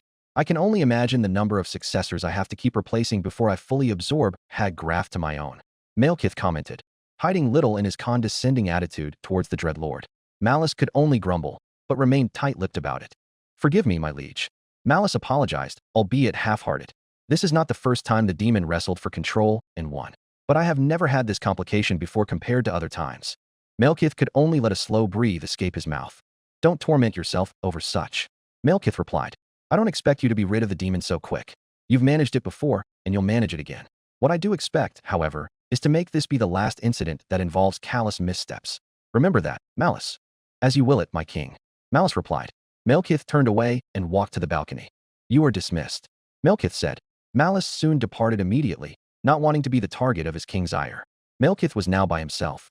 His mother already teleported back to her tower, while Hellebron returned to Harganeth along with her followers by mundane transportation. Good, he thought, for he needed the time to calculate the probabilities of his inevitable fate with the knight. There will be no distractions, this time, especially with Mority gone. Warning, Mority being Mority as usual. Tower of Prophecy. Oh goods. Mority was spent from the constant rubbing from her fingers. She was now sweating from self-indulgence and heaved her exposed chest with swelled satisfaction as she watched Doomslayer slaughter the Corsairs like cattle on her bed. Against all odds, the muscle-bound warrior somehow managed to be a force of reckoning despite being alone against an entire ship's worth of raiders. And that was before the traders jumped in and cut down the rest. But even then, The Slayer handled those worthless worms effortlessly. He was cunning, brutal, and very crafty with his mayhem. His weapons too alien to the eyes, but dangerous non-ethless. This was further demonstrated when he invaded the ship. Gods, the speed and reflexes he had were supernatural. The more she kept watching the fight, the hotter and sensitive she felt down her loins. She unconsciously rubbed vigorously until she finally came right around the same time a sorceress exploded into bloody galore, juices flowing and spraying all over the mirror's reflection. The whole event exhausted her, and her interest in him became infatuation. The wonders you could do to me. You will make good use in my harem. She thought aloud. She was alone in her room with a mirror facing towards her. Just the thought of him aroused her again with interest, both from a strategic value and for other purposes. That said, it would be foolish of her to believe he will be swayed by her beauty alone. A man like him whose sole purpose was war and battle would make a terrible lover. And what better way than to cast binding wards and seals to make room for such delightful activities? However, time will tell if he'll be within her clutches. Perhaps he'll come knocking on her doorsteps, even. What is mine I have. What is not, I'll have it. And that includes you, my dear Slayer. No matter how. The fated silence. The ship, formerly owned by Drukei corsairs, was now being manned by the Ossur, drifting towards the nearby docks to be emptied of its content, both for supplies and its crew. Please, we've already surrendered. You can't do this. A Drukei pleaded. Let the dead be the judge of that, replied the Shadow King as his archers executed the pirates with their arrows. Alith walked forward then after as the last of the scoundrels fell beneath his feet, looking on with complete disgust by their existence. He turned his attention towards the princes. There, Alith said. The matter has been settled. For the time being. Tyrion spoke up. This won't be the last time the Drukei will land on our shores. Indeed, Alith agreed. I'll have to increase surveillance immediately. My thanks, Alith. Your aid was of much-needed respite. I am honored, Prince Tyrion. But it was Doomslayer and Hayden who sent warnings to you. Alith corrected. Were it not for them, we might have been too late to save this town. Which thankfully has been averted. Teclis jumped in. Besides the damages on the town's infrastructure and sea guard casualties, we were able to save the people here from a grisly end. I could only imagine what the cost of our failure would be had we not foreseen this. Right him. Tyrion trailed off. Teclis could only roll his eyes at his brother's response. Brother, you could at least give them the honorifics. It was they who dash. I know that, Teclis. Tyrion interrupted. It was admirable of them to hold the line before we arrived. However, my doubts about them have changed for the worse. Worse? How so? Teclis asked. Tyrion could only shake his head. Don't be so dim, Teclis. Do you not remember how he killed the captain? How horrific he had taken his time to make the Drukei suffer under pain of death. It was as if he enjoyed mutilating the enemy before sending them off to the Pale Queen's realm. Tyrion looked back at Alith. You saw it as well. Surely, of the times you've hunted in Nagaroth, this was something even you could not stomach. Both Ossur looked at the prince, not saying a response as they contemplate at what happened earlier. Despite the smooth alliance, they knew what Tyrion meant about the Doomslayer. For all his help, Doomslayer was a man of violence. He relished the thirst of combat to an almost excessive degree. Such traits would be too similar to the savage worshippers of the blood god. Alith was the first to respond. As much as I hate to admit, Teclis, your brother does make a point. Despite being of great help, Doomslayer seems to possess an uncanny resemblance to the Norscan Berserkers. Teclis tried to speak up, but Alith raised a hand. However, he still has done more good for us and seems to be more than a simple-minded brute. I would even say that he has a sense of humanity. As far as human sayings go, to know the difference between the innocent and the truly wicked. Alith looked straight into Tyrion's eyes without hesitation. In other words, Doomslayer is a friend to Ulthuan. Teclis could only sigh in relief at Alith's speech. Tyrion, meanwhile, still expressed his doubts, but remained respectful of the Shadow King's opinion. Very well. If that is what you believe, I will not stop you. Thank you, Tyrion. Alith replied. Soon after, Tyrion's squire, Eldora, approached the three princes. My lord, a couple of the Everqueen's handmaidens have arrived to rescue the slaves. They would like permission to come aboard. Permission granted. Allow them entry. Tyrion ordered. Eldora bowed and quickly made her way back to the handmaidens. Suddenly, a bright blue portal appeared before the three. Doomslayer returned, reloading one of his weapons on the left side before cocking it with the grip. The weapon disappeared after, leaving Doomslayer empty-handed, but much more than ready for his next mission. Greetings, princes. Greetings, Hayden. Doomslayer. Teclis replied. I presume everything is in order? Correct. Hayden answered. When shall we be leaving? My companion is rather eager to get things going. We are still deciding. Alith answered. We are currently prioritizing the supplies and rebuilding. The slaves on board need to be taken care of, and we need preparations for voyage. A sound plan, Hayden remarked. But time is of the essence. While I do understand the focus on civilians, Doomslayer is not one for idle hands. The quicker we are to resolve the problems, the faster we set course. Dr. Hayden, Teclis started. I can see where you're going, but precautions must be made before you set off to Nagaroth. It is by no means a safe journey. You could wind up dealing with pirates, or worse, a Hydra or Charybdis. He explained. Then teleportation will do. I can set coordinates, and we'll be there in no time. Hayden concluded. This only elicited a headshake from the lore master. As convenient as that would be, Nagaroth's magical defenses are nigh impenetrable. Even if you do succeed, there's the likelihood of raising the alarms. I can back Teclis with that claim. Alith answered. In my years spent infiltrating and routing Drukei forces, I can tell you that the magic they possess is a bigger threat to you alone. The sorceress here was one example. Although, everyone else is most likely fair game. Doomslayer's only response was to straighten his back while crossing his arms. Alith smirked. But I take it this will not be the first dance you've had before. Alith remarked. Doomslayer shaked his head, much to Alith's amusement. Regardless of his flings, I will leave this to you 3 your own time. Tyrion said. I will take my leave now. The men will need my guidance. Farewell. Take care, brother. Teclis said as Tyrion departed, leaving Doomslayer, Alith and Teclis to themselves to discuss their plans, moving towards the now vacant captain's quarters. Unbeknownst to them, a handmaiden attempts to listen in on their conversation. Feliseth volunteered in an attempt to gather intel for her mistress. Of course, such a risk may blow her cover, and she may have bitten off more than she could chew by this. Worse considering the Shadow King and his warriors were here, making it impossible for her to be in the clear. Thankfully, she jumped at the opportunity of bringing the thralls back to town under the guise of compassionate qualities. Foolish for the inexperience, but not for her.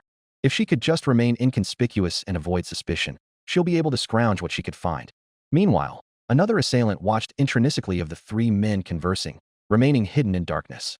The Doomslayer made quite a buzz for himself now that he managed to not only stop a dark elf raid, but also go toe-to-toe with a sorceress and win. This would certainly impress the Lamian queen back home. She always had an appetite for brave and heroic knights. Of course, gathering the details was difficult when trapped in a crossfire just as the cannons began blasting the town to dust. That proved to be a death sentence for all, but she was lucky to have survived and continued on with her job. Now, she had to pry for information by herself, with no signs of life-threatening circumstances, at least. Curiously, it seems that she wasn't the only spy on board, judging by the way one handmaiden looked at the 3 entering the quarters, which was too good to not siphon information. It was like killing 2 birds with 1 stone by this point. The greater the reward, she thought. Haggraf, the first dreadlord of the Black Crag, sat on his throne in dour mood as he listened to the riots outside of his home. Many of the denizens cried for his blood in response to his madness, only stopped by the guards protecting his home. Bitterness lingered inside Malice's head. The sudden possession and the ensuing massacre left quite a dent in the Drashow's infamy. He already hated the dark passenger in his head, but this incident left him on an even more sour note. Malice's greatest desire was to be rid of Tiziarchon once and for all, so he can live the rest of his life without bother. And he needed it badly. I know what you're thinking. Tiziarchon spoke. Malice could only growl as the demon continued to pester him once more. Not hear a single word from your vile tongue, Tiziarchon. Malice snarled. I said I was sorry. It's not like I was going to have a panic attack in the middle of your bloody paperwork. Malice tried his best to ignore the demon, but Tiziarchon continued to pester him, not unlike a spurning lover. You can't seriously think you can just ignore me while impending doom is upon us? You are in danger. I am in danger. Oh, cry me a river. Malice snapped. Even if we are in danger, I can for once feel grateful to have finally be rid of you.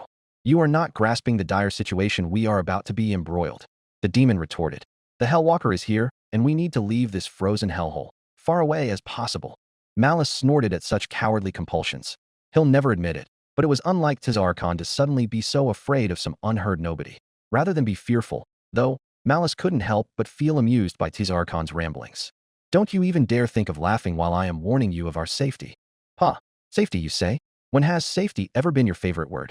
Malice mockingly questioned. Tiziarchon's mood shifted from laughable cowardice to grim tidings. Let me show you. Instantly, Malice was hit with a premonition.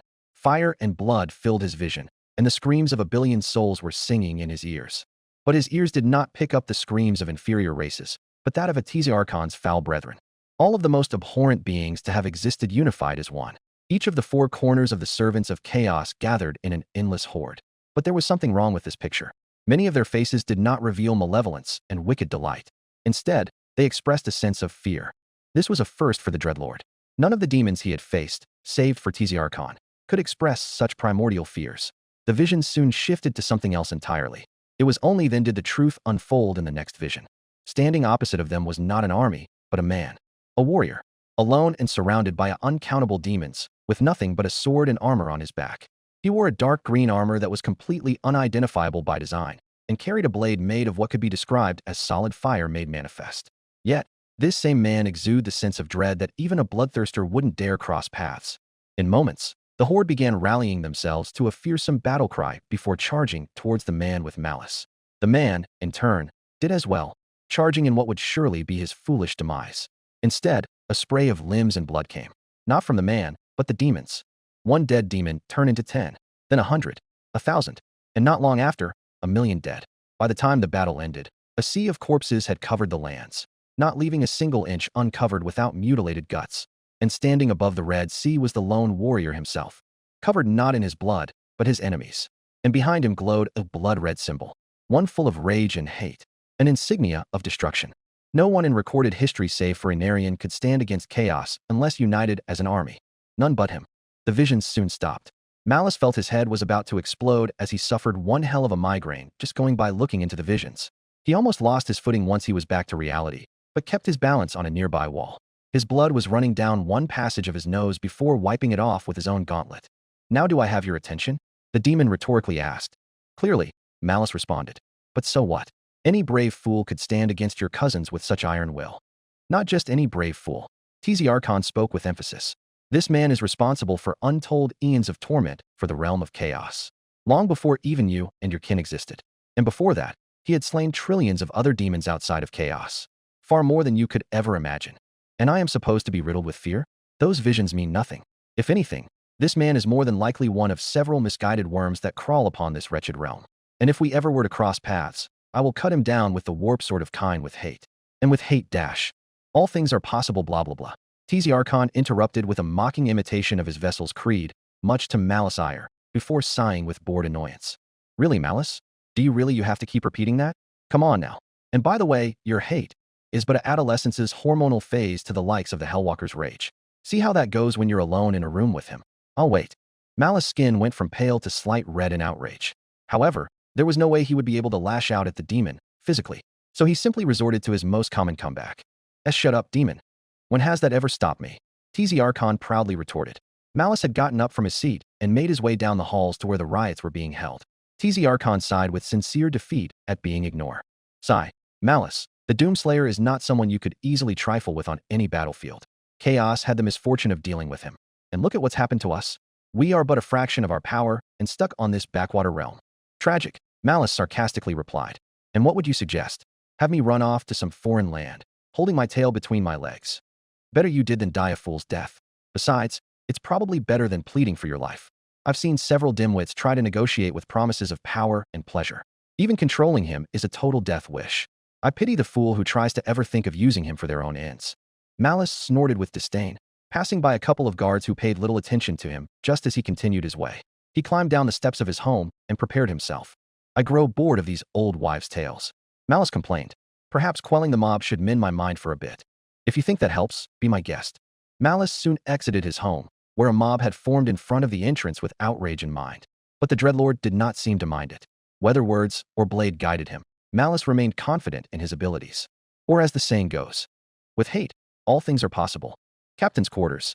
The three men put all of their focus on their approach to apprehending Malekith. After some time arguing and navigating through the dangers of Nagaroth, they finally settled with counter-defenses and alternate routes. Doomslayer was leaning against a chest directly placed behind a wall near the windows. Alith was hovering over a table with a map displayed on it, while Teclis sat in a chair. This scene would be fine were it not for the fact that the entire room looked like it was straight out of Hellraiser, Doomslayer thought. "So it's decided," Hayden concluded. "We will set course in the early morning." "Correct, Hayden," Teclis agreed. "Tonight's event has thrust us to push forward for Nagaroth. Plus, with the ship still in good conditions despite the damages, which can easily be fixed with a bit of magic, I'd say this will be very convenient for your travels, Slayer. Plus, I'll have to send messengers to alert the Shadow Warriors on the front to rendezvous with us," Alith added. Doomslayer, out of nowhere, grabbed a piece of parchment, a feather, and ink and began writing something down before showing it to the two. "Gather all of your men. We'll need some extra help," he wrote. That raised a lot of confusion in the room. "Help? That doesn't sound like something you need. Unless it's sorceresses you're dealing with," Teclis remarked. Doomslayer shook his head and continued writing it. "Not for me. For slaves." "For slaves?" Teclis asked before realization kicked in. You desire to rescue them. I don't know if I can send every single one of my men to rescue all of them. And the number of slaves vastly outnumber us. Not to mention, we don't have enough room to take all of them by boat. If so, then we need to rob a black ark and be hopeful that there's enough room for them. Alith countered. Then we use the portals to transport them to safety. Island may get overcrowded, so we'll resort to bringing them to Earth. He wrote. Alith huffed. We've already explained this. The portals will be difficult under heavy their influence, and I'd rather not risk your world to be in the hands of Malekith. I will not allow it. Alith continued. That's why I need your men in the first place. They find shelter while the shadows defend their positions. Slayer wrote back. Alith scratched his left cheek as he analyzed the strategy in his stretch. For about 10 seconds, he fully relented. Very well. Though, I'm uncertain on whether you could actually counter their magic. But I'll bring at least a third of my men. Alith replied. Then leave the portals to me, Hayden added. With the fortress now relocated, I can access its communications and send a direct call back on Earth. My people will be notified and be prepared for extraction. I can work with that. Alith agreed. But that still leaves us with our magic problem. I'll work on it, Hayden assured. But not until the main objective has been complete can extraction begin. Fine by me, Alith added. Would you like to add anything, Lore Master? None that could express further provisions. Agreed. Doomslayer wrote. Morning then? Morning. Both Asa replied. The three stood up and left the quarters. They were greeted by the sight of Sea Guard and Shadow Warriors patrolling the ship while making additional repairs to it, as well as adding provisions on board. Former slaves were being herded off the boat, carefully. Feliseth left just in time as the slaves were being dragged out. It was a close call, just as security was getting tight. Thankfully, her blessings allowed her to slip away and get her intel closely with simple scrying magic placed above her, from where the room was located. All she had to do was act inconspicuous and stand in the spot while pretending to monitor the slave's exit. She kept walking alongside the thralls to the false queen's encampment, avoiding eye contact with the targets just as she passed by them. Exiting the boat, she sighed in relief and relaxed her shoulders knowing her mission was successful. As long as she kept to herself without interference, Feliseth was in the clear. Some time passed, and after arriving at the encampment, she and her fellow handmaiden released the slaves into the Everqueen's care. It has been done, Everqueen, she announced in Alarielle's presence, who warmly smiled in return. Thank you, Faith. And you as well, Nia? Both of you are dismissed. Yes, Everqueen. Both women saluted and departed. Feliseth left, walking away from the pained howls and murmurs, while still staying alert around her. Only a fool would think to message secrets on the job. Feliseth mused. She kept at a normal pace, keeping herself aloof to her comrades as usual. Roaming around the town, the only interactions being that of Asur patrolling the empty streets littered with debris, who responded only with a simple nod. Besides that, the destroyed town other than the encampment was void of any life. She kept strolling until she came across a stray animal. A cat, black in color but big and beautiful yellow eyes. It sat in the middle of the street and licked its paw. The little creature must have been owned either by a townsman who left in a hurry and had forgotten it. Whoever its owner was, the cat was certainly lucky to have survived the raid. I guess it's true what they say about cats. They do have 9 lives. Feliseth thought. The cat soon closed in on her and brushed against her leg. Admittedly, she thought it was adorable, but before Feliseth could pet it, the cat moved away and wandered off further away, only to stop in the middle of the street. The handmaiden thought about her duties, but she figured since she was dismissed, nothing was holding her to not retrieve the lost pet. She pursued it at a slow pace, seeing no need to be in a hurry. The cat walked and turned around corners, with Feliseth not far behind. It was surprisingly slow enough to allow the handmaiden more time to keep track of it, leaving clues to where she would follow. Spending a couple of minutes tracking the cat, whilst passing by the Sea Guard inconspicuously, Feliseth located the cat reaching an empty house in surprisingly good condition. It was big in comparison to the rest. At least 2 stories, it more than likely housed a merchant family living off on trade. The cat entered through the window. Feliseth felt something foreboding about entering the house. She felt as if something was crawling under her skin. However, Feliseth was not some poor useless maiden. She was a Druchii, a warrior of Nagaroth. Not like her pathetic cousins of this kind-damned island. She carried a weapon on her always, and there was always her magic she could go back, despite only using it for small utility. And not being the most proficient with it as well. Preparing herself with a new frame of mind, Feliseth approached the house with confidence. The front door was thankfully unlocked, giving her leeway to enter. Inside, it was relatively dark and empty. Feliseth cast a small blue fire from the palm of her hand. The place was now just empty. There was some food left on a large table, most likely when a family was in the middle of lunch before Tiranoc called for an evacuation. By now, it had gotten cold and was collecting dust by the time she came in. Feliseth continued her search for the cat. PSSSD. Here kitty kitty, Feliseth quietly called out. The only path leads upstairs. A meow was heard, and the handmaiden soon followed the noise. Slowly ascending and minding the tight halls, Feliceth kept her eyes open to find unusual movement. The hallways had 4 rooms divided into 2 on each side, the furthest being on the one end facing the shore. Best guess is the cat must have entered the farthest room, Feliceth deduced. She quietly strode forward through the halls. Everything was eerily silent save for her own footsteps. Even though she steeled herself, Feliceth could feel her heart pounding to ridiculous levels. She may not be the most superstitious, but there's no telling if she would be ambushed by one of her own people. Step by step, she made her way towards the end. She did inspect the first 3 rooms, though, found no signs of life as she predicted. She approached the final room and strained to hear the cat. A faint purr could be heard, and Feliceth slowly entered. The door was left open, leaving no barrier for her. The room was perhaps the biggest, more than likely made for a couple. The light emanating from her flame was too dim to visibly engulf the room, but partially enough for Feliceth. She scanned the room with the intent of finding the cat, which probably gave her no shortage of patience as she scoured. After a couple of minutes of searching every nook and cranny, it seemed like this game of cat and mice was starting to grow irritating for the handmaiden. She decided to give up and leave. Hisses. Feliceth jumped back and screamed as she saw a blur of shadow jump in front of her. Her flame dissipated as she lost her focus while raising her spear. Moments later, she cast the flame again and searched for whatever thing landed across her. She cast towards to her left flank, only to find the culprit to be rather a mischievous cat sitting on top of a dresser, licking its paw. Feliceth could only groan in annoyance. "Stupid cat," she said spitefully. The cat simply meowed back at her, seemingly not aware of frightening the Drukei. "Ugh, why did I even bother finding you? All of this suspense was for nothing," Feliceth bemoaned. She quickly turned her back and made her exit. But before she could, the door slammed shut on her just as she walked a few steps out. Feliceth jumped back in shock and now felt her heart ready to jump out of her chest. This time, her fire did not go out and held her spear at bay with only one hand. Eyes scoured the room, looking for possible threats. An inhuman giggle was heard, putting Feliceth on guard. "Show yourself, wretch," Feliceth roared defiantly. By now, her voice could be heard from outside, but there's no telling if anyone was nearby. The laughing continued. "Oh, my dear," it replied with feminine mockery. "There's no need to pretend. No one will hear you curse." Feliceth gritted her teeth. She kept looking around to find the source of her tormentor. Right now, it was just her and the CA. Wait, Feliceth realized suddenly. The cat. She turned back to the creature only to find it vanish from its original spot.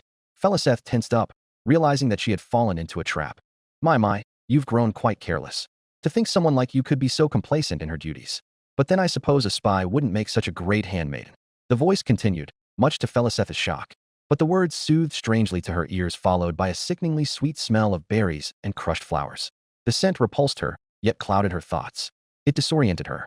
The handmaiden was losing her grip on reality, as well as her spear. But she proved unwilling to the corrupting influence, despite the aroma overwhelming her senses. Her knees were feeling weak with every second passing. Her arms grew heavy from the weight of the spear, and her concentration fading as her eyelids became heavy. The world around her began to spin uncontrollably despite her resistance, the scent drowning her other senses with no barrier to block them. Feliceth was so caught up in the strange smell, she failed to realize that she was face to face with her captor. Glowing red eyes filled her vision, leaving her in a trance state. "There, was that so hard to cooperate?" it rhetorically asked. At that moment, Feliceth's legs finally gave in, allowing gravity to take center stage. However, she felt hands carrying her back from further falling. A low hum was heard, as if lulling Feliceth to sleep. "Hush, my dear," it spoke. "Asia is here to take care of you. All you have to do is tell me what you know about our night, and then I'll let you off without issue." Suddenly, Feliceth felt a hand cup one of her breasts, fondling tenderly. A moan escaped from her lips, arousing Asia with interests. "Perhaps I can extend this with a more personal touch." From that moment, the world faded around her, and Feliceth's final moments were now in Asia's hands. Morning. Doomslayer spent his time waiting for the repairs on the boat by lifting the rubble around the town. The ship's gunnery caused significant damage to the surrounding infrastructures and blocked the streets because of it. The townsfolk returned only to find their homes in total disrepair.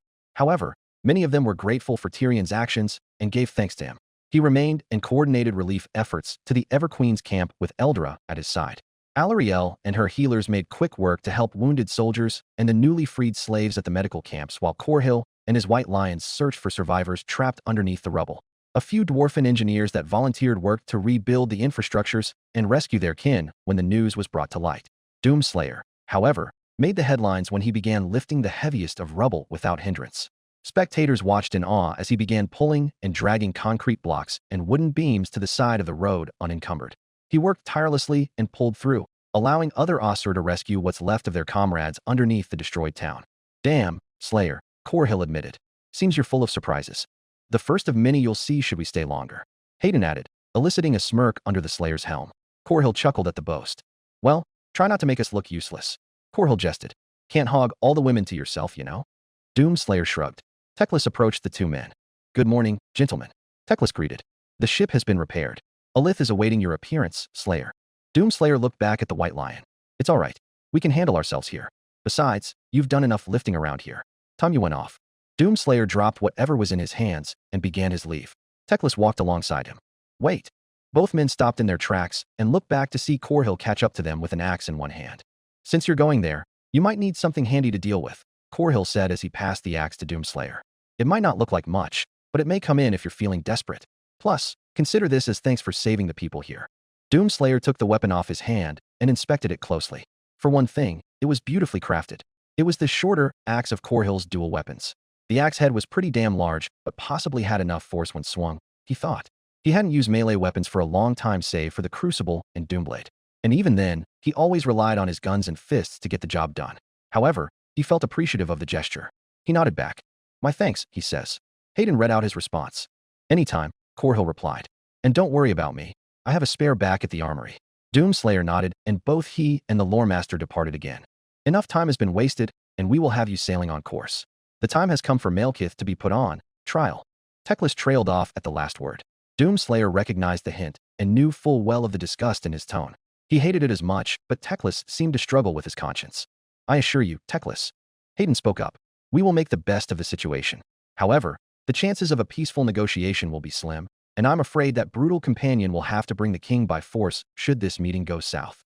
I pray that will be your final option. Teclis replied with discontent. Both continued forward, paying little attention to the town. It took around 5 minutes until they arrived at the ship. It still had the colors of its previous owner, much to the Slayer's displeasure, but he supposed it was necessary for the stealth mission. For Alith and his men, at least. As soon as they reached land, he's going to make some noise for everyone to hear. The Shadow King stood aboard the main deck, patiently waiting for Doomslayer. We will be sailing shortly. A couple of more supplies, and we will be on our way. Any goodbyes before we leave? We do, in fact. Doomslayer looked back at Teclis and pulled out a small device from one of his pockets. This is an earbud, Teclis, Hayden explained. This device will allow me to communicate from a long distance, meaning I can call you from Nagaroth all the way back to the island. Doomslayer placed the device on Teclis' hand. The lore master with curiosity and wonder at the earbud. How does it work? He asked. Simply place it on your ear. The soft layer will be lodged in your ear canal. Hayden instructed. Of course, the lore master was having difficulties and applied the earbud rather awkwardly. Doomslayer stepped in and helped the Asur readjust the device. Better? Hayden asked. Much better. Teclis answered. My thanks, Slayer. Doomslayer simply raised a thumbs up in kind. As I was saying, Hayden continued. I can communicate with you no matter where. Should you ever make an urgent call, press the button on the side of it. Let go of it after to allow me to speak. Rinse and repeat. Thank you, Hayden, for the instructions. Teclis replied, gratefully. And you as well, Slayer. Doomslayer nodded. Out of the corner of his eyes, he soon noticed a strange hooded figure hiding behind a pack of crates looking towards the two. Doomslayer took initiative and immediately strode past Teclis and made his way towards them. The stranger took notice of his approach and quickly attempted to escape through the busy crowd. Doomslayer, however, was faster and grabbed them by the shoulder before they could make a run. A yelp came out, and the Slayer realized it was a girl's voice. He pulled the hood out and realized it was Eliathra. She looked at him with a mix of fear and embarrassment and reacted as if she were a tortoise hiding under her shell.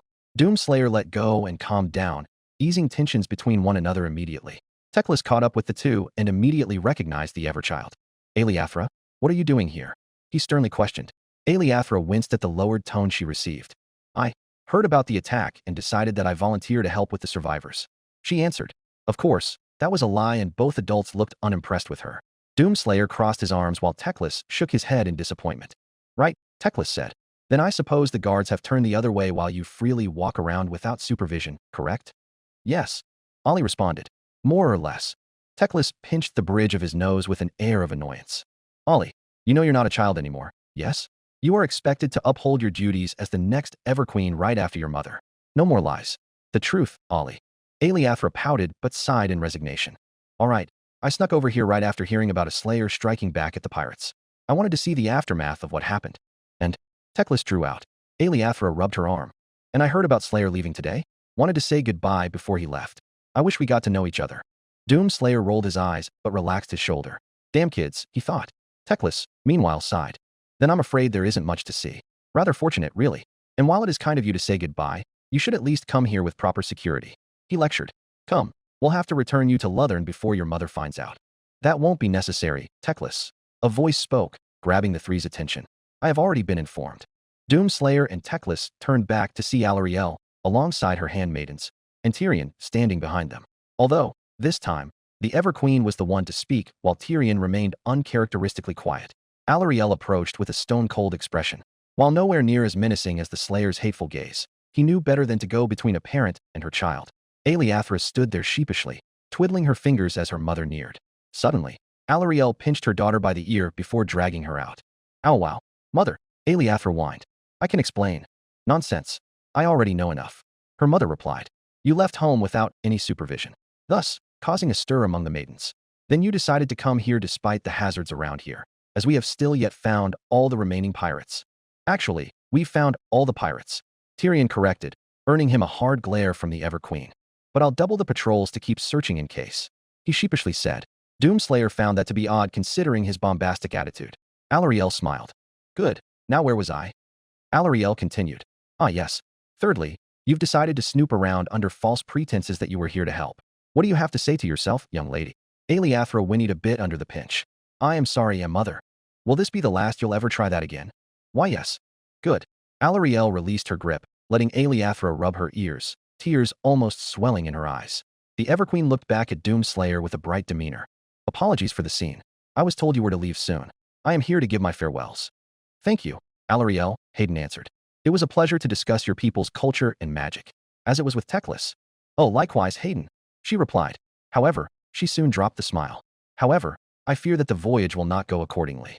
While you are indeed capable of protecting yourself, I do worry Nagaroth may cause you trouble. Worry not, Ever-Queen, Hayden assured. Trouble happens to be the Slayer's approach. Alarielle smiled brightly. How assertive. Best of luck. Goodbye, Ever-Queen. Everchild. Tyrion. Doomslayer nodded. As he was about to leave, he took one last look at Aliathra, still cupping her ear. He reached out a hand and gently patted her head, much to the shock of everyone. Tyrion and the handmaidens were about to pull out their swords, but Alarielle raised a hand to stop them, strangely amused by the scene. Aliathra was turning a little red in embarrassment, while Teclis could only stare in stunned silence. Doomslayer wasn't sure what came of him to make the gesture, but he did somewhat felt sympathy for the girl. He took his hand off and left with Teclis without much fanfare. The rest stared long until both were out of sight. Walking a bit further from earshot, Teclis spoke up. I hope that'll be the last time you'll ever do such a thing. The Everchild is not to be touched, or given head pats. He warned. The Slayer simply shrugged. They returned to the ship, Alith standing expectantly near the side port. Had your goodbyes yet? Alith asked. Affirmative. Hayden answered. Doomslayer nodded in turn. Good, Alith said. The last of our supplies has been boarded. We'll be sailing shortly. Thank you, Alith. I must speak a few words with the Slayer and Hayden, said Teclis. As you wish. Alith walked back to the ship, leaving the Lore Master and Slayer. Well then, Slayer, Hayden, I believe it's time we separate. Indeed. It was a pleasure doing business. If you have further questions, use the earbud. Until then, we will bring news of Nagaroth. Until next time, said Hayden. Likewise, Teclis replied. Doomslayer outstretched his hand, allowing Teclis to shake in return. I look forward to our future endeavors. As am I, Teclis. So long. Doomslayer walked up the ship just as Hayden finished his words. The board was removed, and the ship began unfurling its sails. Teclis was not the only one, however, to watch the ship leave. Tyrion and his family watched while Alarielle and their daughter waved goodbye to the Slayer. The ship continued drifting towards the ocean before disappearing further from the island. May the winds of magic guide you, Slayer. The Tower of Cold. Malekith gazed upon the north with never-ending vigilance. Chaos was drawing near, and the Witch King had made preparations for the assault. Many times have they besieged Nagaroth, and many times they have failed to ravage the lands of the Drukei. For these lands were under the watchful eyes of not only the Witch King, but the true son of Inarion. And Malekith will see to it that the dark gods will be crushed beneath his feet. The barbarians' futile attempts will just be another failed conquest. Malekith sighed in a somber mood. Oh, how the mighty had fallen. Once, a proud son not only to his father but to Ulthuan itself. He wanted to live up to his father's legacy and protect his home from the vile demons. He was even willing to lead his people as the next Phoenix King, just so he could march north and end the blight once and for all to safeguard his home. But the princes, damn those fools, gave the crown instead to Belshazzar. To his admission, Malekith took the replacement with stride, and for a time, he had instead taken to venturing the outside world, where he had made vast discoveries over there. But time arose, and with Malekith, his noble heart turned to envy and arrogance. And in his arrogance, Malekith took to poisoning Belshazzar and stepped into the fire of the phoenix. But the spirit of Asuryan rejected him. Unworthy of his deeds, Malekith was forever scarred from the flame, skin permanently burned and charred despite ages past, and banished along with his mother and followers, where they would spend thousands of years residing in their icy kingdom of Nagaroth, forever plotting against the traitors who cast them out from their home. Now, all Malekith could do was reflect on his past. How things could have been different had been the Phoenix King. Alone. My son, why let this grief consume you? Malekith froze. He turned to face the voice only to find nothing. Why take your anger on your own people, when the fault lies upon you? Who said that? Malekith snarled. Show yourself, and face me with whatever dignity you have left. No answer was given, only silence. As Malekith tempered the fire in his blood, a dim glow was made present. Would you dare raise your sword against the one who breathed life into you? Your own blood. Facing the intruder again, Malekith turned with magic in hand, only to stare in shock at what greeted him. Father? Hello, Malekith, said Inarian. It has been a long time since I have left in your mother's care. His form, still in his prime, wearing the armor he had worn in his war against the forces of chaos, stood not proudly, but solemnly. His eyes, however, were heavy with guilt and regret as he looked upon Malekith, his son, in his twisted form. Malekith, meanwhile, composed himself and made eye to eye with him, though he strained to look into his father's eyes with all of his wills, while also hiding his shame behind his mask. Indeed, replied Malekith. Why have you come here? Of all times, Inarian sighed before speaking. Is it wrong for a father to see his own child, let alone see what he has become? Malekith was seething. The first words that were brought in this reunion were shame. It deeply wounded him to hear them. I am a king, father, he said with conviction. I have brought order and discipline to my people. This kingdom follows my word, as I have with yours. What you have brought is nothing but suffering and pain. To them, to the rest of the world, and yourself. Your words deceive them, as it has to you. Inarian deflected, as if a dark imitation of his son's words. Malekith's lips tightened. What reason has given you to visit your son? If not to scorn me, then what else? He asked, keeping an eye on the north. Inarian thought carefully of the next words to come out of his mouth. I have come here to warn of the apocalypse that draws near. You and everyone in this kingdom will not survive. Malekith laughed grimly. That's the second time I've been told of it. Mother said the same earlier. I worry not, for it will be just another failed raid. But you should, Inarian warned. This is no meager raid. It is an invasion. No one will survive this torrent. Not you. Your mother. No one. Unless you unite Ulthuan as one. Malekith snarled at the name. And what would you have me do? Bow and prostrate myself to the princes? Where they will show mercy by separating my head from my shoulders. It is a foolish endeavor. But it is the only way that the world may yet survive a terrible fate. Inarian continued. Finyabar is dead, and Ulthuan is without a king to lead them. I know, replied Malekith, already made aware of the king's death in Ulthuan through his spy network. And I say good riddance. It will make conquest all the more smooth knowing that they are headless and squabbling amongst themselves. You will not raise your sword against our people. Inarian chided. They do not need a tyrant at the helm. They need a leader to look to.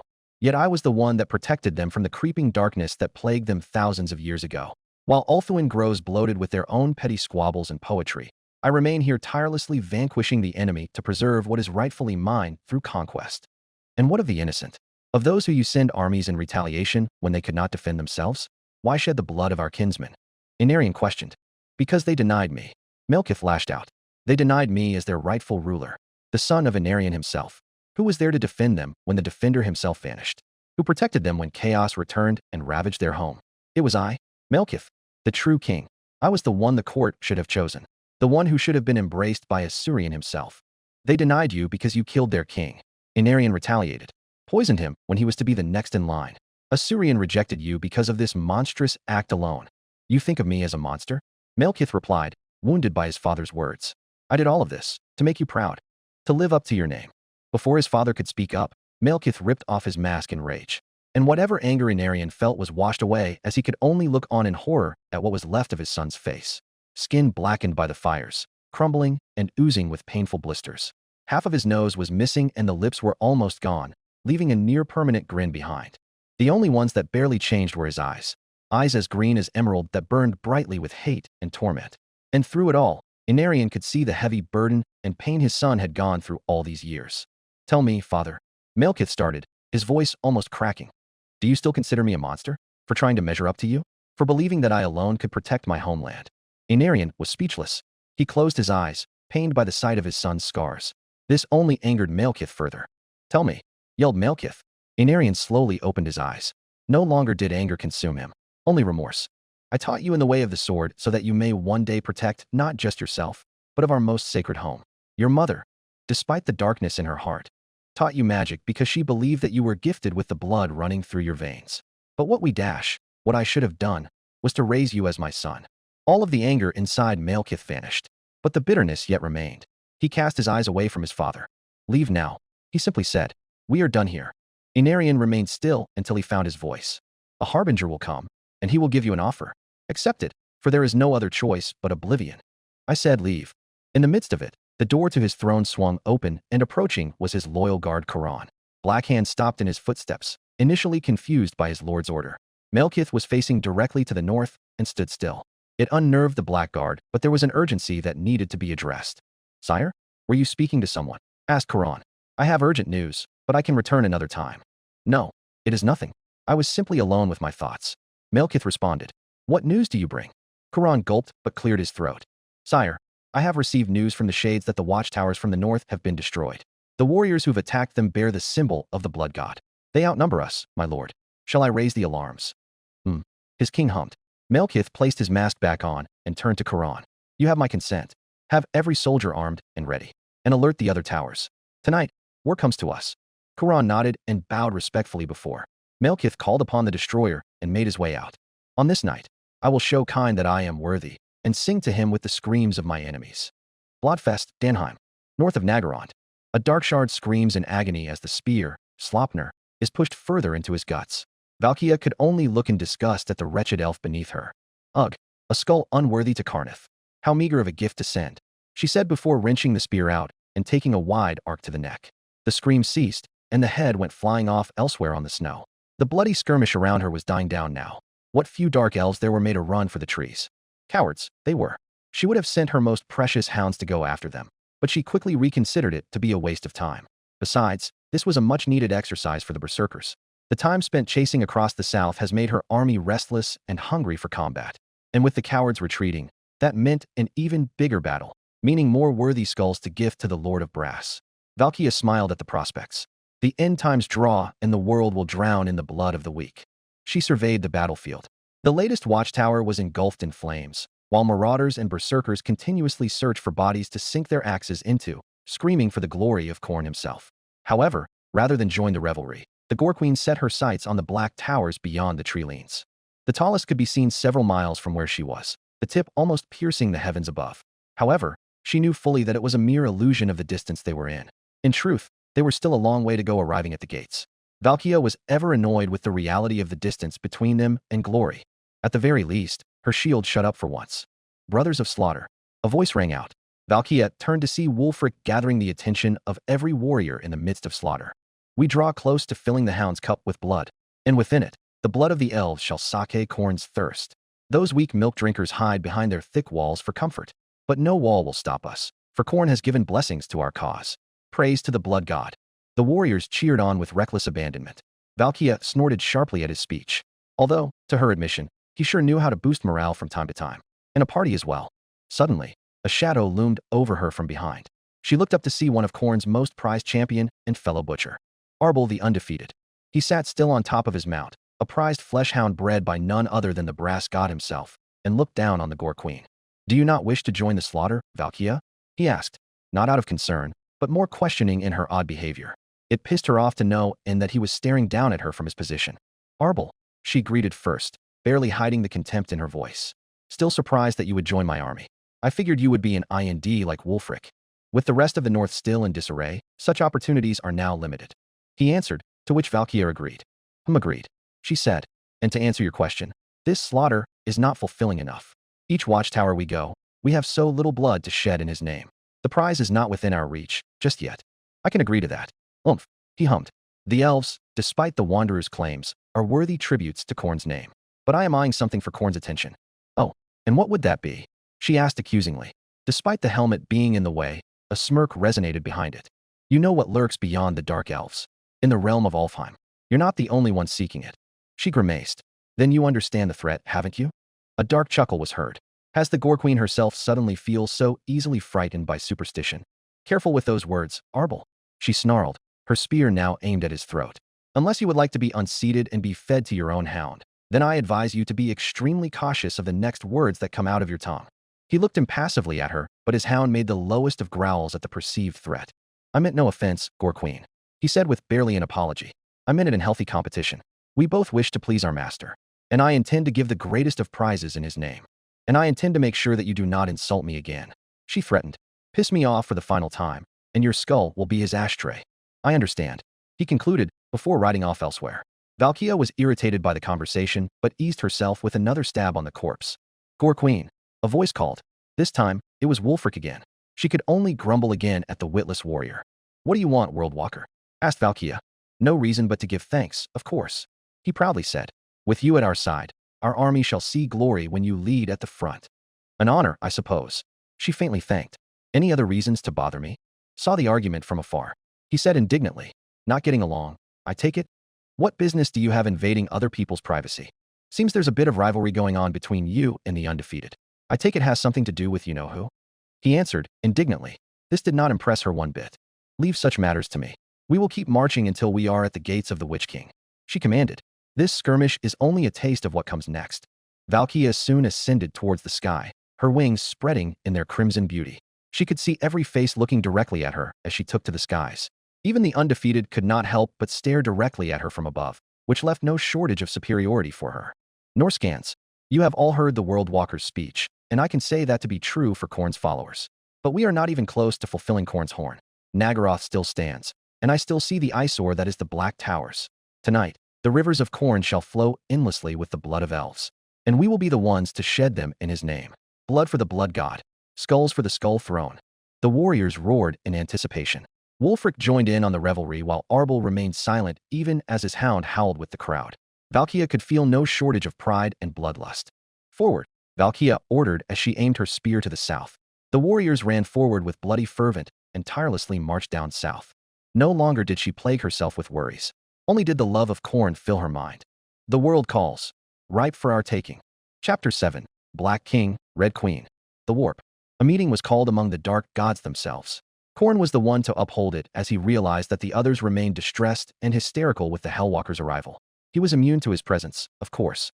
Given his title as War God, his mind was thankfully intact.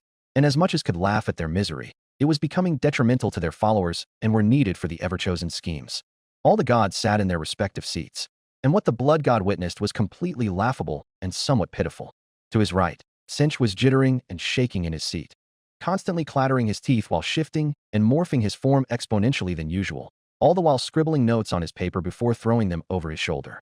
To his left, Nurgle kept bawling and weeping while still holding on to a completely soaked, disease-riddled piece of napkin in one hand. And finally, sitting opposite of him was Slaanesh, who in many ways got off worse than the other two.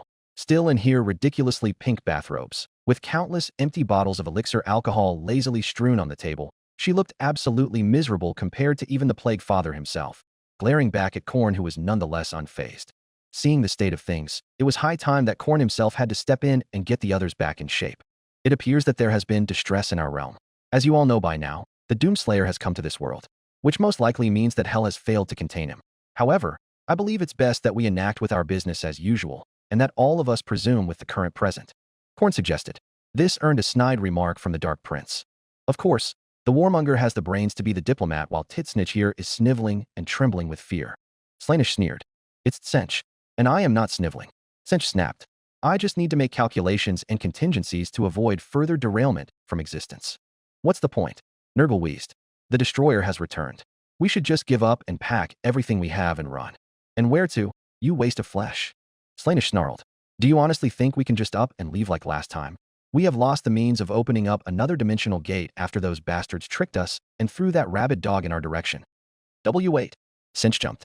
If they have failed, perhaps we can somehow send a message and lend in a peace offering. Surely they will. Suddenly, Dark Prince threw an empty bottle at the ever-changing god. who was too distracted to notice the glass shatter in his face, causing him to squawk and clutch his own face at the retaliation. "Screw them," she screeched. "I would rather have Sigmar's hammer up my ass than say sorry to those shit stains." "Of course, you will," Nurgle gurgled.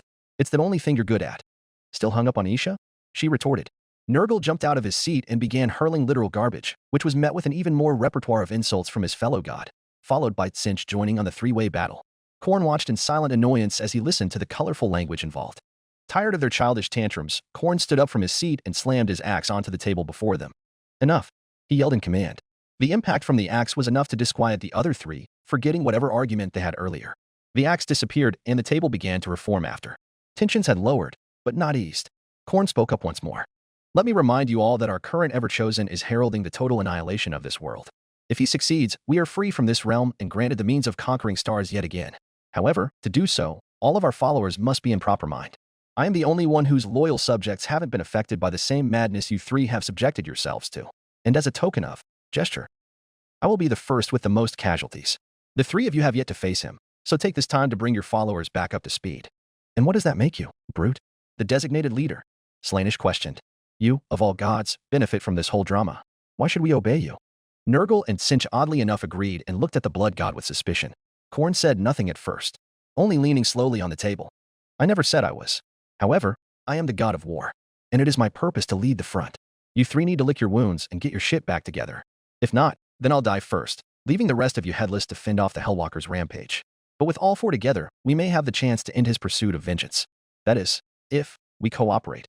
Any protests?" All three stared in silent contempt. But there was no argument to be made. Tsinch, for all of his rivalry with the Brass Lord, was the first to agree. "As much as I hate you, Korn, you certainly make a point. The pieces are moving, and we cannot afford another delay. This will be our greatest plan. We cannot restart. Only push forward." "I concede." Nurgle wheezed. "My children weep, and there is no one to soothe their pain. I must return to them and nurture them back to happiness." Korn nodded and finally laid his eyes upon Slaanesh, who was still in her miserable state. "Slaanesh, do you have any issue with this?" The silence was the initial reception. Eventually, she gave in. "So long as that fool is killed by one of you, then I'm willing to lend my hand," she answered. "Good," he replied, sincerely. "Then the matter has been settled. Off you go. I have a slaughter to witness." The gods went their ways. Korn was glad to see this bickering end. As much as he desired their demise, this was not a time to do so. War has awoken, and he would see the end with blood flowing and skulls surfacing to the top. Mainher's Brent, Rammstein. Tower of Cold, Naggarond. The snow died down. Silence stirred the wind for what felt like forever. Only did the sound of muffled footsteps break the silence. Hailing from the north, hordes of barbaric warriors and followers of their dark gods marched towards the walls of the Dark Elves with steel and malice. Giants, dragon ogres, and mammoths shake the earth underneath their feet. Skalds bang their drums and bannermen hold the flags of the Blood God's emblem. Leading at the front was the Gore Queen herself. Behind her was a mass of over 475,000 men, a third of the original worshippers. The army had been divided into three groups. Arbel's legion was to attack Grond and Harganath, Wulfric's to raid Clarkarand and Karenkar by ship, and Valkia's to annihilate Naggarond and Haggraf after. She marched until she saw the gates before her. The army halted as she raised her hand in the air. The walls of Naggarond stood between them and the city, casting their shadows like immovable titans. Even giants could not reach the true height of them, for the Dark Elves took pride in their cowardly ways. The tower stood proudly in the skies, a blight to the eyes of Valkia. This only angered her more, which made it all the better when she finally toppled the tower and separated the Witch King's head from his shoulder. She could see the elves on the walls, no doubt awaiting their arrival. They will meet their demise soon enough. With spear in hand, she raised it overhead and sounded the cries of war. 056. Chaos! She roared, and the warriors of chaos began to swarm the walls with righteous fury. From the tower, the Witch King looked down at the red mass. Flowing from the north like a river of blood, the barbarians were chanting their wretched god's name and howled their creed with bloody murder as they swarmed the walls. Monsters began to besiege and ready their weapons to strike down the barrier that protected Naggarond. Darshards and bolt throwers on the walls began shooting barbed bolts, striking in a storm of arrows that repelled the first wave of marauders while slaves threw rocks down under at the survivors. Harpies let loose by their beastmasters soared through the air and swooped down on any unlucky prey they could get their talons on while manticores butchered the warriors with tooth and claw. The monsters took the brunt of the assault but still were undeterred as they reached for the walls. The sorceresses that Morati lent were of great use and threw their dark magic at the barbarian and their beasts of burdens as their dark Pegasi flew above them. Malekith then took notice of the leader standing front and center to his crown jewel. Through his sight, he instantly recognized her among the crowd. Where the barbarians charged mindlessly to the walls, this one stuck out like a rock against crashing waters. Suited in bloody red armor, with horns curved over gray hair and wielding spear and shield in hand, both gruesome in visage. Her appearance was distinguishable against the background. Valkia the Bloody, the Bride of Khorne. As if sensing his presence, Valkia stared back at Malekith and smiled maliciously. But Malekith was unafraid, not in the least bit. Carrying his sword, the Destroyer, on his shoulder, he raised his other and magically beckoned Seraphon to him. The dragon arrived and landed in front of him, bowing his head to allow him to mount. Malekith climbed up and took his seat on the dragon's back. Mounted and armed, Malekith adjusted his holsters and prepared himself. "Conquer the skies, Seraphon," he commanded. "Burn the savages." With one mighty roar, Seraphon jumped from the tower and spread her wings. Other black dragons heard her call and followed her lead. They flew from the west and spewed black fire on their unsuspecting enemies. Those who took notice managed to throw up their shield in an attempt to avoid the agonizing flames. The rest, however, were completely engulfed by the flames, including some of the monsters who swung mindlessly in an attempt to die the flames down, accidentally killing their allies in turn. The result was the scent of burning heathen flesh filling the air and disrupted cooperation by gigantic beasts, stirring the other monsters up in a frenzy. This was not over, however, as the survivors recovered and regrouped as they continued their assault. Malekith knew that this was not the end of it and was prepared for the next step. From the east, a portal opened up and out came scores of Cold One Knights and Dewfire warlocks. Leading at the front was Malice Darkblade, riding atop his Nogler, Spite, and charging with Warp Sword in hand. The Khornates that were still recovering had little time to defend themselves as the cavalry crashed into the hordes. Heads and limbs flew into the air as the riders swung their blades into the Khornates while their steeds sank their teeth into unprotected flesh. The Berserkers were not helpless either and took down some of the riders as well in retaliation. The riders soon regrouped and retreated as a portal opened up. It was far from over, and the battle raged on. Malekith surveyed the grounds as his dragon continued flying above the battlefield. More barbarians kept coming, and there was no end to them. As he continued to survey, a high-pitched noise caught his ear. Malekith looked up and saw Valkia descend upon him with her spear. Malekith magically cast his spell shield to his free hand and raised it within mere moments as the spear crashed into the shield instead. The shockwave from the impact staggered both fighters in the air. Malekith was almost unholstered from his steed, but Seraphon remained steady and made sure her master was all right. The Gore Queen continued her attack, but Seraphon snapped back at her with gnashing teeth. Valkia raised her shield, blocking what could have been a fatal blow. Seraphon backed off and prepared to spew fire upon her. Khorne's bride flapped out of the way and dodged the incoming flames. She then retreated and Seraphon was on the hunt. Both rider and beast chased after the Gore Queen through a city. Valkia swooped through the streets as Seraphon tailed behind, unleashing black fire as the demon princess narrowly escaped through tight corners and loops. The chase went on for too long and it frustrated Malekith to no end. Followers of the Blood God, despite their infamy for bloodshed, were somewhat honorable and were renowned to never flee from a fight. Yet Valkia was suddenly going directly against those tenets and had him chasing all over his city. "Just what are you planning, wretch?" he thought. As he saw her go around the corner, Seraphon followed only to find her suddenly vanished out of thin air. Malekith was confused and quickly noticed that he was at a crossroads. The Witch King looked everywhere, fully prepared for a surprise attack. As he predicted, he sensed her approach from behind and raised his shield once more. What he didn't predict was Valkia charging straight to the dragon's head with her shield as a battering ram. The blow disoriented Seraphon and was now crashing towards the asphalt below. Malekith grabbed on for dear life as they got closer to the earth. Seraphon wound up crashing into a building while her master was sent flying into one of the rooms. Malekith crashed and found himself on the floor face first. Despite the pain, he forced himself up with his falchion and looked around, struggling to get his bearings. He paid little attention when Valkia body slammed him and sent him flying outside the building. His circlet and adrenaline were kicking in and Malekith was now grabbing onto one of Valkia's horns, losing her balance in the process and taking her with him. Both crashed to the soil below from several feet above. Valkia forced herself back up and charged at the downed king. Malekith was quick to dodge to his left as he narrowly avoided the barbed spear landing into his chest. His falchion and shield were nowhere to be seen, forcing him to block with his gauntlets as Valkia swung her spear. The blow sent him stumbling back, but managed to roll over and get back on his feet. With enough distance, Malekith managed to teleport before she could attack again. He reappeared, cast his weapons back in his hands again, and blocked the demon princess spear and retaliated with his own swing. Valkia likewise blocked and kicked him away, using her wings to keep her distance. Both leaders were now alone but armed. The sound of battle raged in the background but was paid little attention by either of them. They circled one another, keeping themselves at bay while observing each other's movements. Valkia dragged the tip of her spear, sparks flying as it scraped the floor beneath her feet. "It is a great pleasure to finally claim your skull, your highness," Valkia started. "Do not flatter me, Bride of Khorne," Malekith replied. Curiosity piqued her interest. "You know who I am?" "I learned enough from the barbarian mercenaries I hired before, along with a few other contacts," he answered. Valkia laughed grimly. "Then you know why I've come here. Enlighten me." "Very well. The Blood God has deemed you a coward. You are nothing but a usurper, a false king, kingslayer and oathbreaker." He has deemed your skull worthy to collect, worthy to be used as a slave for the demon forges. Malekith laughed at her god's demands. It'll take more than a few meager words to have me cower. And what makes you believe that you to be so mighty when you yourself have made those same mistakes? You've had me chase you across the city, unmounted me from my steed without warning, and tried to kill me while I was unarmed. You are as honorless as I am. Valkia growled in kind. Yet honorless, you remain. You do not deserve a warrior's death. You will die a wretched parasite while I tear that crown off and show it to my beloved. Then come and prove your claims. Valkia roared and charged at him with Slopner while Malekith raised his shield and prepared to strike with the destroyer. The clanging clash of steel and the furious roar of two lions echoed the air of war even as the siege continued from the walls. Tower of Prophecy, Grond. The sound of battle raged outside of her fortress just as Morati remained in her blood pool. The magical fortifications she had installed were put to good use and her guards and sorceresses gave their all in fending off the Norscans. Morati took the time to settle in her pool for a bit before she made her escape. She just wanted to enjoy one last bit of respite, really. The dust from the ceiling, of course, ruined that measure of peace to herself and forced her out of the pool. Damn buffoons. She grumbled. She grabbed her towel and wiped herself dry. The mirror in the room began glowing, and it brought to her attention. She approached and reactivated to see who had called. The mirror's reflective surface changed and shifted to reveal the caller. Laying in front was Feliceth herself, equipped in her handmaiden armor. Oddly enough, she seemed a bit relaxed. Her helmet was slightly tilted to the right. Much of her equipment had been assembled in a rush, making her look as if she either had a hangover or had been distracted on duty, or both, and there was a noticeable hickey on her neck. Not that Morati cared much, but she waited expectantly. Greetings, Mother Morati. Greetings, my child, Morati replied. What news have you bring to light? Great news, Mother. Feliceth answered.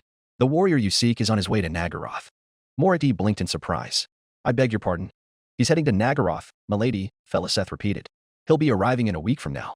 He just left the island this morning. Morati's lips instantly formed a grin as the thought of the knight's arrival excited her.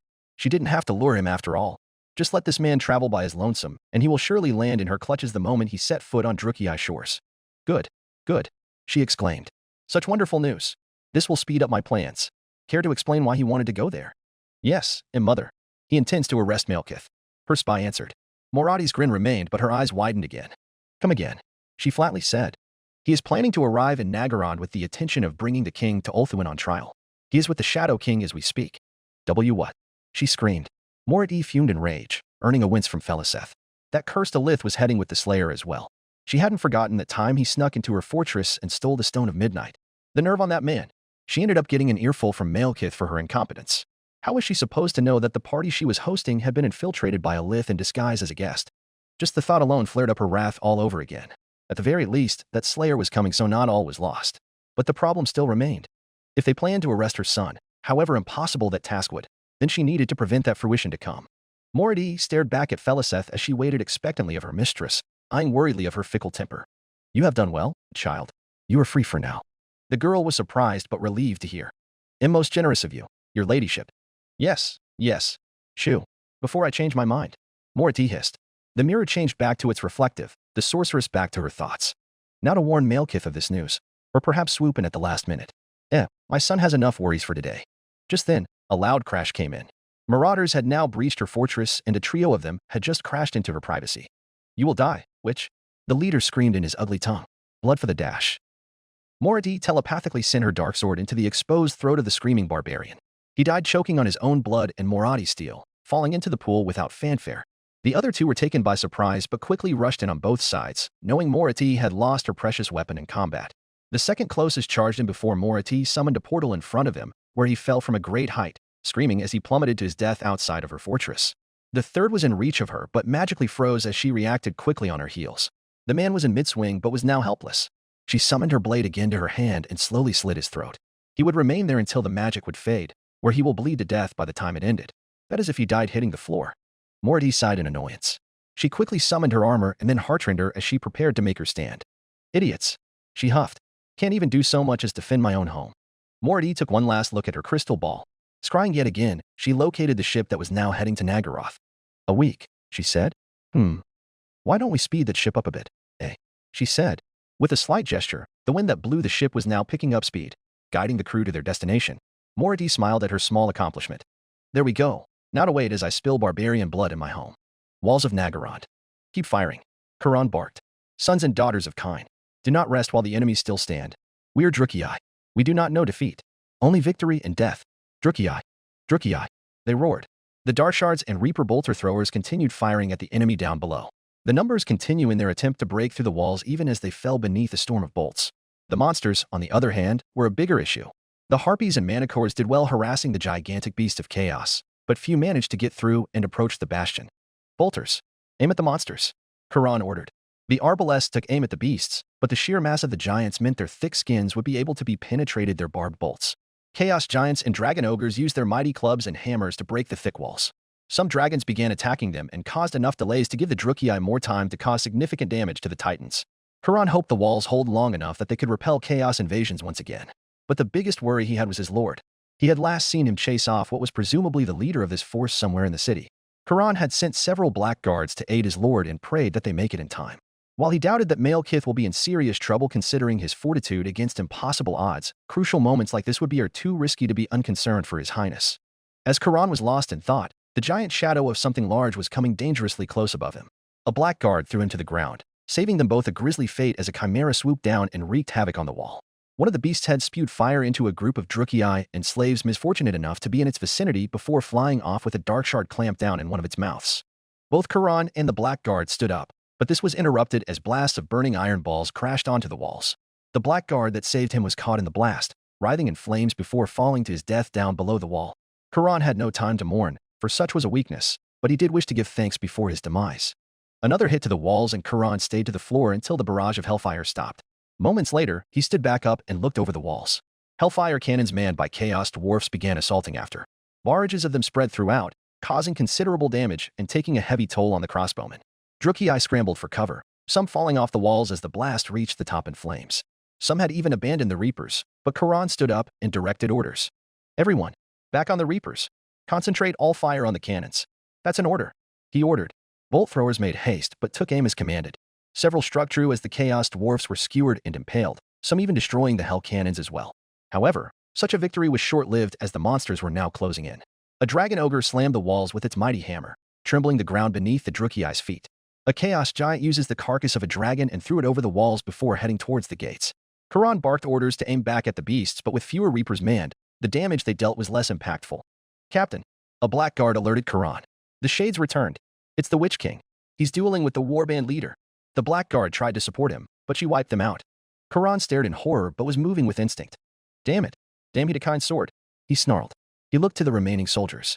All of you concentrate on the enemies. If any of you abandon your positions, I will make sure that you get thrown off the walls before you face our Lord's wrath. That is my promise. Yes, Captain. They yelled in both fear and obedience. Now get back to it. He yelled. Soldiers returned to their positions. Quran spoke to the man for the final time. You will stay here and make sure all of them do as they are told. Any of them break my word, throw them off. That includes you. This is not an excuse for a promotion. At will, sir. The man obeyed. Quran moved him aside and made his way down the walls, barking a couple of his black guards to follow him and riding off with black steeds.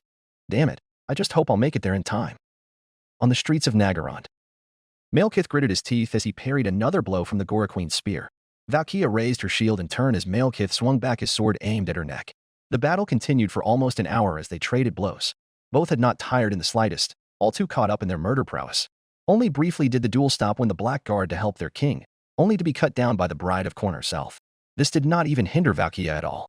It more or less annoyed her to no end before returning to facing the Witch King again. Ugh, just die already, she yelled, and grant you the victory you so desire. Your god must be hard to please. He taunted. Shut up. Valkia launched a flurry of attacks, forcing Malekith on the fence. Malekith studied her movement and fighting style in order to counter and predict her incoming attacks. She was like most worshippers of the blood god, reckless, rabid, and without finesse. Yet, she made it up with ferocity and strength that could put witch elves to shame. Malekith, however, fought scores of her people. Each and every one of them was the same, she just stood out by a few inches above them. Malekith thought of his next options. The first, and possibly ridiculous, option would be to tire her out until she was exhausted. Such a tactic would be a time waster and a death sentence, as Khornate berserkers were notorious for pushing beyond the limit if it means striking down their enemies. Any further delay would cost him his life no matter how fully suited he was in his armor. The second would be to lower his guard and follow it up with a riposte. Though formidable as his opponent was, she was too focused on gaining the upper hand on him rather than consider countering whatever exploits that left her exposed, which left plenty of openings for Malekith as he calculated the next possible outcome to take advantage of. Both options, however, were proven fruitless as Valkia leapt above and prepared to land a strike at his face, giving him a third opening. He raised his shield just in time as she crashed into it, her spear's tip bouncing off one of Malekith's horns. With momentum, Malekith threw her in tandem with Spell Shield. Valkyria crashed to the ground on her back, losing Slopner and Losifax from her grips. Malekith wasted no time and closed in on her with sword raised above her. Suddenly, a loud inhuman shriek pierced the air and crashed into the earth. Malekith was thrown off by the quake but was steadfast against the trembling. Malekith looked up and saw a three-headed monstrosity shielding the demon prince. It bellowed a terrifying roar, its draconic head spewing fire into the air. The distraction was enough for Valkyria to recover her weapons. The Gore Queen smiled to receive intervention from her god. The Chimera eyed the Witch King hungrily. Malekith fell into combat stance and braced for an attack until Seraphon swooped down and attacked the beast. The Chimera's draconic head was being attacked, shaking and gnashing as it tried to shake the black dragon off its back. Malekith was slightly relieved to see Seraphon come to the rescue. However, with 4 mouths against 1, Malekith could only feel worried for her. Of course, such a thing could easily be solved with a flick of a hand gesture. With one hand raised, Malekith used his magic summoned a beast worthy to aid Seraphon. Behind him, a building erupted and rising from the debris was a colossal war hydra. The serpent crawled forth in subservience to its master. The Witch King aimed his sword towards the Chimera. The hydra obeyed, dragging itself to clash with the 4-headed beast. The Chimera now looked upon the massive monster approaching and roared in defiance. The hydra sprayed fire on its opponent, causing the Chimera to back away in pain. The Chimera launched itself into the serpent, causing it to stagger. It fought with tooth and claw, gnashing at the larger beast in fury. The hydra grabbed a hold of it with a couple of its own heads while Seraphon leapt forward and crashed into the Chimera, knocking both monsters onto the ground. Malekith smiled behind his mask and turned to face Valkyria. The Gore Queen closed in on him, but Malekith braced himself and was ready when a sudden intervention had come. Out of nowhere, black lightning struck Valkyria and threw her against a building, crashing into a wall and crushed by the rubble. Malekith searched for the origin of the attack, only to find the most unlikely of saviors. "Your Highness," greeted a most familiar sorceress. "I witnessed you in combat with this wretch. I could not help but aid you. For your safety, I offer my service." Malekith scoffed. "It was not needed, Felician, but you have my gratitude. No more than that. I am forever indebted to you as always, my king." Felician responded. Her grin greeted his eyes, but devoid of any warmth behind it. Soon, the sound of thundering hooves drew near. Quran finally arrived with a contingent of the Black Guard behind him. "Lord Malekith," called out Quran, "I am here to aid you. The messengers have told me of your battle. I came here as soon as I could, and with the Black Guard in tow. And what of the wall? It's being defended, but the men are being overwhelmed. Your presence would greatly aid the tide of battle if I may speak boldly." Quran responded. "That is concerning." Malekith agreed. "But that will be settled for a later time. Mine is currently rising as we speak." All three turned their heads toward the downed Valkyria, who was now rising from the rubble, angrier than before. Malekith fell into combat stance again, now with support on his side this time. Felician glowing with magic on his left, Quran clutching his halberd in his hands, and the Black Guard flanking in front to protect their king. The Gore Queen staggered and fumbled, but no worse for wear. A loud screech deafened the air, and landing near the two opposing sides was one of the Chimera's heads. Seraphon landed behind her master and roared into the sky. The Hydra, meanwhile, snapped the Chimera's remaining head by the neck, before casting the body aside and crawling towards the Drukei. Valkyria could only glare and growl at the enemies now surrounded her. Twice, the Kingslayer summoned his men to do his work. Twice, he was now among his own people. "Coward." Malekith made his way to the front. "You are surrounded, Cornate," Malekith announced. "This duel is over. I have won." "Wretched elf," Valkyria snarled. "You think yourself the victor, but you are merely playing underhanded. I will tear you and your soldiers and serve your skulls to corn for this transgression." "I will not, but yours will do." Magic sparked in the Witch King's hand, followed by the sorceress. Both unleashed the might of their power, but Valkyria managed to avoid it as she soared to the skies. "This is not over, betrayer. I will have your head," Valkyria roared before flying back to her army. Seraphon was about to take flight until Malekith bade her to stay. The dragon whinnied as he stroked her nostril. "Everyone back on the walls," Malekith ordered. "Felician, summon a portal and get the men and Hydra to their stations. I will be there shortly." "As you will it, your highness." Felician conjured up a portal and the Black Guard soon walked and traveled back to the bastion. Another large portal opened and the Hydra crawled in. Both the sorceress and Quran soon followed, leaving Malekith to himself and his dragon. Malekith sighed in discontent. Seraphon sensed his displeasure and cozied up to him. The Witch King simply scratched her cheek with affection, but his mind was clouded with troubled thoughts. If his witch sight was correct, the armies of chaos were besieging not just Naggarond, but to the rest of the citadels. Valkyria's army had splintered into 3 groups, each of them big enough to invade 2 for each of Naggaroth's holds. Even with all the magic and monsters on his side, Valkyria's had numbers and demons, the latter of which he had yet seen. If Naggaroth were to fall, then all of his goals will be gone with the wind. Ulthuan would be taken by chaos, not him. Ulthuan was his to take. It was his destiny. He will live to see it rightfully claimed by the true son of Anarion. Not chaos. Not the Aesir princes. Only Malekith. The one and only. It is not too late, my son. There is still time left for you. Malekith turned his head to the voice behind him, only to find his father standing there, a face of sorrow greeting his son. Why are you still here, father? Malekith questioned. Why come to me on the eve of battle? Had I not made my intentions clear? I never wished to turn against you, only that you become better. I am better, Malekith retorted. I am supreme. I am the Witch King, chosen of kind. That is not what I meant. Inarian voiced his disapproval. This is not who you are, not who I wanted you to be. And what was it you wanted me to be instead? An inferior? A weak successor? I did everything you taught me to become, a strong and proud Asur. It is not my fault Ulthuan rejected me for slaying that weakling they called a king. I was fit to become their ruler, not Belshazzar, nor any other prince. And yet, Asurian did not find you worthy. Inarian countered. Ulthuan rightfully feared what you would become if you had taken the throne, just as they had feared me. Malekith steeled himself from the melancholy his father's ghost permeated. It doesn't matter. I am your son. And once I get rid of these slaves of chaos, I will sail down to Ulthuan and bring down the gates. And only then will I take my place as Phoenix King. I have spoken this already. You will not go against our people. His father admonished, though, faintly pleaded. Ulthuan does not need to be ruled with fear. No more fighting against our kinsmen. Cast down the darkness within your heart, and only then are you worthy of Asurian. I am worthy. Malekith spoke with conviction. I have done many a great deed even before I pledged my goals to seeking Asurian's favor. It will be enough. And yet, those deeds you forged are now in ruins. The dwarfs of the world's edge mountains hate us for your deceit and have made you O-breaker. And on that same continent, the Israi of Athel-Arin have broke all ties with us and want nothing to do with our people. Inarian sighed dejectedly. If Snorri and Alisara were here, dash. You don't get to say their names. Malekith snapped. They have nothing to do with what I was accomplishing. They would never. A flash of memory struck him hard. Brief flashes of people he once remembered by. First came the hearty and bellowing laughter of his dwarfen friend as they swung and slashed together against the demons of chaos rang his ears as if a recent memory. The white of his beard and hair still clean, even his blood was drawn upon from unholy bodies. Then came the lithe body of his late wife appearing in his mind, her golden hair and pale skin basking in the light of Liliath.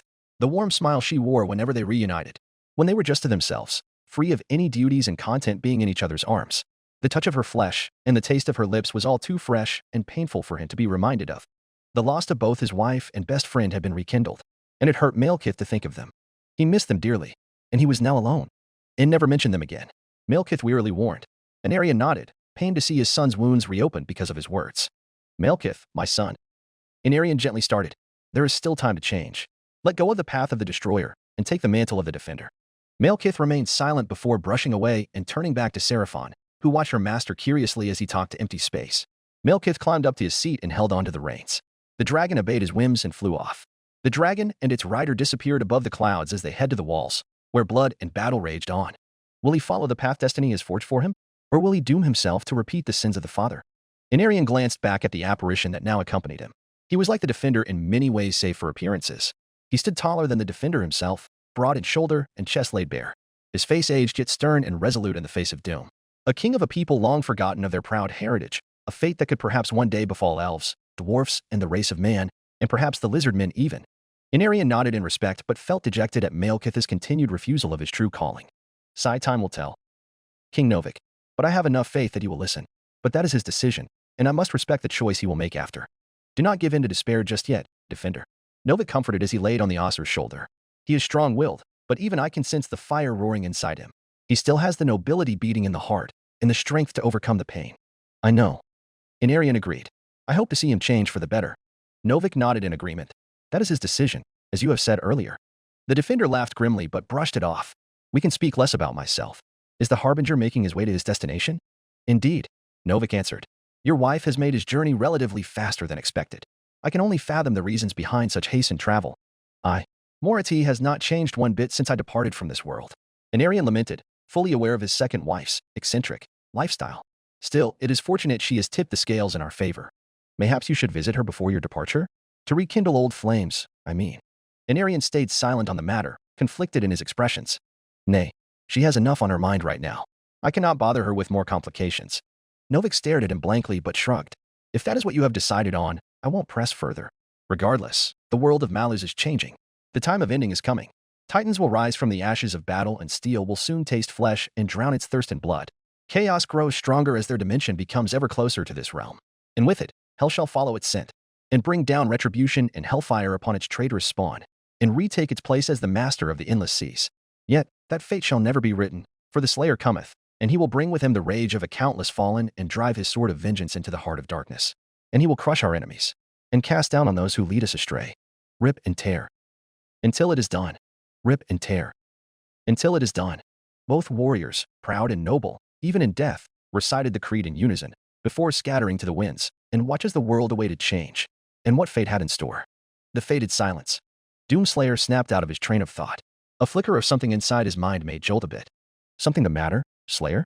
Alith asked, overlooking the map to their next coordinates. Doomslayer took a piece of paper and grabbed an ink-tipped quill.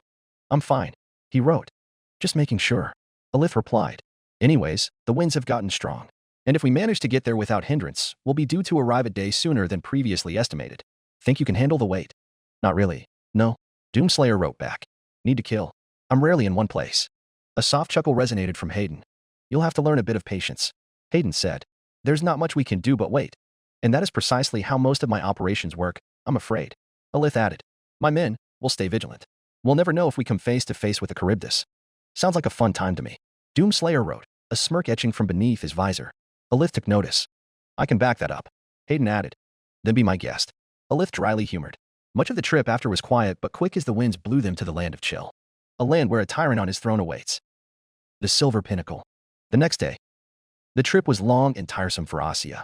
After draining much of the information out of her informant, and quite a bit of blood from her as well, the Lamian spy took to the skies in mist form and traveled half the world back to her mistress lair without rest. It extracted quite a bit of energy from her magic, but after a day, she had finally arrived on the steps of the Silver Pinnacle's front doors. The Sylvanian fixed up her brunette hair before approaching. Sisters from other lands yet united by the same bloodline welcomed her. Greetings, sisters. Asya started courtly. Greetings, Asya. A Kislevite welcomed. How goes Ulthuan? Quite thrilling, lately. I am here to speak with our queen. Surely, you wouldn't mind sharing it among us? An Imperial urged. Clara has been telling us about the latest fashions in Altdorf by the Empress. So much that the Countess of Nuln has been seething and pushing tailors and dressmakers to rival Altdorf's. Perhaps right after, ladies. Asya insisted. Damn vultures, she thought. The price of information she had was of high value, and she wasn't going to give it so freely. I'll tell you all about it. The women looked disappointed but didn't seem to be too fussy about it. They gave her passage and the doors opened to her presence. She turned to mist again and made her way through the ever-complex labyrinths that made up the dwarfen fortress. Carefully making her way inside, memorizing the routes and paths that reached the inner circle, she finally arrived upon the mistress chambers. Black guards watched the entrance and blocked those who come near the Queen of Lamia. But as Asya slowly approached, the two guards stared right back at her. The vampire shuddered by their stares and stopped in her tracks. She is expecting you, one guard stated. Enter. Rarely did the sisters grace the chambers of the Lamian queen herself, and Asya got to have such a rare opportunity. It almost made her anxious of the queen's attention. Inside, priceless relics and gemstones glittered around the room, beautifully in the dark. Gemstones, golden masks, and silver skulls displayed around to symbolize her mistress's power and nostalgia for the past. Surrounding the room, the finest breeds of cats wandered about but eyed Asya warily. She finally reached the 7 silks, and they were laid before her. And behind it, laid the throne of Queen Neferata. Asya slowed her pace, carefully as to not interrupt whatever business the queen was conducting. Come closer, my dear. A voice whispered in her ear. You have my attention. By the voice's command, Asya walked further and stood before the silken covers. Kneel. It ordered, and Asya did so. She knelt and waited expectantly for the queen's attention. A wind blew in the room and brushed the silks aside. Looking instead of a figure, Asya found the throne to be empty. Asya was about to stand up until the voice returned. I said, kneel. It spoke behind her. Asya realized who the voice belonged to and made no hesitation to go back to her knelt state. The clinking steps echoed the room, and the Lamian could now see the heels of someone now in front of her. A hand appeared and gently cupped her chin, craning Asya's head upwards and meet the cold blue gaze of the one she served under. Neferata, Queen of Lamia and the first of the vampires. A small grin formed, born out of coldness and hungered intrigue. Now what do you wish to tell me, my child? Chapter 8-9, Sea of Violence. 3 days later. Flying Whales, Gajira, midnight to 2:26, then repeat on 0:26. The fated Silence sailed without trouble as it reached past the long-since abandoned Slaver's Point and entered Karankar territory. Only the sound of seawater crashed against the boat and distant crows cawing filled the ears of everyone on the ship. Shadow warriors, who had changed their uniforms to their Druki-eye counterparts, worked tirelessly maintaining speed and navigating the trenches and rocky cliffs that threatened to consume them while honing their skills and blades. Alith stood at the ship's bow, wearing the former captain's garbs and overlooking the open path now in front of him. They had reached much earlier than expected, arriving 3 days earlier than expected. He pondered if Liliath had anything to do with the journey or that the crew was just very lucky. It mattered little to him. They had finally reached Nagaroth, and once they reached past Karankar, they will be able to get to Nagaroth, so long as they remain in clandestine. Sea patrols could be anywhere, and it would become a hindrance if they were delayed.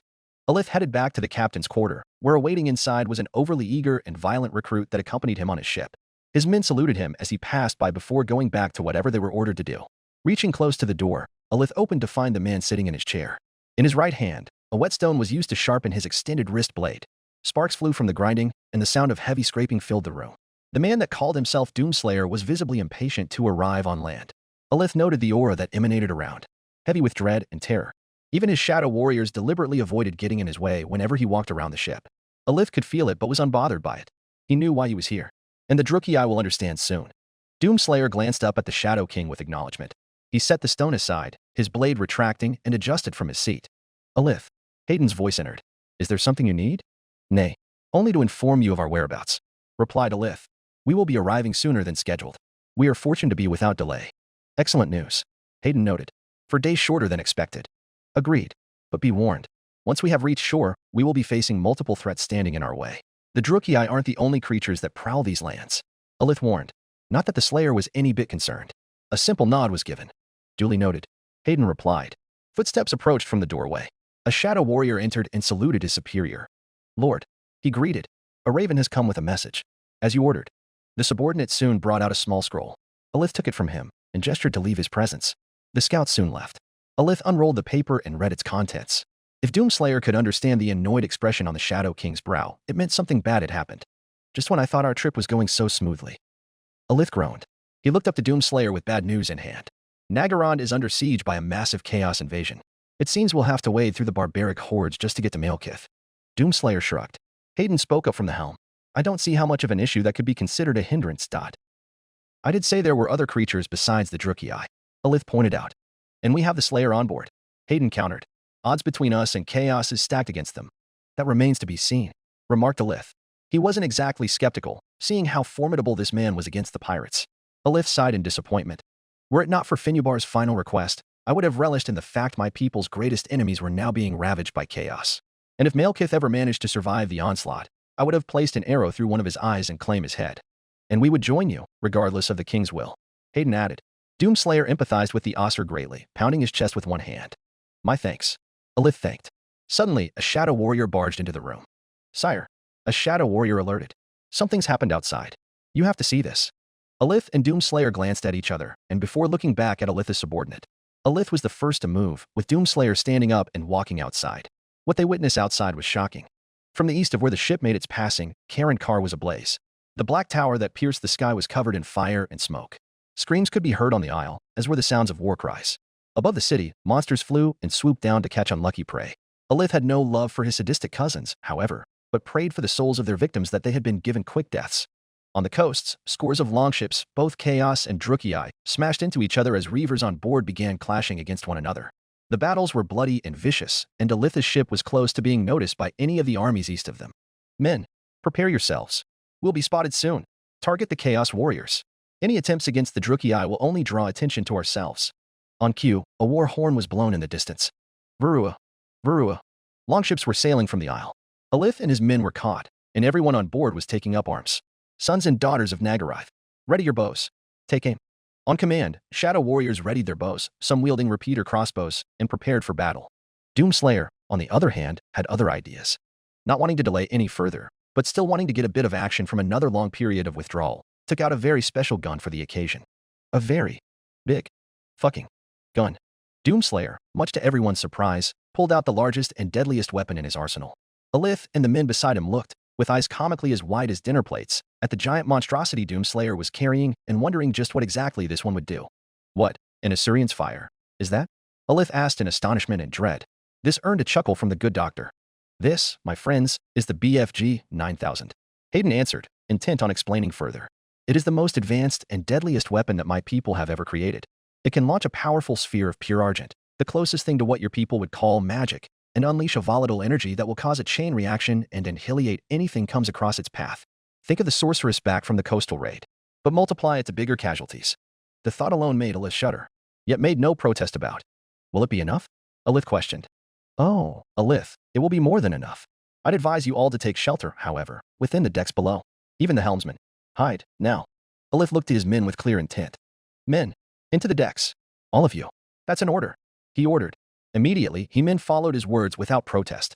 In less than 10 seconds, the entire main deck was void of any life save for Alith and Doomslayer. Alith took one last at him before heading inside. Let me know when the damage is done, Alith said, before heading down the decks further. Doomslayer nodded wordlessly before looking at the longships now approaching. He took aim at the approaching mass and, with a big fat smile on his face, pulled the trigger. Moments before disaster. Somewhere in Karenkar, Lokir Felhart was unarmed, wounded, helmetless, and at the mercy of the enemy standing before him. The giant brute was standing proudly with his sword inching near the captain's neck. Lokir pushed himself upward to meet face-to-face with his executioner. Looking upon his chest first revealed skulls adorned over his cuirass and behind his back like a twisted display of trophies. Some humanoid while others not so. Looking upward further, the smug smile underneath that ugly red beard stared back at him with a literal wolfish grin. Cold blue eyes stared back at him, savoring the captain's defeat. You have proven yourself quite a bit of a challenge, Dark Elf. The barbarian spoke, almost fluently in Druhir were it not for the harsh and guttural sound he made. But, in the end, you proved yourself to be just like every challenger before you. Don't flatter me, Chaos Worshipper, Lokir said defiantly. For all of your eloquence, you are but a savage hiding behind your so-called honor. What makes you so better than any of us? Well, for one, I'm still standing. You're not. He responded politely. And besides, it's not every day that someone like you has the honor of fighting Wulfric the Wanderer himself. Speaking of which, to who am I speaking? I don't believe we have had the proper chance of introductions. I like to know who I am taking skulls from whenever the chance. Lokir stared defiantly at the red-headed behemoth, but remained silent.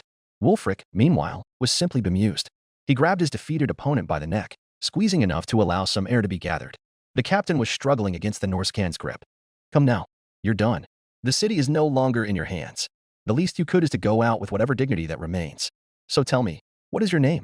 Lokir Felhart. The pirate answered under strangled breath. Wulfric nodded in sincerity and approval. Well, Lokir, you have fought well. May Khorne welcome you to his halls. Wulfric was now prepared to drive his sword into Lokir's chest. Lokir closed his eyes and prayed that his death was quick and painless. Yet, such a fate was not to be. For something extraordinary happened. In the corner of the World Walker's eye, a flash of green appeared, followed by a trail of death. From the west, some magic spell was unleashed upon the boats near the bay. Instantly, the green ball began wreaking havoc on the warriors. Lightning was unleashed and warriors left and right was being incinerated. Explosions followed after, destroying the boats both Chaos and Dark Elf. It was attacking indiscriminately. The cries of several of his men were heard as they could do nothing but fall prey to this mystical thing. Lokir took notice as well as the orb passed by. Lokir, for the first time, felt some sense of relief wash over him as he could several longships get blown up to pieces. Wulfric let go of him and watched in morbid fascination of this sudden attack. By the gods, what manner of power could do such a thing? He pondered. As if his prayers were answered, voices whispered to him. The destroyer had come. The Chaos Bane arrives in Nagaroth to parley with the Witch King. His vision was engulfed with the image of a man in green armor. Behind him, a glowing symbol of dread and power. This was his new prey, and it is Wulfric's duty to stop him from reaching his goal. Wulfric, now renewed with fervor, set towards his intended goal. Lokir was no longer in his interest anymore, much to the Drukiai's relief. A marauder came bursting forward with heavy panic. Jarl, the longboats have been destroyed by some sort of foul magic. The scouts say it came from a single boat coming from the south. I know, lad. Wulfric responded with confidence. The gods have spoken to me. Gather all the men available and prepare the sea fong. We hunt the ship. Yes, Jarl, his subordinate said. A muffled grunt was heard. Both Norscans turned to see Lokir crawling away from the two. What shall we do with him? Leave him, Wulfric ordered. He's no longer of interest. Prepare the ship as ordered. I'll meet you at the docks. The marauder nodded and quickly departed. Wulfric stayed behind to give his farewells. He could see the elf trying reach for one of his blades, but the World Walker simply walked up and kicked the blades aside. Lokir looked defeated and waited for his death. Be at ease, Felhart. I'm not going to kill you. I now look forward to bigger prey. You're quite lucky. It seems the tides are in your favor. I'll be leaving you here to catch some breath. Rest here, and then gather your men to fight another day. Farewell, Lokir Felhart. Wulfric soon departed, leaving Lokir alone. The Drukiai felt relieved. Terribly confused but relieved. The faded silence. Doomslayer enjoyed the familiar roaring sound as the BFG launched a ball of hot green argent plasma at the nearby ships as well as anything that was within the BFG shot's reaching distance. The exploding ships were like fireworks to Doomslayer's ears. He now had 3 shots left before he ran out. He placed the humongous weapon back into his inventory and now turned to the wheel. He took control and steered the wheel to the east. It was now Hayden's turn to alert the crew. You can come out now, Alith. The Shadow King and his crew exited the decks and immediately looked to the wreckage that happened. Everywhere, Norscan longships and Drukei warships were left in ruin by flame and destruction. No bodies were found, save for piles of flesh and blood that practically dotted the entire bay. Assyrians' flames. Alith said in astonishment.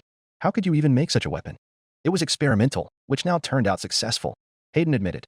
Silence fell upon the Shadow King as he tried to wrap around the cold logic behind the doctor's inventions. The ship continued its course, now sailing into the Sea of Chill. Minutes of drifting. Long moments of silence passed, everyone on board on edge and remaining vigilant of any surprises nearby. A great fog had crept and soon thickened as they reached closer to the Sea of Malice. The Blacklight Tower could be seen from a distance, but no horn was blown, most likely abandoned with the chaos incursion happening. On your guard, men. Alith ordered. We will be attacked at any moment.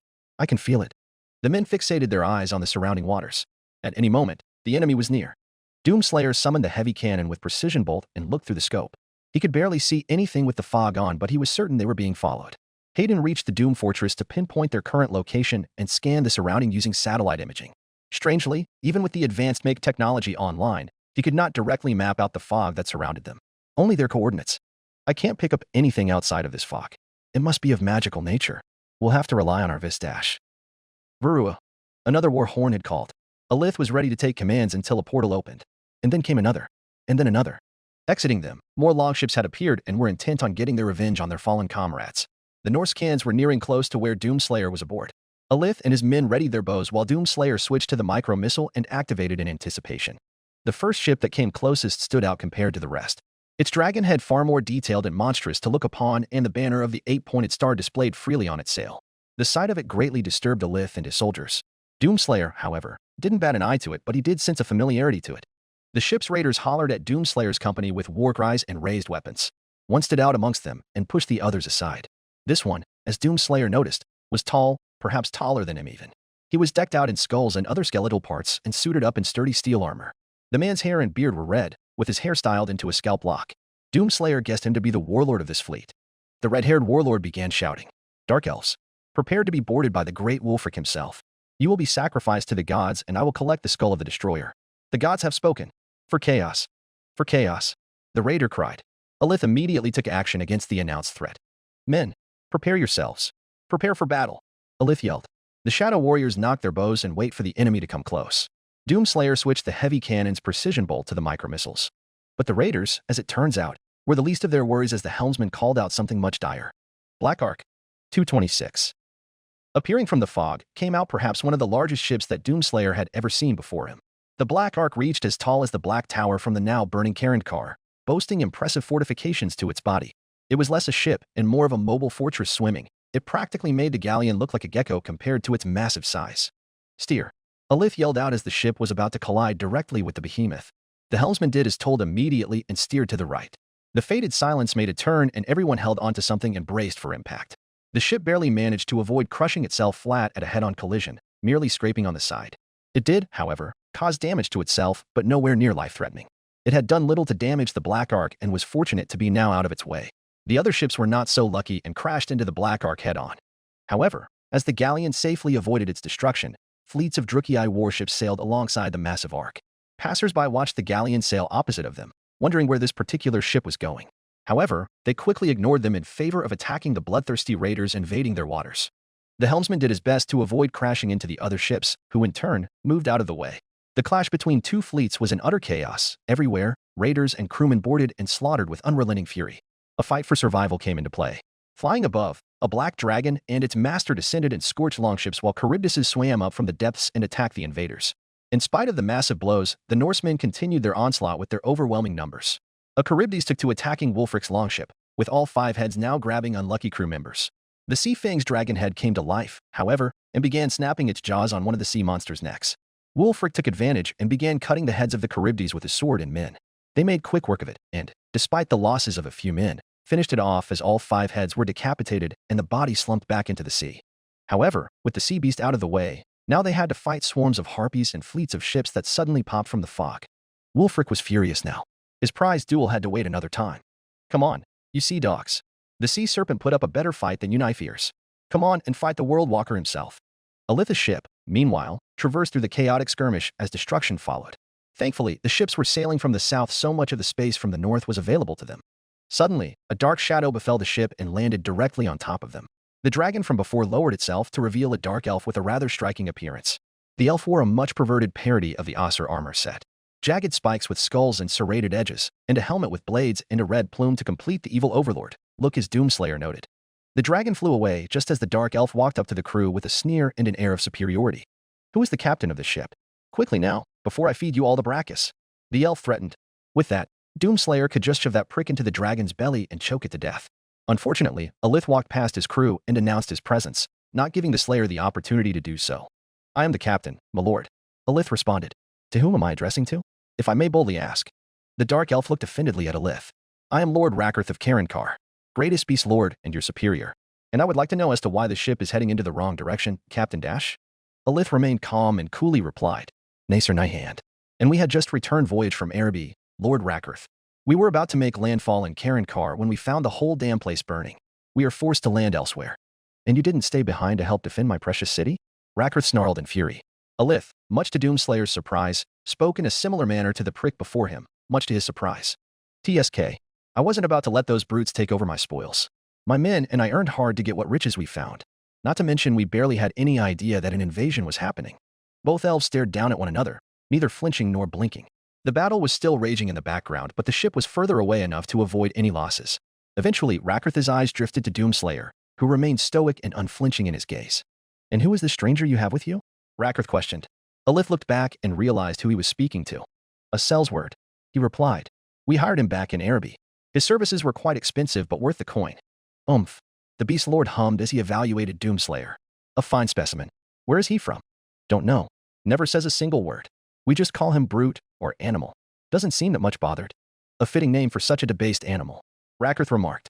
Fine then, take shore to Haggrath. I hear they're open to refugees.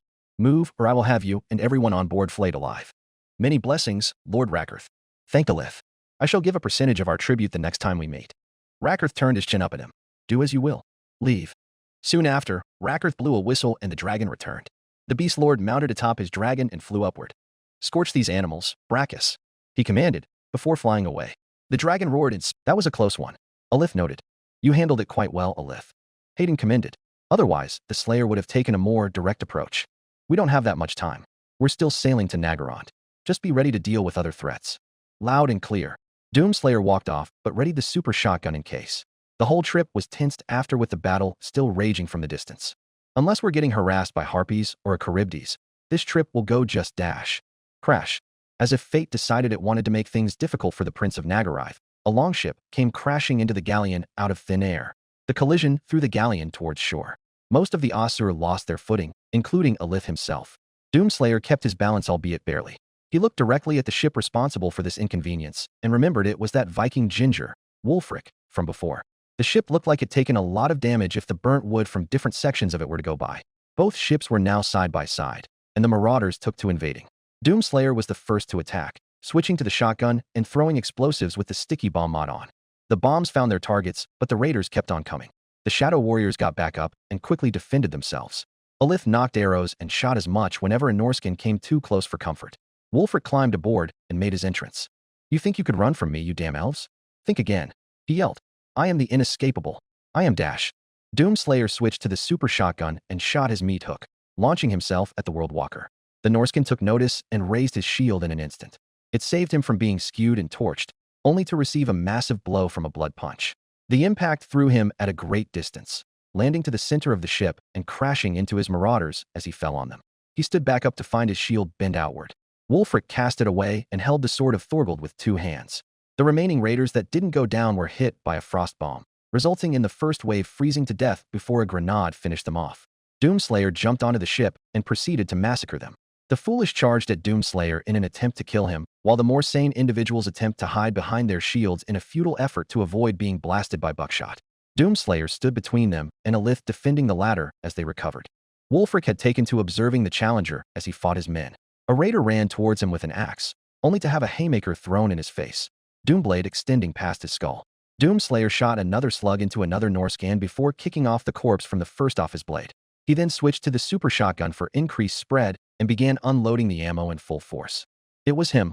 All right, Wulfric thought. The green armor was unmistakable. Although he expected him to be taller than he imagined, the warrior was still impressively tall and certainly built like a fellow Norscan. But that aura he had all around made up for the height, and it was clear that his fellow berserkers stood frozen in fear. His fighting style, however, interested him the most. He had fought warriors and monsters all over the world and witnessed marvels that the Southerners had brought during times of war. Britannian knights, Sigmarite priests, greenskins, elves, and dwarves were fun to fight, but they all eventually died by his hand. This man, on the other hand, was able to pick off his crew like flies on a hot summer. And even his guns were brutal by the Southern standards. Wulfric stopped gawking, however, as he witnessed his men being killed faster than he could count. The mighty Sarl took charge and re-entered the fray. Doomslayer simply reloaded and was about to take another shot until Wulfric charged in full view. He pulled the trigger, but the aim was swept as Wulfric backhanded the gun, instantly dropping and landing elsewhere. He pulled out the Doomblade in time as Wulfric's sword dived towards his neck and blocked. The clash of blades resounded sharply in the air. Raiders watched as two titans struggled to overpower the other in a contest of strength and fury. Wulfric gritted his teeth as he drove the sword closer to Doomslayer's neck, who matched him in strength. By now, he could see the eyes behind the helmet. It told of a man whose wrath was like no other. That even the hardiest of orcs or Khorne's followers were nothing in terms of anger. His was true rage. Brutality of immeasurable volume and power truly honed and perfected. This is what Valkia spoke of. This was the outworlder that the gods feared the most. And in Wulfric's mind, he was damn happy to finally get a fight worthy of the gods' attention. At last, we finally meet. Wulfric started. The gods told me much about you, Destroyer. Your skull will make a fine addition to Khorne's throne. And I will dash. Crack. Wulfric's jaw cracked as Doomslayer straight-up blood punched him mid-speech. Wulfric, this time, landed on his 2 feet as he flew back. He sank his sword onto the floorboards beneath and raised a hand to reassemble his dislocated jaw. A sickening pop came as he fixed it up. Damn, and I thought orcs were the heaviest hitters. He groaned while remaining impressed. Doomslayer, this time, pulled out Corhill's axe and began to rip and tear his way through the crowd with both blades. Wulfric jumped back in, all while grabbing a shield from a dead crewmate, and clashed again with Doomslayer. The battle roared around them. Both men were now on equal footing and traded blows. Wulfric could now see that the man was more aggressive with his approach, but lacked the carelessness of a Khornate berserker, putting Wulfric on the defense. What was most unusual was the silence. Never once did the man scream or yell, save for the occasional grunts that pop up. It mattered little as he fought hard without end. This excited Wulfric. Never had he fought an opponent so relentless and unyielding as to face a warrior, no, a champion of the dark gods. And yet, here he was, facing the famed Worldwalker. Wulfric soon screamed his praises as they fought. Khorne is pleased with your prowess, Destroyer. You truly have the hallmarks of a true champion, and I will send him unto you as an honored Einherjar in Valhalla. Blood for the blood god. As Wulfric focused on the Doomslayer, Alith had snuck and retrieved Doomslayer's shotgun. He readied his bow and knocked an arrow soon after into a gap of the Norscan's breastplate. The Wanderer backed away in pain his back. Slayer, catch! Alith called out as he threw the shotgun in the air. Doomslayer grabbed it and quickly reloaded. Alith distracted Wulfric with enough arrows prodding through armor gaps, now on the railings of the longship. Wulfric was enraged and was now focused on Alith. Too late, however, as Doomslayer pressed the barrels to his chest and pulled the trigger. Buckshot blasted apart his cuirass and littering his chest with white-hot lead. The tall warrior stumbled back and fell into the waters below. Doomslayer stared back at Alith and gave a silent nod. Some of his men witnessed Wulfric's fall to the water and despaired. The Worldwalker has fallen. Wulfric has fallen. As the marauders were about to face certain, the ship began moving again. No, floating on its own accord. Alith took notice and yelled his orders. Everyone, back on the ship now. The Shadow Warriors, along with Alith and Doomslayer, jumped back to their own. Some landed perfectly fine, while others just crashed to the floorboard. Doomslayer and Alith landed last, and stared back at the now flying ship escaping.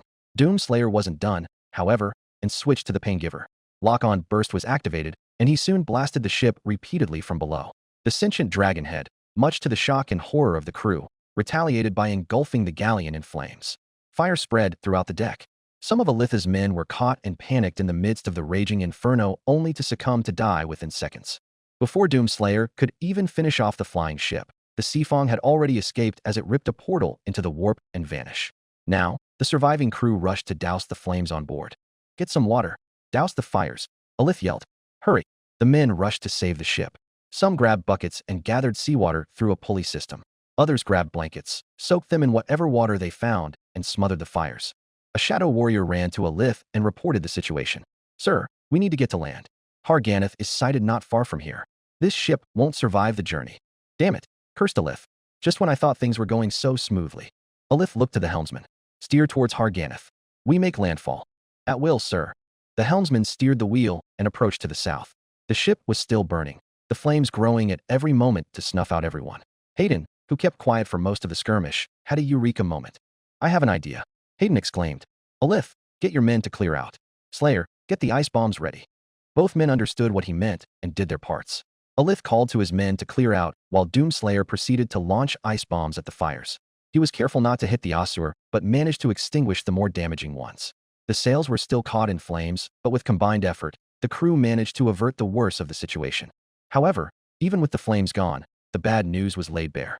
Sire, one of Alith's men reported, while the fire may have been downed, we still cannot go any further.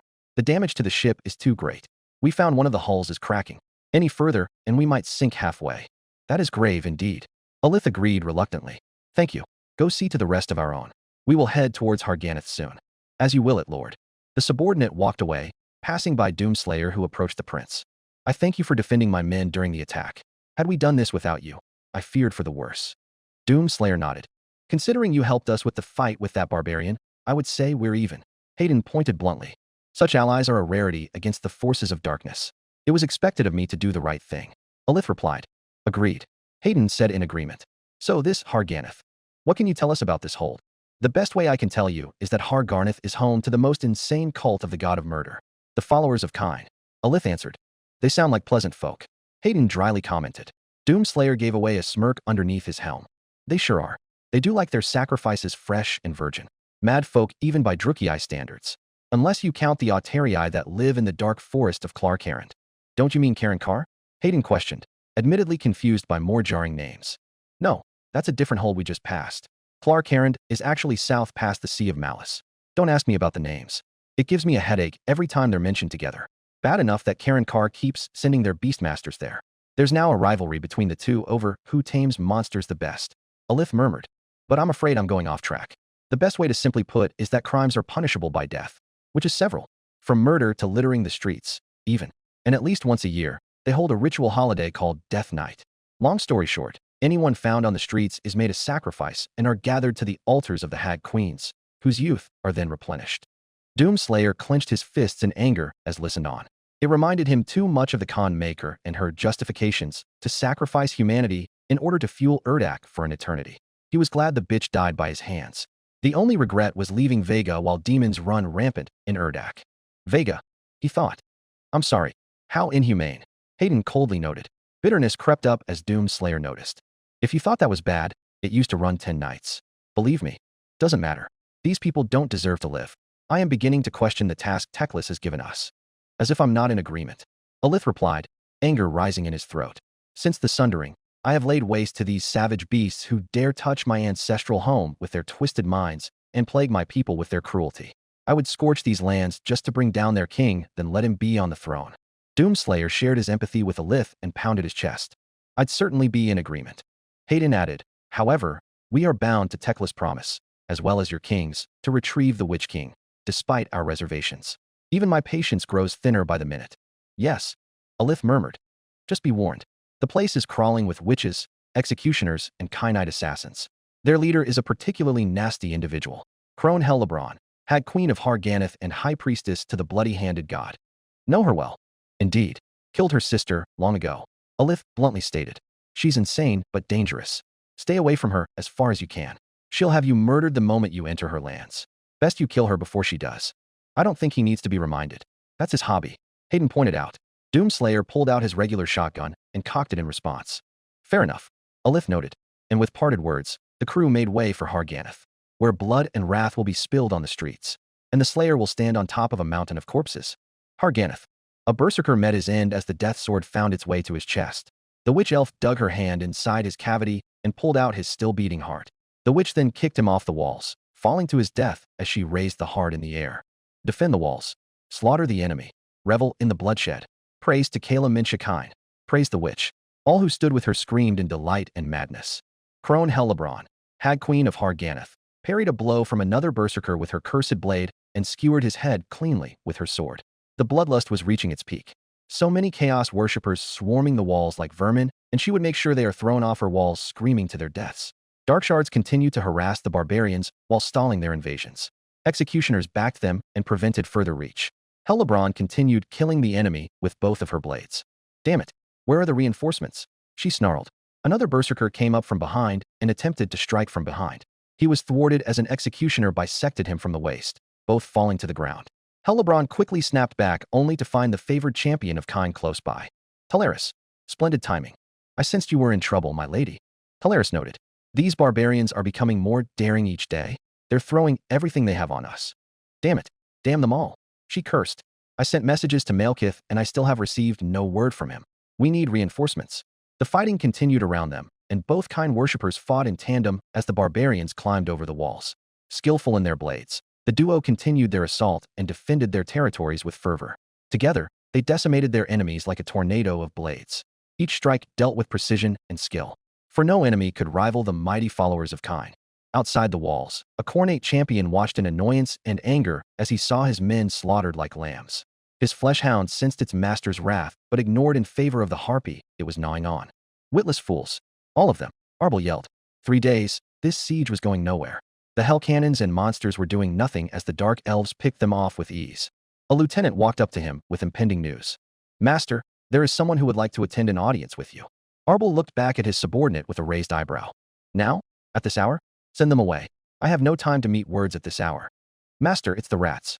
They say they have been sent here by the Everchosen to aid us. Arbel groaned at the mention of them. Skaven. A weak and cowardly lot. He despised the vermin so much, he wouldn't dare collect their skulls in the name of Khorne. However, if the Everchosen had sent them his way, he could try to tolerate as much as he could. Fine. Retrieve them. The lieutenant nodded and went back to gather the Skaven. Moments later, he returned with 3 of the rats, all of them shrouded in cloaks and daggers. The middle one especially walked up to Arbel. Mighty Arbel. Strong and fierce warrior man-thing. Everchosen has sent us and delivered us here to aid help you. The rat chittered. Arbel was getting annoyed by the seconds. He made his demands clear. Make it quick. I have a siege to deal with, and I have little patience with whatever you offer. Speak, before I feed my flesh hound to your corpses. The 2 rats behind their leader hissed, but the middle one had surprising patience. Forgive me, champion. We have sent Skaven into strongholds, placing bombs into walls. Walls go boom boom. Elf things don't know what hurt them. Need more time to prepare. A growl erupted in Arbel's throat. However, he felt some sense of relief. The bombs will help hasten this siege soon. He hated to admit it, but the rats had their moments. Fine, get to work. I will be at the walls. He kicked his spurs and his mount moved forward, leaving the 3 rats to themselves. Deep in the dark forest, a multitude of red eyes watched as their leader finished words with the champion of Khorne before disappearing. Skaven supremacy will come, and the horned rat watched with leering interest from the shadows of his realm. Chapter 10. The Night of Bloody Hands. Harganethus Bay. Steady, steady. Alith repeated as the ship arrived at the bay of Nagaroth's notorious theocratic hold. The galleon structure, while by no means fragile, had already ceased to function properly as they neared the ports. The crew braced themselves as they made the landing. Crash. Within reach, they arrived with the grace of a falling whale cushioned by a bedrock. But as far as Doomslayer was concerned, this hard landing was practically a bumper. We're here. Alith deadpanned. Everyone out. The whole crew prepared immediately and equipped themselves with proper gear. Doomslayer and Alith were the first to set foot on land. Alith changed back to his old uniform, seeing no reason as to keep up the pirate disguise, while the Slayer surveyed the surroundings. The entire bay was unsettlingly empty. Plenty of ships were still near the docks, though, all of them abandoned by now. Not a single sound nearby save for the ones of battle far off somewhere in the north. Smoke and fire could be seen from a distance as well, much further from the sea. We'll take one of the boats here, Alith stated. Ship is of no use to us at this point. I want volunteers to find a viable ship to continue our journey. A couple of his men raised their hands. Alith then gestured them to search for one. We can't stay here any longer. Alith voiced his concerns. City is crawling with executioners, witch elves, and Kainite assassins. Of all the places we could have landed, it's this one. Keep your eyes out. We appreciate the warning, Alith. Hayden thanked. Though, I think you may have exaggerated a bit too much on the ship's damage. Its integrity is still intact, so it's possible we can repair it with the right tools. As Hayden pointed out the chances of repairs, a raven came down and landed on the ship's railings. 3 times it pecked at the wood did the ship finally sink to the seabed. Luckily, no one was on the ship as it sank. Never mind. Hayden changed his tune. Doomslayer gave a facepalm, while Alith rolled his eyes. As I was saying, best we wait until my men return. We are not going anywhere further. Unless we have no other choice, we are staying here. Agreed. Alith questioned. Doomslayer shrugged. Didn't care, really. Hopefully, it won't take much longer. Through.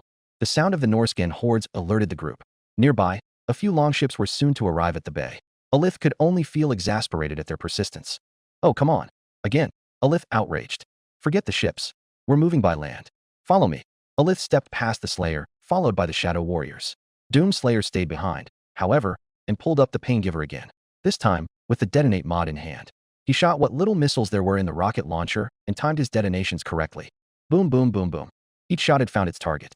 Still more had come, but it was enough to slow down the invaders from getting anywhere close to the Asur. "Damn it. Come on, Slayer." Alith called out. "We need to get moving. Quickly." Doomslayer placed back the rocket launcher and quickly switched to the combat shotgun, and then returning to his group. The streets of Har Ganeth were now filled with the footsteps of the group, breaking the silence it once had. Mother Russia bleeds, fix science. Har Ganeth's walls. The Blood Queen fought with relentless fury as she unleashed hell on the marauders. She sliced off the legs of an axe-wielding Norscan with her sword, while stabbing through the throat of another with her parrying blade. Talaris was close behind and finished off the legless Norscan in one chop to the neck. Executioners continued fending off the Norscans, reaching over the walls with their executioners' blades, while the Darkshards shot bolt after bolt into the hordes down below. The barbarians continued their assault, however, and climbed on the walls, howling Khorne's name and demanding blood and skulls as tributes to him. The Witch Elves, meanwhile, howled Kain's name and so too demand sacrifice.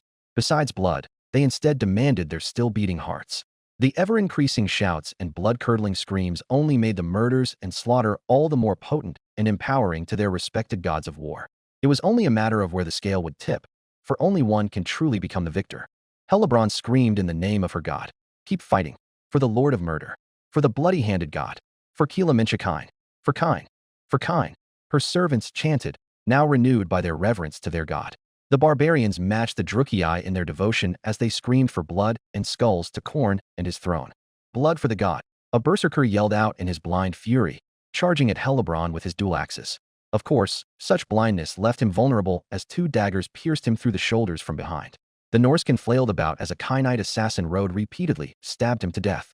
The barbarian managed to get him off only to be kicked down to his death off the wall's ledge. The assassin wiped away the blood off his blades and formally greeted the High Priestess. "Crone Hellebron," he greeted. "I am pleased to see that you are alive." "Shadowblade," she replied, wrenching her sword from a dead Norscan. "What news do you bring from the Witch King?" "Unfortunate news, my lady," Shadowblade lamented, pulling out a scroll from his cloak. Talaris protected his mistress as she read the contents. "What?" Hellebron screamed in fury. "He cannot give me any reinforcements. The Witch King is currently under siege, as is Haggraf. RRR. Curse these heathens and their gods. They shall meet kind soon enough." Hellebron cursed as she crushed the scroll in her hand. She soon slit the throat of another berserker before pushing him off the walls. But as she received temporary relief from the act, bright flashes of green and echoing booms began blowing on different sections of the wall. The segments of the wall's infrastructure began to collapse, with those left standing falling to their deaths. If not the fall that kills, then the warp energies are what finished off the survivors. One Drukei was in the midst of developing bulbous flesh, claws, eyes and teeth in areas not meant to be, before being cut down in two by Talaris. "Warpstone," Shadowblade exclaimed. "The rats were in league with the enemy. We have been compromised." "Impossible." Hellebron recoiled in shock. "This city cannot fall. I will send every damn insect to Kain's realm if it means victory." She then whistled into the air, where the wind roared back. Descending upon the three, a manticore bowed in front of the Blood Queen. Hellebron took the reins, with Talaris taking a back seat. Shadowblade was the last and grasped the creature by its arm tightly as it took flight. All three descended to the ground, where the bloodshed was at its most concentrated. Outside the walls, Arbel looked on in delight and gratification as sections of the walls came down excellent. The rats made good on their part. Now comes the slaughter," he commented. Arbel then looked back to his lieutenant, a Khornate chosen of Kurgan stock. His armor, black as midnight from head to toe, and tipped with jagged spikes on his pauldrons and sword hand. His horned helm, which resembled more of a skull, turned and greeted the undefeated expectantly. "Mad Jarl Kel," announced Arbel, "take your men to the west. I will take the north while the others take the east. You may take whatever is yours for the keeping. The men can keep the riches." Madjar turned down. "I aim for a good slaughter." "As do I, brother," Arbel agreed. Just then, red portals began appearing around his armies. From the skies, furies swarmed in clusters. And from the ground, came bloodletters, flesh hounds, and blood crushers, some even mounted by the former. Blood thrones strode and roared their engines of hate as they rode alongside the army. And the last, but not least, came the mighty juggernauts, the bloodthirsters. Titanic creatures who brandished battle axes and whips walked forth with earth-shaking steps. The demons howled like hungry beasts, their screams like that of a roaring fire and the hammering of steel. They raised their mighty weapons in the air in preparation for the battle to come. Arbel gave thanks to the Brass Lord and psyched himself to live in the moment. The Chaos Lord kicked his reins and raised his axe. His mighty steed stood up and growled in anticipation while the Norscans under his arms stood. Men of the North, raise your axes and swords. Tonight, we have been blessed with the mighty servants of Khorne. He is pleased with our servitude, and we shall bring a night of slaughter. And Khorne shall watch and smile down upon us, as spill the blood from whence they shall flow to his kingdom. Blood, for the blood god. Skulls, for the skull throne. Kai Owaerge. Arbel aimed towards the now broken bastion. His hound roared and was the first to charge. Both demon and mortal charged into the now broken citadel, for the carnage was made ready for them. Somewhere else, moments ago. Stay close. Alith whispered. Keep your eyes on the shadows. We are never alone. The group had taken to sneaking through the city's alleys and narrow passages to avoid exposure. Doomslayer eyed around, holding onto the shotgun tightly. Alith had sent 2 scouts ahead to alert them of any lurking patrols. So far, they had been able to move without trouble. The Shadow Warriors proved their name, Doomslayer admitted. It was only a matter when he took his turn with proving his. Boom. Damnation, Mick Gordon. Suddenly, flashes of green and the sound of explosions caught the group by surprise as they made their way through the streets. Looking towards the origin, Doomslayer and Alith could see sickly green smoke rise to the sky visibly from the walls. Chaos had breached the city, and the situation now had become direr than before. Damn it, Alith cursed under his breath before turning back. Move. We need to get out now. Get ready for combat. The group quickly became alert and hastened their heels. They ran through the streets without pause. Footsteps not of their own and blood-curdling cries of murder were becoming louder and louder as they ran. Eventually, they came across a slaughter unfolding as red-armored barbarians and Harganeth executioners exchange steel and spill blood on the cobblestones. Neither side noticed Doomslayer's group. Too focused were they spent on killing each other. This way, Alith called out as he saw another alley close by. The group followed, not noticed by either side and not any bit concerned with the fight right now. Everywhere they went, battles became a common sight. This city was rapidly collapsing and turning into a slaughterhouse, and Doomslayer felt like he was missing out on a grand experience. He would rather be killing 2 birds with 1 stone at this point, were it not for the fact that he had to rescue some royal asshole and escort him back to Ulthuan. As Doomslayer grumbled about through his head, he noticed someone falling over in the corner of his visor. A squad of guards pushed a group of slaves to somewhere else while incessant screaming followed behind them. One of those slaves tripped and fell.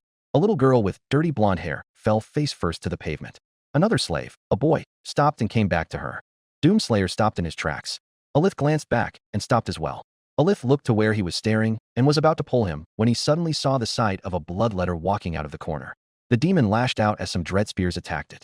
None of the guards survived as it slew with its infernal blade.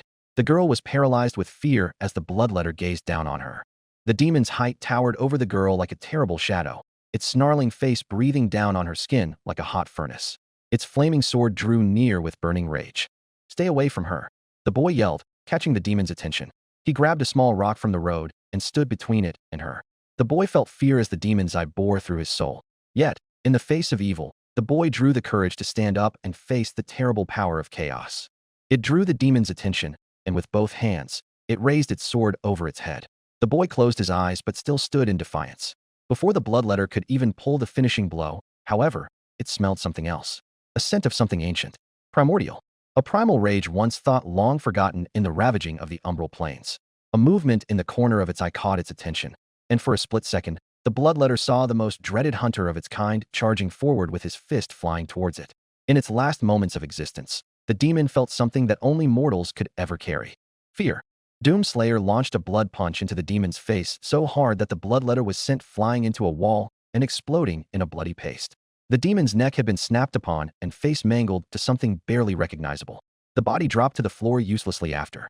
Interestingly, the demon expelled energy, Argent energy, and it rejuvenated the Slayer's health again, much to Hayden's surprise. However, before Hayden could get a word, a roar was heard close by. The noise his fist produced and the fear the demon mentally channeled must have drawn the attention of every demon and warrior within Doomslayer's sight. The only thing they fear is you. Mick Gordon, Remastered V2 Remix, 030. The boy opened his eyes and stared in awe as standing before him was not a demon, but a man. He stood between the demons and the children. Doomslayer glanced back at the boy and nodded, before facing the invaders. Alith rushed in and grabbed the children to safety as Doomslayer stood alone. Slayer, a demon yelled in terror. The demons gazed in horror as the nightmare from eons past had returned, while the warriors looked upon the new challenger with curiosity and excitement. Doomslayer pulled out the super shotgun and began replacing the empty shells with new ones. Bloodletters and Chaos Warriors descended upon the Slayer in a berserk state. His simple response was to snap the shotgun back into place. Snap. 048. Doomslayer charged head-on, blasting away the first wave with the SSG, and then blood punching the second wave. The berserkers stood no chance when he drew first blood. A bloodletter came towards him with his sword, only to be deflected with the Doomblade. Doomslayer pressed the barrel of his shotgun against its face and blasted it into smithereens. The demon dropped to the ground, now ceasing from existence. More came coming with fury. The Chaos Worshippers brandished their weapons with unholy intent and swarmed him. Doomslayer pulled out the chain gun with the turret mod equipped. The barrels split apart into 4, and the Slayer pulled the trigger. Bullets went flying and flesh rendered as the horde realized too late that they had carelessly spent their lives like lambs to the slaughter. Doomslayer continued spraying bullets until either the mindless brutes died foolishly or that the survivors turned and ran. Even some bloodletters quickly realized that this battle was stacked against them and fled with their tails behind. Doomslayer ceased firing, and the barrels of the chain gun reverted to their original form. Smoke rose from the barrels as he carried the weapon over his shoulder. The scene was now littered with blood and gore. Demons that were caught in the shootout turned to ash and cinder. The chain gun had low ammunition in its drums, but Doomslayer still had other guns to spare. He quickly switched the chain gun for his regular shotgun. Slayer. Doomslayer looked behind to find Alith catching up to him. A look of surprise. Are you all right? Alith asked with concern before looking around at the massacre he had just witnessed. The shock was red all over his face as he turned to Doomslayer, yet said none of it. There is no room for concern, Alith. But we are fine if that's what you are asking. Hayden answered. Alith was struggling to keep his emotions in check, which was a first in a long time. He quickly came to his senses and reverted to his original stoicism. All right. Alith calmed his nerves. Not my station to be worried. And the children?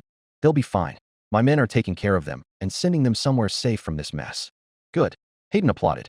What's the situation now? Worse, I'd say. Everywhere. The entire city is turning into a slaughterhouse, and our means of stealth has been compromised by your actions. Doomslayer furrowed his brow. You know it's within his right to protect the innocent. He made it clear, didn't he? I know. Alith acknowledged. But by now, the noises might have attracted the entire city. We'll be swarmed at any moment now. Then we'll split up. You find our means of escape, and we divert the enemy's attention. Doomslayer pulled out another earbud and handed it to him. Take it. There's a tracker installed onto this earpiece. Wear it around your ear, and I'll contact you. We'll find you. Thank you. Alith thanked. Footsteps could be heard from a distance. It came from here. Go. Now. Hayden alerted. Both men split apart. Alith went back to the shadows and guided his men through means of escape, while Doomslayer entered the fray and reveled in the carnage that followed. Doomslayer went to his next objective, or not since he had no clue by this point, and searched for the nearest and most concentrated battle. Every single street was crawling with the demons and their mortal followers. Were it not for the fact that the inhabitants were full of sadistic elves who threw the Geneva Conventions out the window like trash, he would have left them for dead and give them a taste of their own medicine. However, a part of him couldn't ignore the fact that there were also innocents as well. Slaves, which now gave him 2 reasons to stand and fight. The other, of course, were the demons. Or demons, or whatever the hell their names are spelled. This is interesting, Hayden remarked. This energy is of the same material as Argent energy. I never suspected these demons to still carry them. But there's something else I'm detecting. Something foreign, but I need to gather more material and understand it. But why worry about it when I have you collecting? While Hayden analyzed the material, Doomslayer recollected his thoughts. It didn't matter how different they were from hell. He remembered them quite well. From a time before his imprisonment. On Argent Nur, when the homeworld still thrived. They were just hell under a different brand name. Doomslayer could hear demons nearby. He turned right, to find more of them and their followers. The demons were the first to take notice and screamed. The Chaos Warriors, too blinded in their berserk state, charged at him for their next kill. Doomslayer had the sticky bomb mod equipped and launched several bombs into the incoming charge. The bombs landed on their victims and exploded. Guts and body parts sprayed everywhere as the Norscans ran foolishly to their deaths. With the sticky bombs done and now charging, Doomslayer dealt with the remaining ones and blasted them with white-hot lead. With the berserkers now dead, it was only the bloodletters now to deal with. The bloodletters charged in a futile effort to stop him, only to be blown to bits by the shotgun. One ended up being grabbed as a meat shield while Doomslayer pulled out the heavy cannon. Their hellish weapons were stopped short of cutting the Slayer down by way of the bloodletter's body, which took the brunt of the assault, while the FMJ rounds did their job as they tore through the murderous demons to Gibbs. The meat shield screamed in pain all the while its brethren stabbed and cut it to pieces as they tried to get through Doomslayer. Eventually, the HC emptied its last round. By now, only a few demons remained, and the meat shield was now little more than half of a torso without limbs. Doomslayer proceeded to throw the torso towards them, giving them enough of a distraction as he lobbed an ice bomb at them, then switched to the flamer, before finally throwing a grenade at them. His armor restored instantly upon their deaths, filling 2/3 of what he had previously. Now came the ammo. Considering these demons were just demons with an A in the name, which meant they had Argent energy in them, that meant he could now replenish himself with walking Argent pinatas around. He soon noticed a bloodletter still standing, shaking even as it raised its sword at him. Just then, an evil thought came to Doomslayer. Putting the HC aside, Doomslayer finally pulled the great communicator out from his arsenal. He then revved the monstrous tool up, the teeth now running at terrible speeds. The bloodletter, seeing the chainsaw with a widened gaze, dropped its sword and ran in the opposite direction, fleeing for its life. Sadly for it, the Doomslayer was a lot faster. Reaching within closing distance, he kicked it to the ground and stomped onto its back. The demon fell flat on its face and shortly could only claw the ground and scream frantically as it faced a grisly end. Within seconds, the Slayer sawed through its head and back, killing the demon instantly but violently. Ammunition was now replenished for the HC and chain gun and the shotguns and the paingiver as well. Damn, it's good to be back in business. Doomslayer thought. Halt right there. A voice yelled out.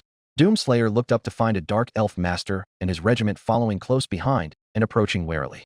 Who are you and where did you come from? Trespassers on this soil are sentenced to death as decreed by the Hag Queen herself. Answer quickly and I will spare you an agonizing death. He demanded. Doomslayer simply ignored him and walked away from him. The Dark Elf commander was incensed and walked up to him. Do not walk away from me, he yelled, a hand reaching to grab Doomslayer's shoulder. That never happened as the latter instinctively grabbed it. Slowly, he crushed the idiot elf's hand until the bones began to pop under pressure. The Dark Elf screamed in pain right before having his head grabbed and smashed into a nearby wall. The elf died instantly as his head turned into a bloody paste. The rest of the elves instinctively raised their weapons at him, only to back down as the Slayer's aura paralyzed them with fear. Ultimately, Doomslayer ignored them and went off to kill more demons. The Dark Elves were to themselves now, wondering what happens next before arguing who gets to be the new commander. I would have been of use to communicate, but then I suppose he wouldn't matter much. Hayden spoke in total agreement with the Slayer's methods for once. Doomslayer moved elsewhere and landed straight into a skirmish between two sides.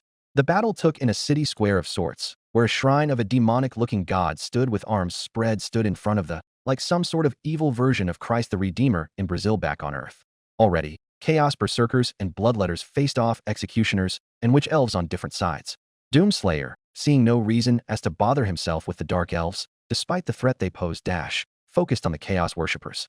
He soon pulled out the ballista with the Destroyer Blade mod applied. He charged up the weapon until it finally reached 100%.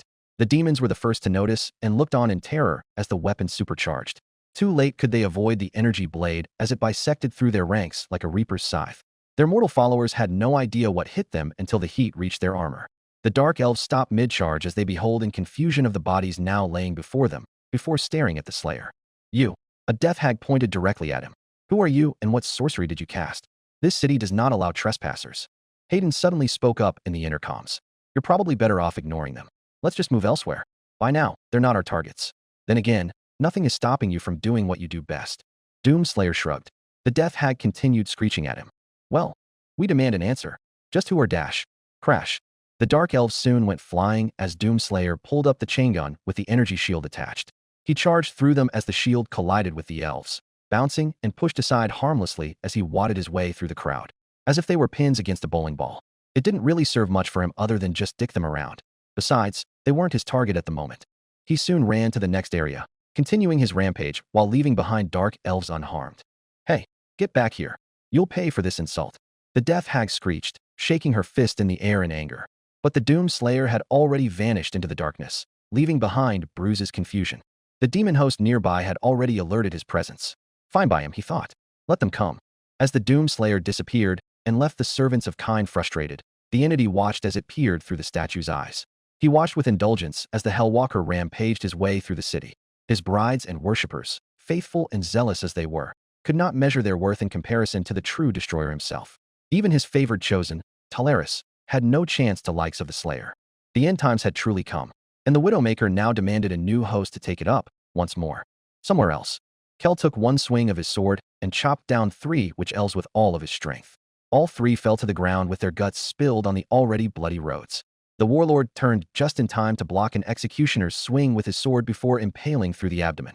The mad Jarl kicked the dark elf to the ground, crushing him into a pulp with his shield as the elf clutched his waist in pain. Forward, Kel ordered in his blood-fueled adrenaline. Berserkers and bloodletters relished in their bloody carnage in honor of the blood god. Blood crushers trampled the Drukei spearmen underneath their hooves as they broke through the line, while the Furies grabbed the survivors and carried them to the sky before dropping them back to the earth. Harpies clashed with the demonic flyers with the same relentless ferocity, but the Furies had the superior numbers to dominate the skies. The mad Jarl smiled in glee underneath his skull-shaped helm. He rallied his men further in their blood. Khorne smiles upon us, and we will continue delivering the greatest of tributes to fill his throne. Blood for the blood god. His men cheered as they continued slaying the dark elves. Har Ganeth was close to crumbling. All they needed to do was to keep pushing forward until their god was pleased. Jarl, a lieutenant called out. Kel crushed a bleak sword's head under his boot before looking up. The demons report resistance from the south. They say it's heading in our direction. Then let the elves come, for we shall bathe in their blood as our blades touch their flesh. Kel boasted. His lieutenant, however, seemed uneasy. About that, Jarl. He broached lightly. They say it's not the dark elves. So it is their beasts then, Kel concluded. Then tonight, we shall feast on their flesh in celebration of our forthcoming victory. It's not that either, Jarl. His subordinate replied, shaking his head. So slaves then? Perhaps they either are so desperate or weak as to send such lesser men to bolster our ranks. Nope, not at all. Then what in chaos is resisting us? Kel demanded, completely in the dark on the attackers. The marauder was sweating beneath his helm. They say they're being attacked by one. He drew out. One what? One army? One vessel? Don't keep me in the dark, damn it. Just tell me what the fuck it is. The man was shivering beneath his armor, but tried to keep his cool. They say it's one man. The mad Jarl stared dumbfoundedly at his lieutenant. One ma what? Screamed Kel at the top of his lungs. Only one man is resisting us, and none of our own can stop him. Be but my lord. They say he carries strange weapons and magic on him. None can get past him without facing his powers. This gave Kel pause. Perhaps this was most likely the reason for his forces being stopped at a pivotal moment. This elf must be carrying a magical artifact on him if the reports were to go by. The fact that his legion was being slaughtered by a sorcerer put him in a foul mood. Combat cheated out by magic was not in the way of Khorne, and such a crime shall be paid with sorcerer's blood. Kel wrenched his sword from a corpse and looked back at his army. Servants of Khorne, with me, he ordered. Blood for th. Blam. A berserker's head was blown to bits by a precision bolt, followed by two other compatriots of his. Doomslayer switched it up with micromissiles. The missiles managed to hit 5 targets, detonating and exploding like bloody confetti on contact. What remained were unidentifiable to the human eye. More charged in, hellbent on closing the distance. Doomslayer then grabbed his combat shotgun and went full auto into the crowd. They never stood a chance as he put it on full blast. Their numbers dwindled rapidly with every second turning. Blood covered the streets and painted the walls while limbs were severed and heads pulverized as buckshot after buckshot was delivered. It was music to him. The killing, the hatred, the carnage, the slaughter. He lived the moment in pure bliss. A bloodletter charged at him. He shot point blank at its face as it closed in, only to appear to the right side of him. Doomslayer activated his thrusters to his left just as it swung its blade, only to scratch the surface of his shoulder. Doomslayer then retaliated by bursting his thrusters back, this time landing a Superman blood punch. The demon's face was crushed upon impact, thrown off a short distance before crashing into a pile of rubble. Doomslayer cracked his knuckles in satisfaction. Thud. A bloodletter struck him from behind, only for the sword to bounce off. Doomslayer turned around just in time to see the demon look straight into his eyes with absolute shock and terror. He threw a haymaker at it, dropping its sword in the process. He then grabbed it by the blade and proceeded to pull a mordhaw over the demon's head, the crossguard penetrating through its skull and killing it. War cries were heard, and more of the maniacs came rushing at him. Doomslayer switched to the plasma gun with heat blast. The next horde began melting as the plasma ate away their flesh, while Doomslayer simply charged as held the trigger down. Eventually, after overheating with a continuous stream, he then fired off a level 3 charge into an even bigger wave. The energy expelled sent the entire Viking hordes into bloody bits. The plasma turned completely red, giving the Slayer the opt-on rapid fire, speeding up as the horde got bigger. Mindless, the barbarians were when it came to tactics. Their only form of strategy was through attrition. The bodies piled high as he carved a bloody path through them. Flesh burnt, and brought scent drove nearby demons to follow it. It only lured them to their deaths as they rounded the corner to meet the Doomslayer. Slowly, the horde came to a realization and began retreating. Not that it stopped Doomslayer to release the trigger, but as he continued to slaughter them, it went from exciting to boring. He thought, this is getting tiresome. It shouldn't be. This should be thrilling. I get to kill some assholes, and this is the best tactic they could throw at me. Ugh, where are the super heavies when you need them? However, that thought soon turned to wishful thinking as the ground began to shake. Thump, thump, thump, thump. Heavy footsteps trembled the earth, gradually louder than the last. The retreating horde made way for a hulking beast. Its sheer size towered even a tyrant with its imposing bulk, and its wingspan could block out the sun if it were daytime now. In its hands, it carried a mighty axe and whip in tandem. Great horns covered its head like a mighty crown. Combined with its red skin and cloved hooves, the mighty demon painted the image of a twisted love child of the devil and a Balrog. The Slayer stood his ground as his new opponent approached. A bloodthirster had appeared, and Doomslayer was finally happy to see something good to kill for a change. Scourge of Hell. It roared with a thunderous voice. I have come to claim you for my lord. Your rampage shall cease, and I will drag you to the Brass Lord, so that he may welcome you in his halls of Valhalla. This world is not of your concern. It will fall like the others. Like Argentnur, you cannot stop the inevitable. The apocalypse shall be written. The Slayer's only response was to bring out the chain gun, grinning all the while beneath his helm. The multi-barrel divided itself into four, and Doomslayer simply aimed the weapon at the greater demon. Bloodthirster snorted in fury and spread its mighty wings. So be it. If you will not be his servant, then you shall be collected as a skull upon his throne. Blood for the blood god. The bloodthirst raised its axe and roared. The chain gun soon rotated and sprayed tungsten on the behemoth. The bloodthirster made one great leap to the sky, its axe soon to collide to where the Slayer stood. Doomslayer's thrusters kicked into action as he managed to avoid a devastating blow. The chain gun continued to assault and tear through the flesh off the demon, visibly angering it in return. The demon extended its whip and lashed out at him. Doomslayer halted to avoid the hit of the barbed wire. He managed to evade 5 hits before he was caught by the 6th. He was sent flying in a building of 6 people huddling together as they hide through the battle outside. His appearance and landing shocked the family as he found himself cushioned by debris.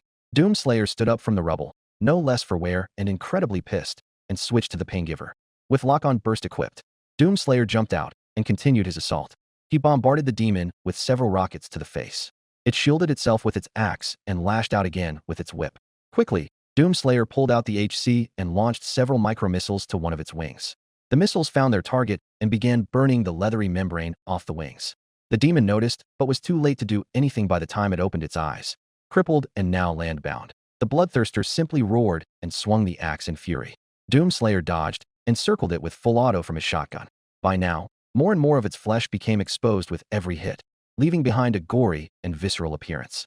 Organs were almost ready to fall apart by the barrage of firepower. The bloodthirster was at its lowest. Even with all the rage it possessed, it could not dull the creeping pain that followed. Eventually, the demon fell to one knee. Seeing its weakened state, Doomslayer charged and sent a haymaker to its face again. The demon dropped to the ground, its weapons as well. Doomslayer grabbed a hold of its axe and proceeded to heave it over the demon's head. The bloodthirster raised its hand, as if to plead for mercy, but it was too late. Its head split into two as the Slayer violently drove the weapon down its former master. The demon now lay dead, no longer troublesome to his opponent. But as the Slayer took a brief moment of rest, footsteps and roars came rushing into the area.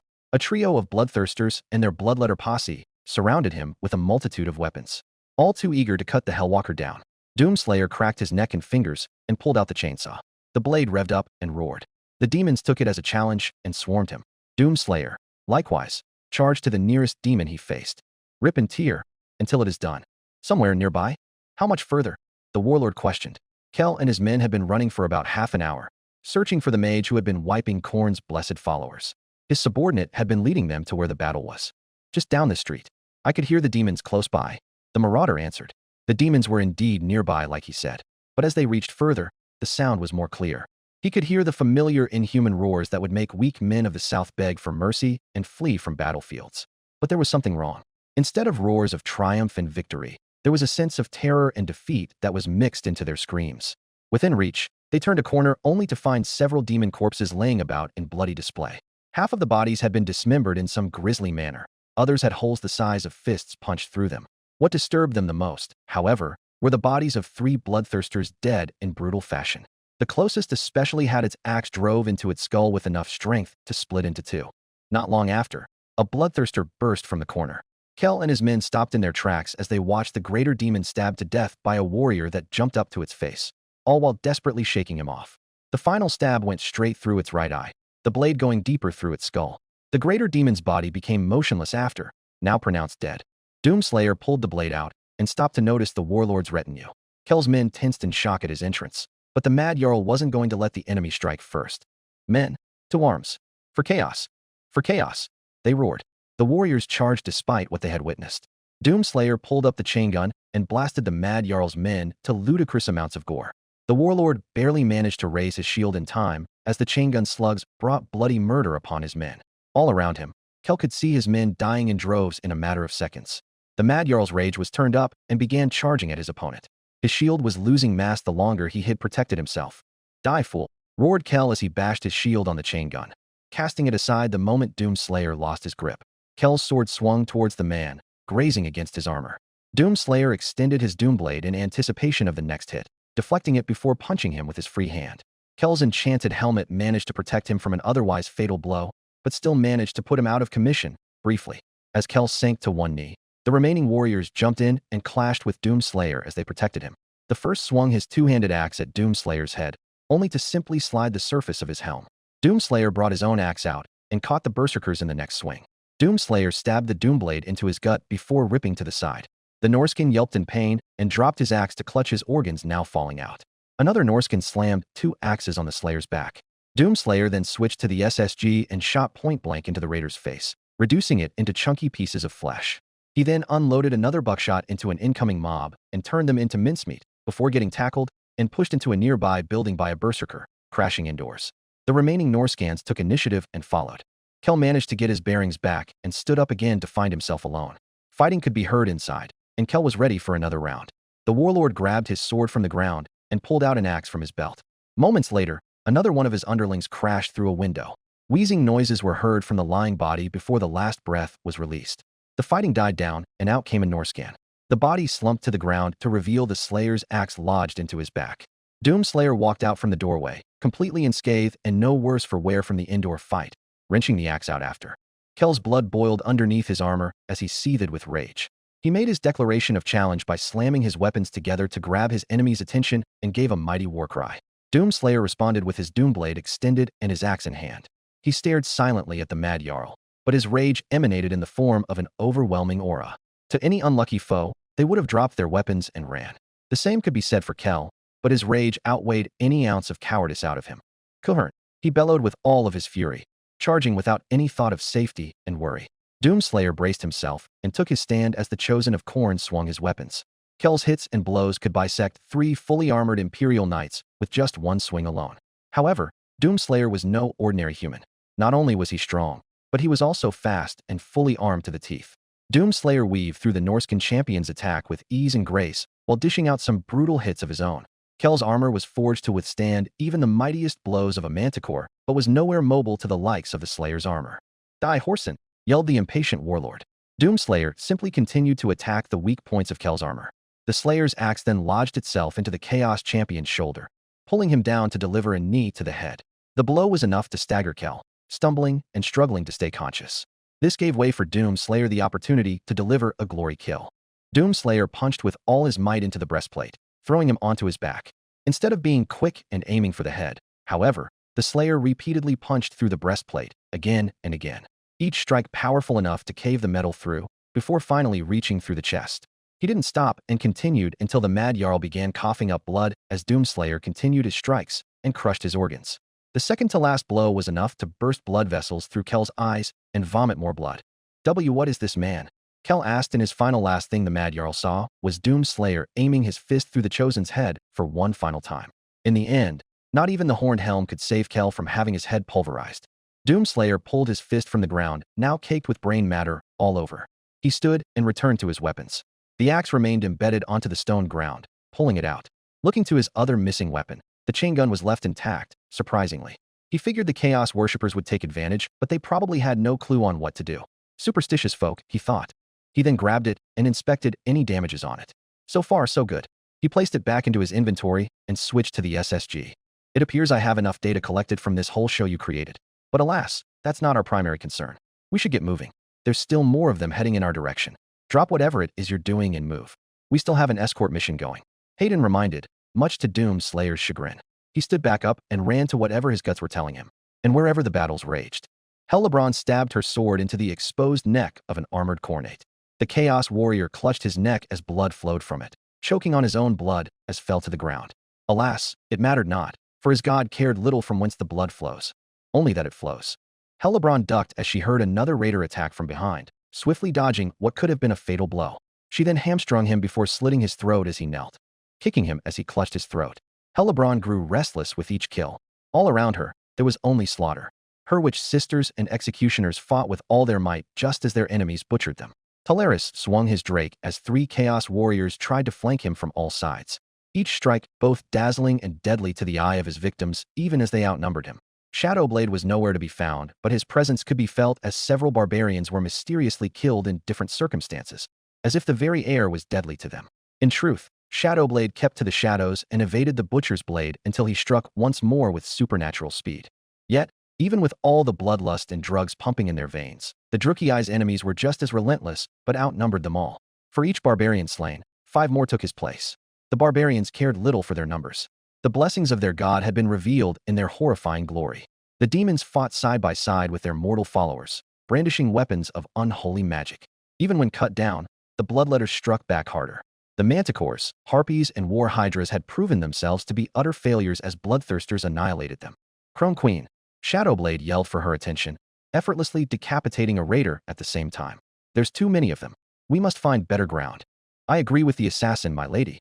Talaris spoke up while cutting down a bloodthirster. And to where, Shadowblade? Your insolent tongue better have some useful idea. Unless I cut it out myself, we can head to the bay and ship off to Naggarond. King Malekith has open invitation to any refugees. He has told me himself. And you tell me this now.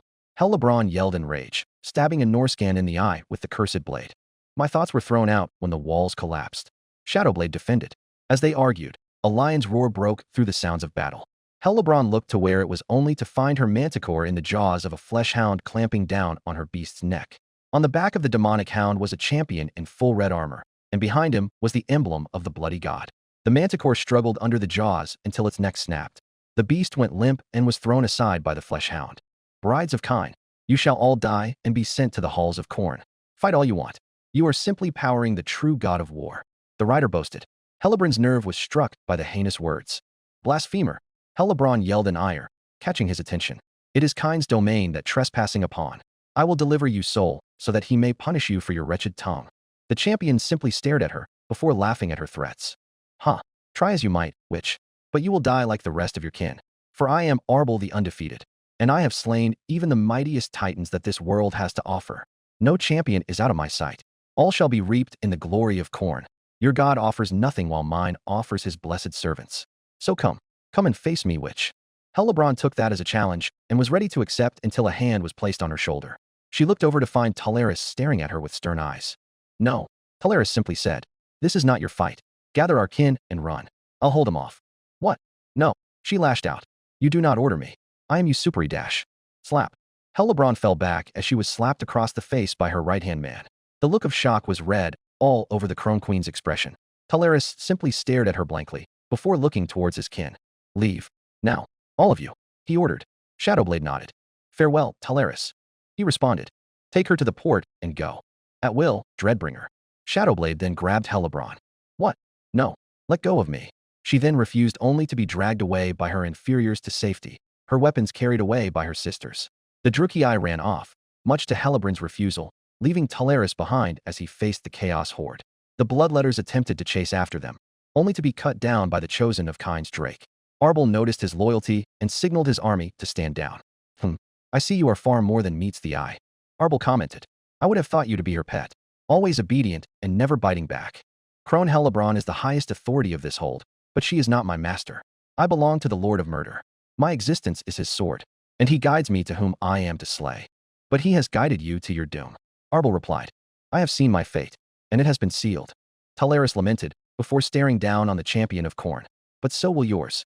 Oh, have you now? Arbel raised an eyebrow to that one. Enlighten me. It matters not. He will come to you. The executioner said, cryptically. Your servants know it, and they should be afraid. The demons looked at one another. The elf was right, and they shivered in fear.